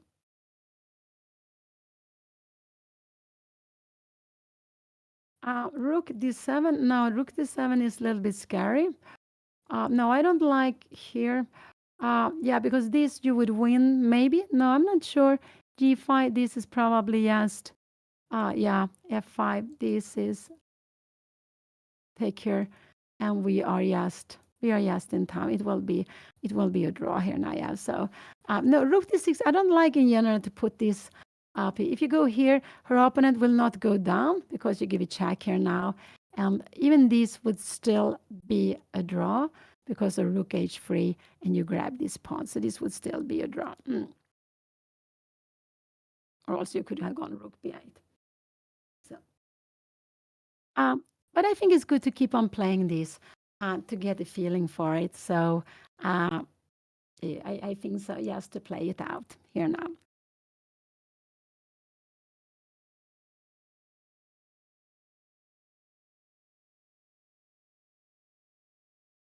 So Anna had good position several times today, but she made the last blunder. She made 98. After that, she could have got tiny better in one moment, putting her pawn on a dark square, forcing her opponent to have his pawn on a light square. They would have been tiny better for her. Then we got this rook end game, and it was equal.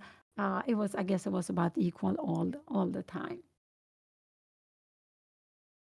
And I normally play long games. I also normally play long games. And so we see this one, they have been playing for 4 hours and 15 minutes. They will probably keep on playing for 20 minutes, at least 20 minutes, maybe half an hour more, I would guess so. So it will be a long day today, too.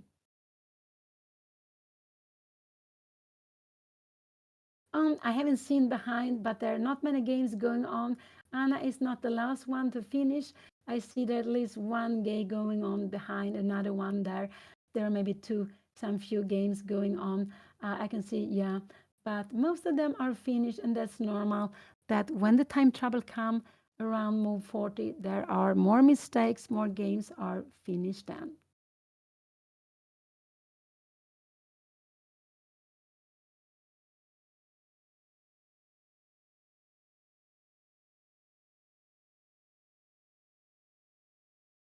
Her opponent has played some very nice moves in this when he got the chance, but he also has given Anna chances, or both in the opening to take a pawn. She took the pawn in another way, and then when the pawn on h7, he took the pawn on c4, but he didn't find the best move there, and then Anna won a pawn again. So Anna has been ahead in this game, but she has made mistakes, and then he has been very good of getting back. He has found the ways to grabbing the pawns. He has found the right way. So he has played some very nice moves, I must say, absolutely, but also giving Anna chances. Because Anna still has 70 minutes, 18 minutes, so they have this time to play. They have this time, they can use the time. So this is absolutely fine. And of course, for us, when we are watching, we think they're playing so slowly. But when you are analyzing, time is passing by just very, very quickly. Yeah, if Anna makes a draw, she will lose rating. Her opponent will gain rating. I don't know how much Anna loses if she makes a draw. I actually don't know maybe how much it is. I would need to guess that. I don't know if Anna gives a check here now, but King f5, this will be very crazy to play. And now b4, g5. I'm a little bit. Now we have rook a5 here.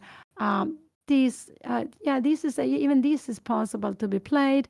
King g4, rook take f6, and rook a8 because you are grabbing. This is why you can also go king e4, rook take f6, and you have rook a8, and this is also a draw. So it could be that Anna wants to give the check. If you can even go back here now, check, and you can even go here because if you take here now, we have both. We have rook b8.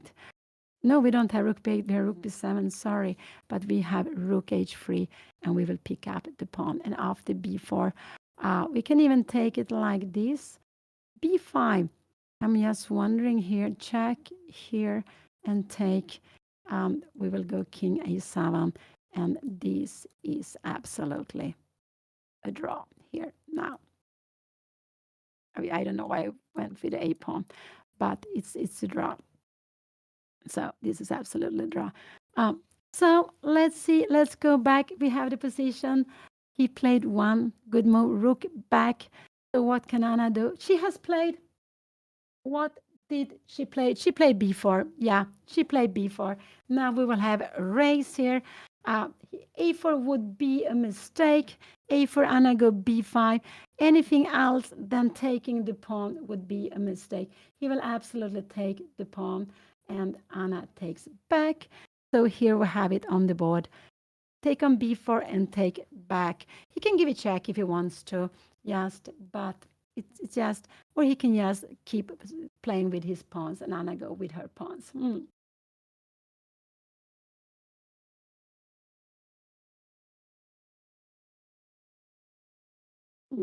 So here we have it on the board, and let's see with the live board. No, it's not. Here we have it. Yeah, here we have it on the board. So with if Anna had one more pawn here, it would be winning, but she lacks a pawn. So white has a majority here, but black has a majority here. And when Anna will win the rook, because this rook has to be sacrificed for this pawn.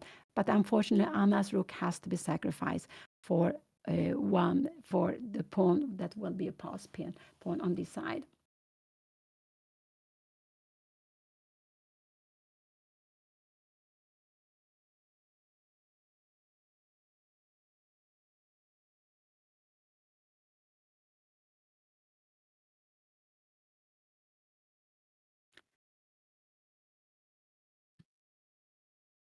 But let us see this played out. And I think it was Tarash who said that an old player long time ago said that all rook and games are drawn, but they are not. There are lots of tactical ideas also in rook and games.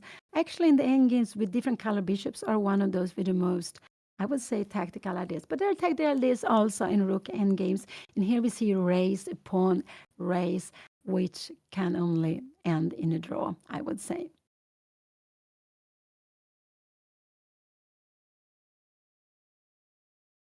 Um, yeah, we have to play the position. And for Anna, this position can only be a draw now. But she had chances before. I'm a little bit sad when she had a pawn up. She had such a beautiful position and she went wrong. But these things are very normal. It's very easy to be human and to go wrong. And so, so in the opening, Anna just played a nice move. Her opponent made a mistake. Anna could take a pawn. She didn't do that. Later on, she won a pawn. Her opponent got it back, and then he made a mistake, and Anna won a pawn. And then this was a little later when she made a mistake. So what did he do? He went rook h1. He wants to be behind here now. And now I think Anna will go rook c3, and she will push the pawn. This is what I think she will do. She will go rook h3. I don't know if she wants to go check here, and then rook b3, but this g5, and you will start pushing king f4, no, b6. We will only go rook and f5. We will have b7, and we always have this move. And so it's not, we can even play like this. And this is also still a draw, king f4. And maybe we are coming closer, but it's still, no, this is actually winning. We should go king e4. This is a very typical that we are shouldering the other king. Sorry, I went wrong there. I went wrong. You see, it's very easy to go wrong. So, what did he play? Rook h1 was play. He wanted to be behind. That is also fine. He can choose whatever he wants. I expect Anna to go rook c3 here now. Maybe check first and then to go rook b3. But I think actually she will go rook c3 here now. This is what I think she will do. So she will keep the king here. And now he can do, he can come back here if he wants to, because it's a big threat to take the rook. Actually, it's a big threat to win the rook. So this would actually be losing because take the rook. So let's go back. Let's go back. Yeah, he has time to play this move. He wants the rook to be behind. This is actually one of the rules we have in chess, that when the opponent has a pass pawn, the best is to have it behind. And when we have a pass pawn, the best is to have the rook behind. This would have been a very good move, but if it wasn't that her opponent has an extra pawn here on the other side, otherwise this could have been, no, then rook c3 would have been a good move, yes, to keep the king there. But it's a little bit rude to have the rook behind the pawn. But he could also start walking with his pawn, but he preferred the rook here. And it's actually both. Everything is fine.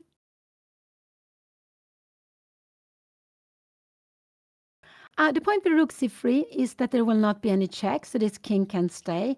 If Anna pushed the pawn, he will give a check. So Anna will needs to be in front of the pawn, and he will start. But this is absolutely no problem. Like this, king e5, b7, and yeah, we can give a check here now, and king b6, check here, king c7, and we can give a check. We can also go g4, and this is just a draw. This rook will have to be, after g4, this rook will have to be given up for that pawn. So the idea with rook c3 is to keep the king on the c line and walk down. So move like this, you come here, we walk here. Aha, this would be a mistake. So I like rook c3. I like rook c3 here now. Her opponent can come here, but we go king c7 and king e5, and we're walking here now. So I like rook c3. This is the move I would like to play, because this would actually not be so good. We have b5. And after, if you go king f5, we have this rook c4, g5. So we are cutting and we go b6. So I like rook c3 here now. This is the move. It still draw lots of different ways, but it let me stay with the king here. So this is what I would like to do now.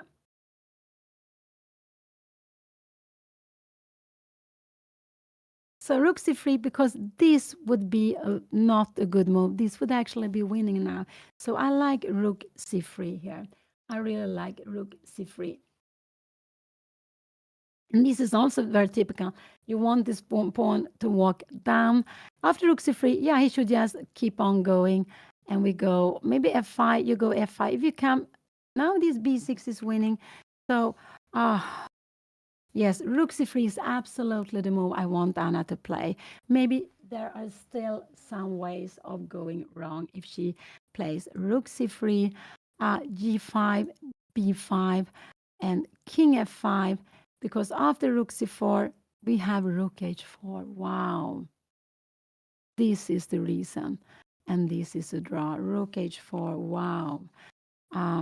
So this is a way to cut, and we don't have time for this because we have this. We have seen this before, check and rook here, and we will get the queen. So rook c3 is the move I would like Anna to play. Rook c3, yes, to avoid checks. I think this is quite a normal move, so she's not forced to stand in front of the pawn. I like rook c3, and he still can go wrong with rook c3. But it's still a draw with lots of different moves. Here we have a young, I don't know, I don't think it's a player. I think it's someone who has been watching. No, I actually believe it's a player because I think I saw him earlier also. So, but there are surely very, very young players here, also very young players playing, and that's the charm with chess. When we play open tournaments, we can play. We play all different ages, all different backgrounds, and it is just quite and all, to all different levels too. That's very, very nice. When you have junior tournament, you have a limit. You have also this championship up to 8, 10, 12, 14, 16, 18, and the junior up to 20. And there are also veteran tournaments. There are veteran for 50 when you are 50. There are veterans for when you are older than 65. But otherwise, you don't have any age limit. So rook c3 is the move I would like Anna to play. Rook c3, I really would like her to play. And I would say that Anna's father, Juan Beyond, he's very good in endgames. He would have played rook c3 immediately. He knows it's a draw, but he would absolutely have played it immediately. And the idea with rook c3 is to keep the king on the c line, so you can walk this down, and you have sometimes idea put the rook so this king can be on the ideal square. And I still had 12 minutes. That's quite a long time.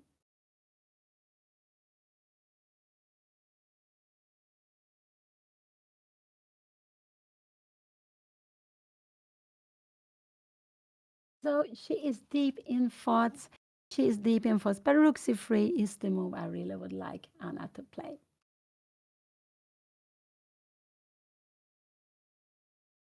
And you see, not so many pieces on board, and that's what's amazing with endgames.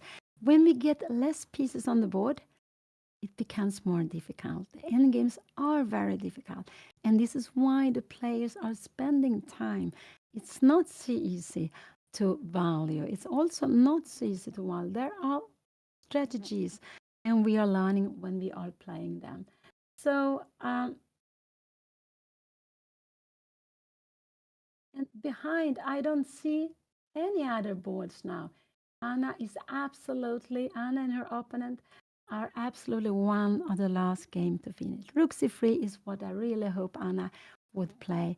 Rook c3, and after this move, this is very good because now rook b4, we go b6, king f1, and what do we have here now? We have this move because after king f4, we will give it check. And after g4 here now, we have rook e4 coming back and b7. And you see, this is the dream. The king is cut off. Anna played rook c3. I'm very happy to see it on the board. She played rook c3. She played rook c3. This is absolutely the move I like to see. And I like she was spending time. This is still a draw. But what will her opponent play here now? And rook b3. She could have gone, yeah, if she goes rook b3, because this rook he will always go back and sacrifice it like this. So rook b3, yeah, if he goes rook b3, we go king f5, no, rook b3. Rook b3, I wanted to give it check here. King, yeah, I wanted to give it check and start moving the pawns, b5 and f5, rook b6, we have rook c3. So it's a little bit, I didn't like rook b3 because of the check. The king will be in front of the pawn. This is why I like this move very much. And now this would actually be losing. Rook b1 is a losing move. This is absolutely fine to play, b5, and now to go king f4. Now this is a completely draw when the king reach here. The problem is after rook b1, we have this beautiful move, cutting the king away, and we don't have a way of getting after g5, b6, king g6, b7, f5. We have rook c5. This is tremendous. We threaten this. You don't have time for this. If you go g4, this, and we have rook g4, remember? And if you in after rook c5, you take here, take, and g4. This is very important. We are coming with the king, and you are cut. You are cut. If you go g3, we will go after the pawn. So this is an easy winning because the king is cut. And it's a little bit like pawn and game. We need to go with the king first. If you walk with the pin, with the pawn, it could happen that it will be cut off. And white will win going this way, actually. Or, no, I think actually this is also winning, sorry. So go back. Rook c3, I like this move. Let's see what he will do. g5, f5, rook h8, everything is fine to play. But rook b1 would be a mistake if he played that. So rook c3 was a good move to be played. And I think that was the best chance because he still can go wrong here. And yeah, because endgames you learn by playing them out. And if the games are decided in middle game, you don't get to play so many endgames. So that's why it's so good to keep on playing them. but he can play lots of different moves, and it's absolutely fine. This is absolutely fine way of playing, bringing up the king. He played rook b1. Now this is winning for Anna. This is winning. She played b5, and now this is a winning position. Will he play g5 now? If he goes g5 now, b6 is a good move to be played. If he goes f5, Anna has rook c4. And this is absolutely winning position. He needs to go g4. I will just show you, but this is a winning position. This is absolutely winning this position here. And the b pawn is, b and g pawn are the best. So Anna now, after rook b1, b5, she is winning, but there are still some tricks to be done. Rook b4 could be a good move, but b6, king f1, we have this here, and we have rook b5. We give a check here now. Here, how are we going to stop the pawn? We're not able to stop the pawn. There will be a queen. This will absolutely be a queen. So this was a very good move to be played. Rook c3. He played rook b1, b5. If he goes king f5, Anna needs to go. This is the only move to win. This is absolutely the only move to win. After king f5, she needs to keep the king cut off. He doesn't have time for this because, remember, b7, here we have check. This is a very typical theme in rook and games, that you are giving the check and you put the rook here. So this is very important. King f5 is his best move, I would say. After rook b4, we have b6, king f5. We have this. This would be a draw with king f4. This would be a draw, yeah, with king f4, because he gets 2 pawns. There's still lots of things that can happen here. Still absolutely lots of things can happen, but the position is much better, and it is winning now. It is winning. Let's see what he will do now in this position. So nervous, because I think king f5 is the best chance, but now Anna needs to cut the king. This is here, and he played king e5. Now rook c4 is the only move to win here now. Will Anna go rook c4? This is absolutely the only move to be played here now. Anything else will be a draw here. So king e5 was played, and now Anna should cut the king. This is how we play. Not allow. If the king reached f4, this is an easy draw. So she has only one move to win here now. Only one move to win, and it's with rook c4. Anything else will be a draw. She needs to cut the king, not allow the king to be active. And I remember in endgames, we need to have active kings. This king is extremely active. Let's see, the blackboard is here. And we need to keep this awake. If he gets here, she will go g5, f5, g4. It will be a draw. And so Anna needs to go rook c4. She needs to keep this king here. Now, let's see. Will she find this? This is a very big moment. If I don't mind if Anna spends 10 minutes. She has only some few seconds left. Only she has time left before making the move. But because if she goes b6, it's an easy draw. Rook c4 is a winning move and a typical way of playing these endgames. So if the king reach f4, it's a draw. Rook c4, rook b3, we go here. After taking, we come here. And after this, we have this beautiful way of winning check. We will get a queen. There is absolutely nothing black can do against that. So rook c4. Will Anna find this? This is so important. Wow. I'm getting so nervous here now. But it's learning. It will be learning. If she doesn't find it, it will be... King e5 was maybe, the best way of playing. He can go g5 here in f5. And we can go b7. But after g4 take, And here we have it, Rook c4. She played Rook c4. That was very, very important move to be played. Absolutely. Now this is a winning position. This is a winning position because remember this, it's such important in Rook endgames. We are cutting off the king from the fourth line. This king is not allowed to go to the fourth line. And so she is now winning. She can also see if this is coming, this would be a draw. This would absolutely be a draw. She needs to push her pawn. She has only, I'm sure he will play Rook b3, and she needs to go here.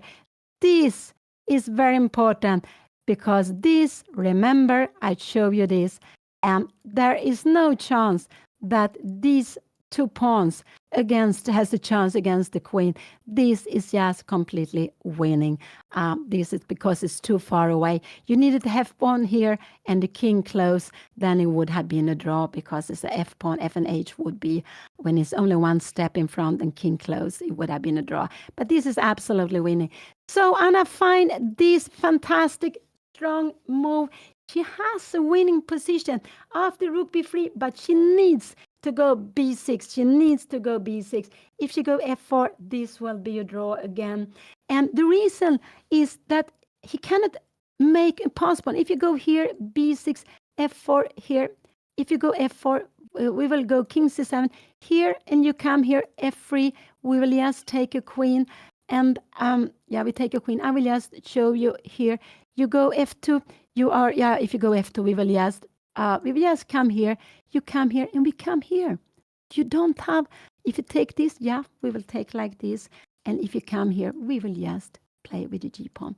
So this is a very, very good move. He will absolutely go Rook b3, and then Anna will need to push her pawn. Oh, wow. What a game. Oh, what a game. But you see, playing out Rook endgames, we are learning. Anna has played very nicely. King c6 was a nice move. She played b4, Rook b3. This was absolutely the best chance. And now Anna only has one move to do, and that is b6. Anything else will make a draw. That is b6.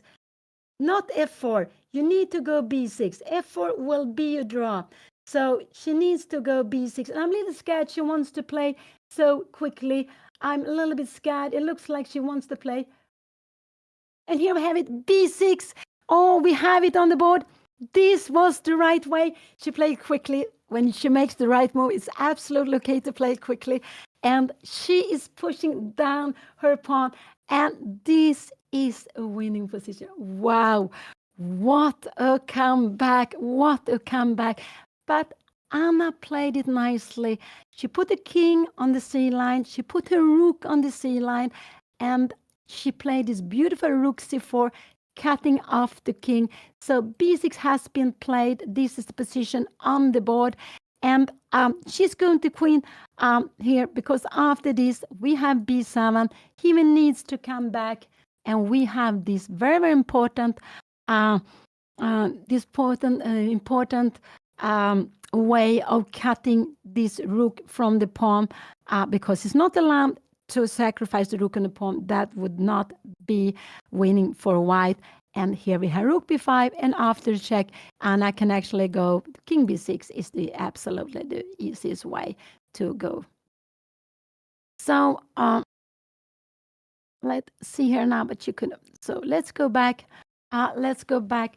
So he took the pawn. b6 was played. He took the pawn. Anna will absolutely go b7 now. Here it comes, b7. So the pawn is only one step from becoming a queen, and also becoming queen with check. And only one step. He needs to try to give up the rook, but he will not be able to give up the rook here now. So Anna will actually get a queen on the board, and this is winning. Wow, this is winning. Now this will be played out. They will play more moves, absolutely. If you have play like this will be played out some more moves. And I think also it's good also for all of you to see it on the board. And this game has been played during almost 6 hours. No, 4:45. They started at 5 o'clock. So sorry, so it's close to 5 hours. It's similar like when she played. Here we have Rook b3, and now there is only one thing to do. Rook b3 was played. Rook c5 check. He has to move the king, and then Rook b5 will be coming, and Anna is going to get a queen.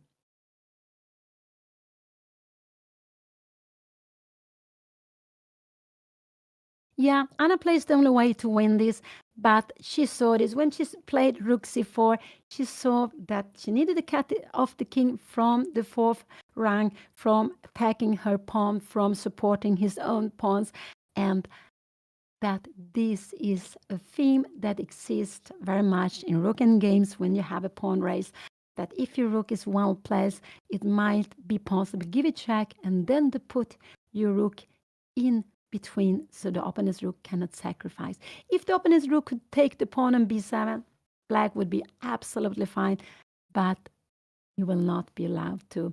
Next move will be Rook b5. So that's why we should always keep on playing. It could be that our opponent makes mistake and we get another chance. And again, we get a feeling for the position. And I find these very beautiful moves. I liked her Rook, King c6, Rook c3, and Rook c4.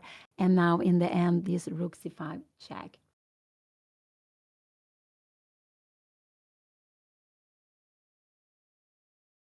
Oh, wow. And they have been playing, this is move number 51, so it's not extremely long, but quite long. And they have been spending some time. Her opponent is down to 2:42, but the time doesn't matter in this position. It doesn't matter at all any longer, as it is just so decisive now for White. And I'm just so happy for Anna that she has come back. She has been better. And then it was equal. Her opponent has gone wrong, and then she was better again. But then she has gone wrong. It has been like this.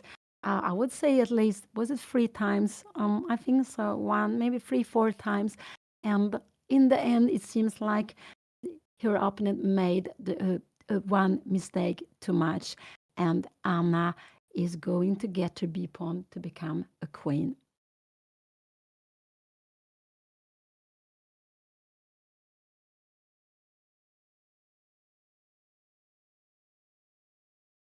So it doesn't matter where he puts the king. If he puts the king here, yeah, Rook b5, after Rook c3, this is only one move he can play. There is no other move he has to. There's another move for Anna to play, but it's one. It's enough. It's absolutely enough.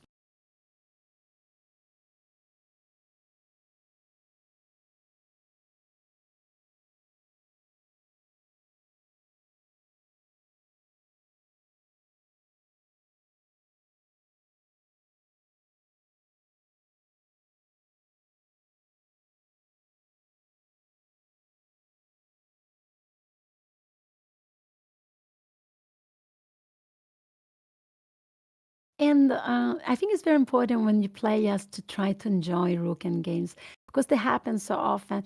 And if you enjoy them, I think it will be easier to learn from them. But they are difficult. They are tricky, and we have seen different themes here. When it was a pawn race, her opponent didn't really start moving with the pawns, and finally he moved his Rook one move too many. And here we have it on the board: Rook b5. And Anna takes the Rook, and he will play. Will he play with this position there? The 2 pawns will not be enough for. Here we have it on the board. Anna took the Rook, and the king is just one step too far away from stopping this pawn. He cannot stop it with the king. And I guess he will keep on playing a little bit, but there is no chance with the queen, with the king and 2 pawns against the queen. So he go g5. Anna will take a queen here now, and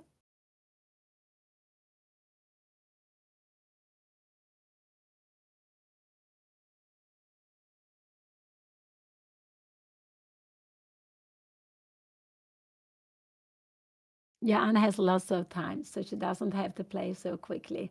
But just taking the queen is just very, very natural to play.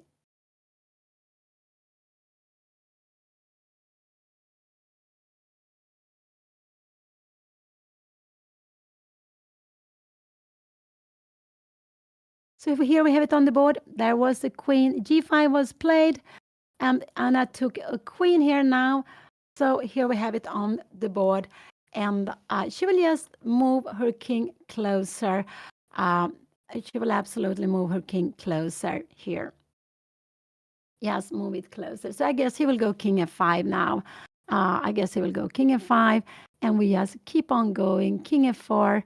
King f4 is not possible, and we can play in different ways, but we can just bring this closer if we want. And queen c8, king f4, and we will just put the pieces just closer. And here we are just coming down. So what did he play? Has he played yet? He played, what did he do? He played f5. He played f5.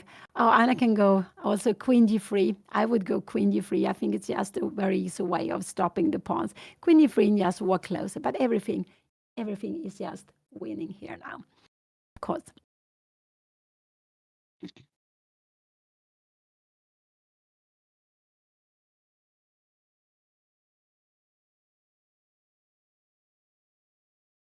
Yeah, I think this is for, I don't know. I never had a position like this. I can't remember I had a position like this. Queen j check also. Whatever she wants to. Everything is fine. The queen is so extremely strong, so the 2 pawns cannot do anything. But or just walk closer with the king. Anna has 2 pieces to play with. Her opponent has only 1 piece, the king and the pawns. But the pawns are not so strong. They needed to be much more further to create problems for Anna. And with the help of the king. So, and yeah, she has lots of time, so she can do whatever she wants. Everything here is just good.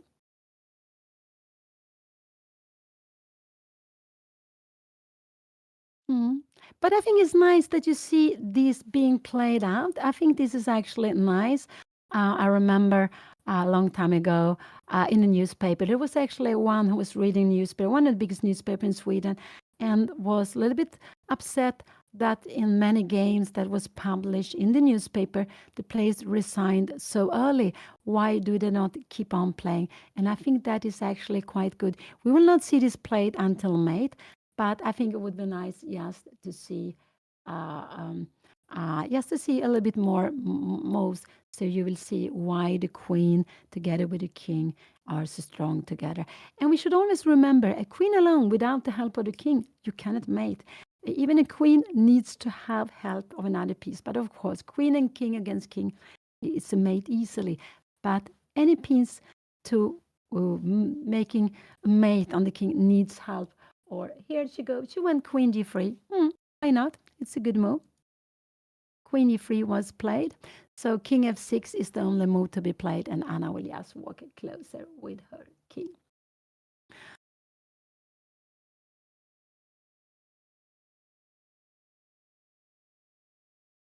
So here we have it on the board. This was played. Queen g3 was played.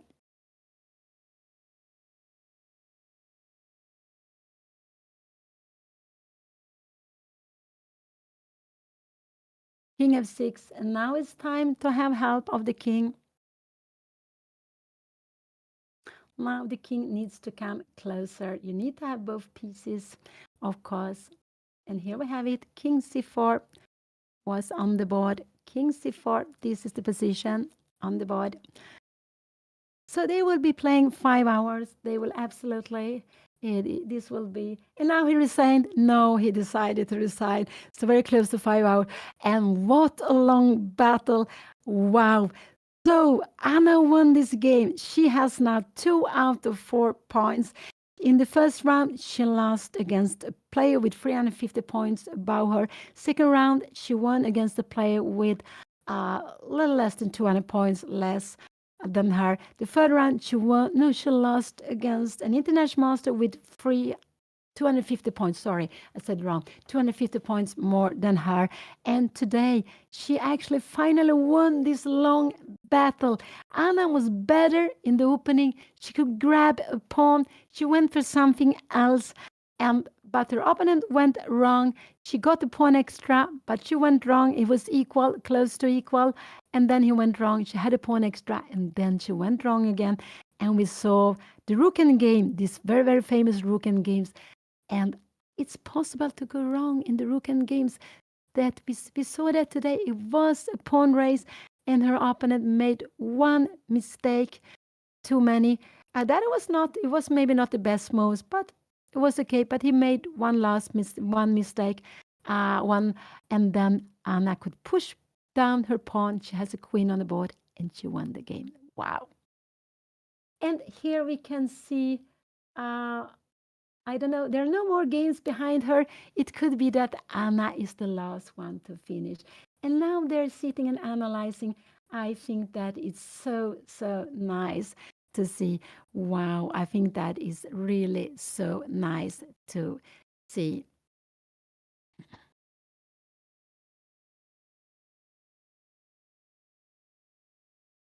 And yeah, they're analyzing.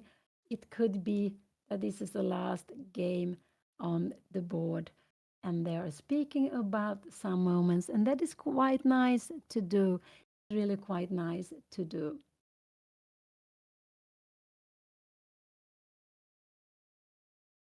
And here we see the king's light square in the center.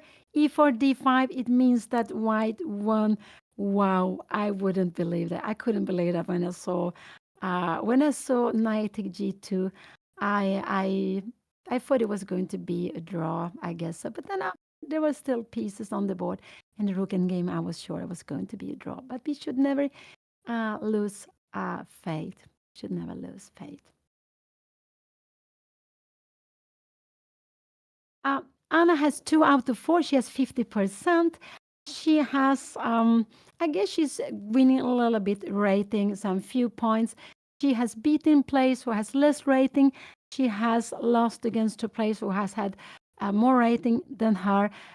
So her average, her performance is a little more than her rating. I think it's a little more than 2,100. I think so. So she's gaining some rating. And more than anything, she's also gaining some confidence. It's very nice that she won the end game, and she got more experience in Rook games too.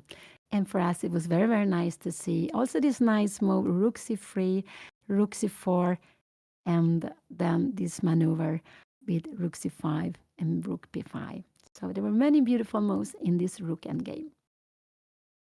So Anna will be here with you at any moment. So yes, stay there. She will be with you any moment. Tell you about her thoughts, about all the emotions, and and she will of course tell you about knight d8. Why did I go knight d8? And so yes, stay a little bit longer here. So Anna will be with you at any moment, and she will be so happy, because when we're playing, they have been playing almost 5 hours, and to take something with you, of course it feels a lot. And of course her opponent would have been happy to make a draw, and in the end, yeah, Anna won. Anna has 2 out of 4. This was the 4th round in the beautiful REYKJAVIK Open. Still 5 more games to go. Next round will be a single round tomorrow at 3:00 p.m. Local time on Iceland, and 5:00 p.m. Central European time. So Anna will be back tomorrow with a new exciting game. She will be probably play with the black pieces. I expect her to play against a high-rated opponent, but I'm not sure how it will be tomorrow because they have a very special pairing. But I expect that she will play against someone with more rating than her. But I don't know. And I expect Anna to be black tomorrow.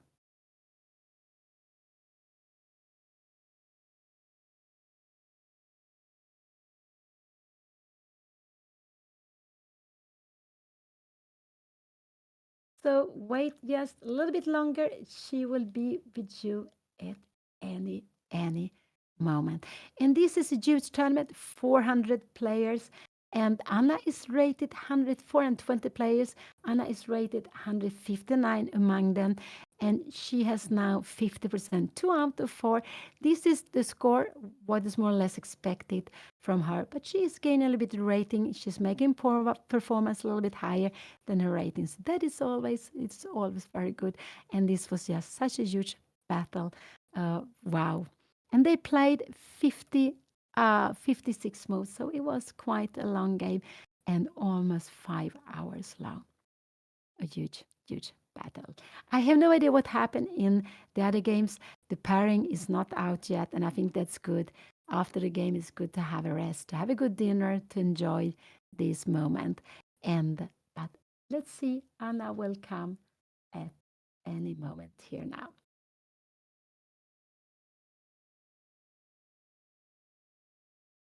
And I guess that this was the last game to finish. And this is not unusual that Anna is the last one to finish. Also, I, in many times, has been the last one to finish. I also have this style of playing very, very long game. So it's a little bit in the family.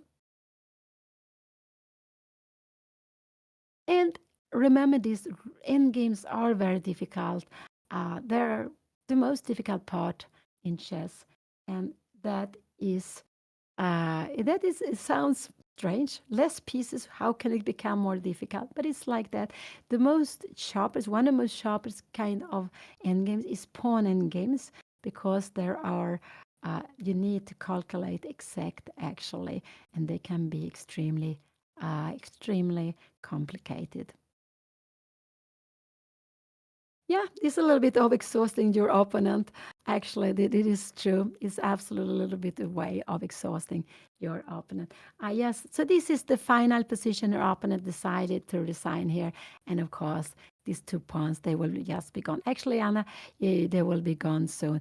Anna brings in the king and the queen is like 2 against 1. The poor king has nothing to do. So Anna has 2 out of 4. And there will be 5 more games tomorrow single round. Then there are 5 more games to be played um, in 5 more games to be played tomorrow. There will be 1, and then on Saturday in 4 days they will play 5 games. So, and it's very good after such a long battle to have time to rest, not to have to play morning round tomorrow. So Anna lost with black the first round. She won with white the second round. She lost with black the third round. And in the fourth round, she won with white the game we saw here today.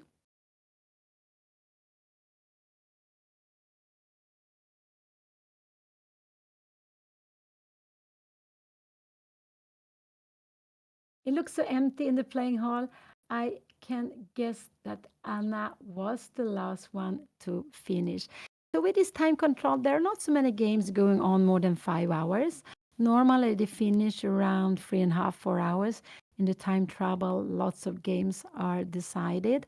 But they can be keeping on going for longer time, of course, because you always get this half minute extra, and there can be some complicated end games, some rook bishop against rook that can be played for 50 moves. Then the games become very long.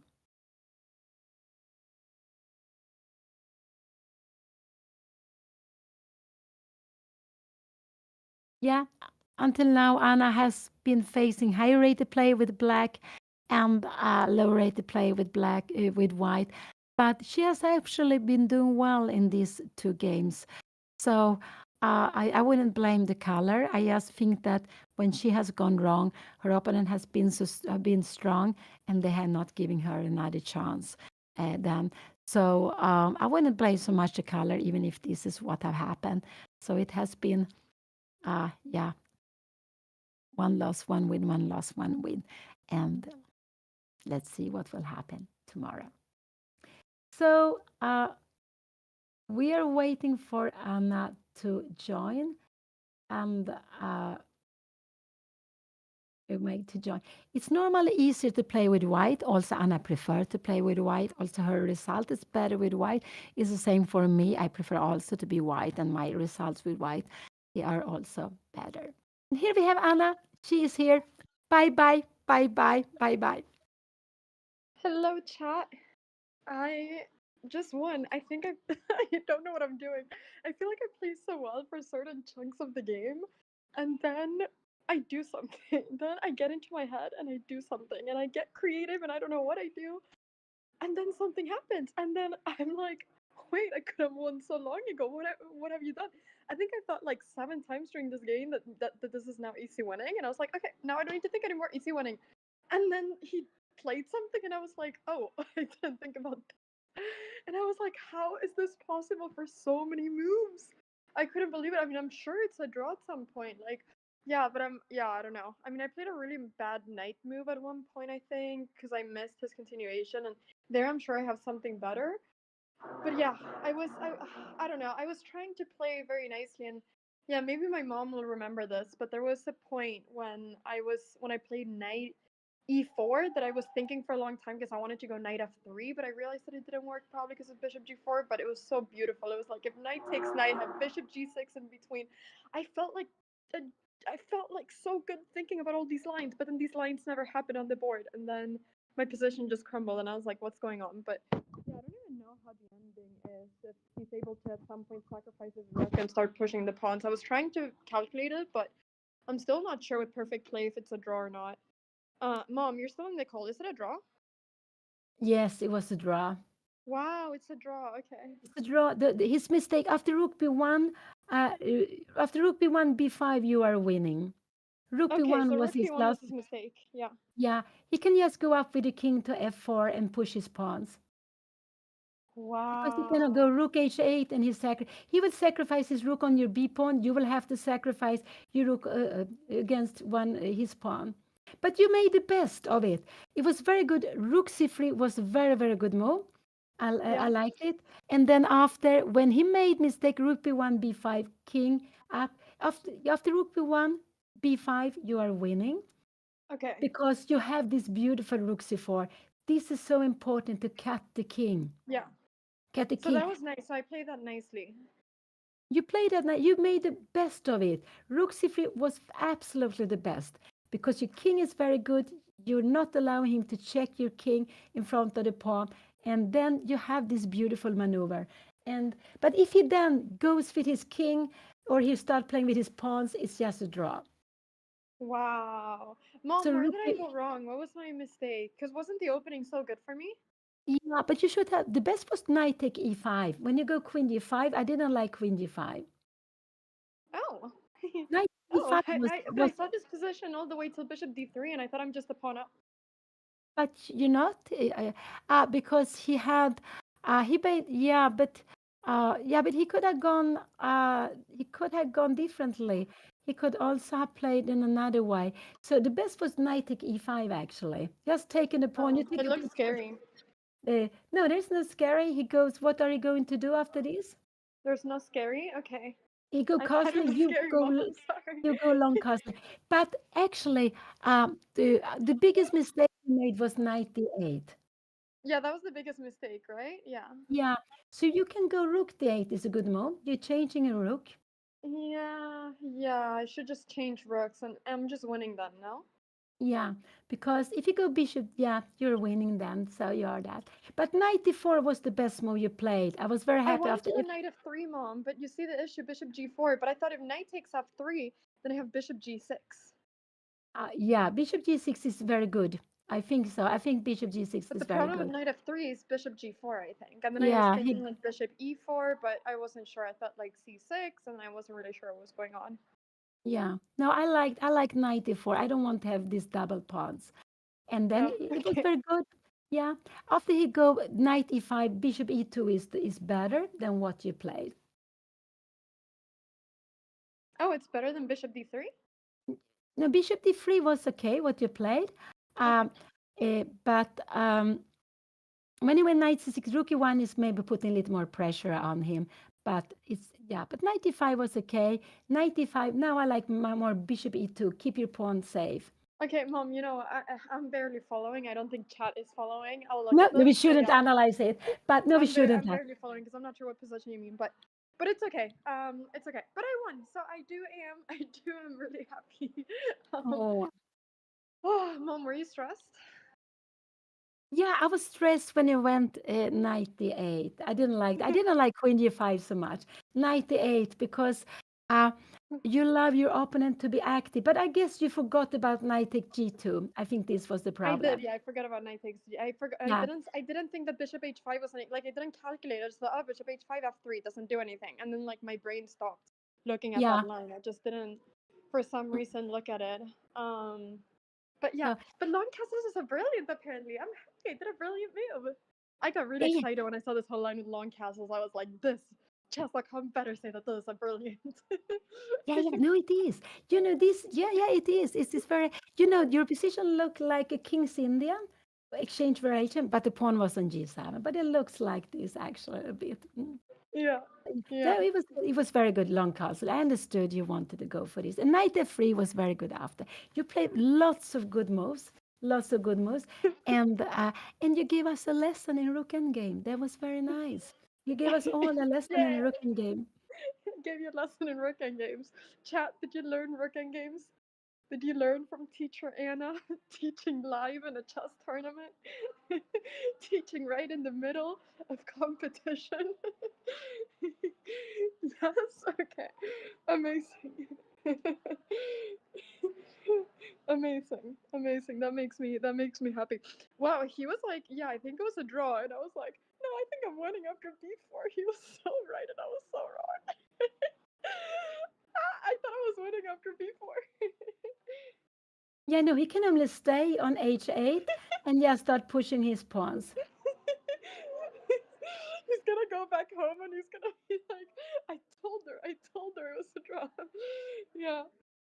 Okay. Well, that's fun. I'm on 2 out of 4 right now. Tomorrow we go again against a stronger player, probably. It's like, it's like an elevator. I go up, down, up, down, up, down. Either I play an 1800 and hopefully win, or I play a 2300. But tomorrow will be the day we change it. I am not losing tomorrow. Tomorrow, I'm hoping. Tomorrow we try to turn it around and make this elevator not so da da da da, but more like a straight line. So yeah, I'm excited to play someone high rated. I love playing people that are high rated. Playing lower rated people is like kind of stressful, Mom. It's like a little. I get more stressed in these games than I do when I'm playing a 2300. I get so stressed. My heart can't take it. But okay, here we are. So yeah, okay. Well, with this, everybody, I think I'm gonna go. I'm gonna get some food, get some rest, film the recap so that you all can watch the recap and hear my thoughts about the game. Check out my previous recaps as well to know how I got here. And thank you so much, everybody, for the support. And thank you, Mom, for commentating. Okay, bye bye, everybody. Thank you so much. I'm gonna send over a raid today. I'm a good streamer, and I'm gonna send over a raid. Who am I gonna raid? Who am I gonna raid? I'm gonna raid. I'm gonna raid. Who's live? Okay, I'm gonna raid Phoebe.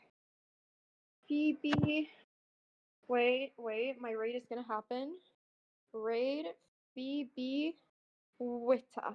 I don't know if that's how you pronounce it. I'm sorry if it's not. Okay. Oh, now it's working. The raid is working. Amazing. Okay.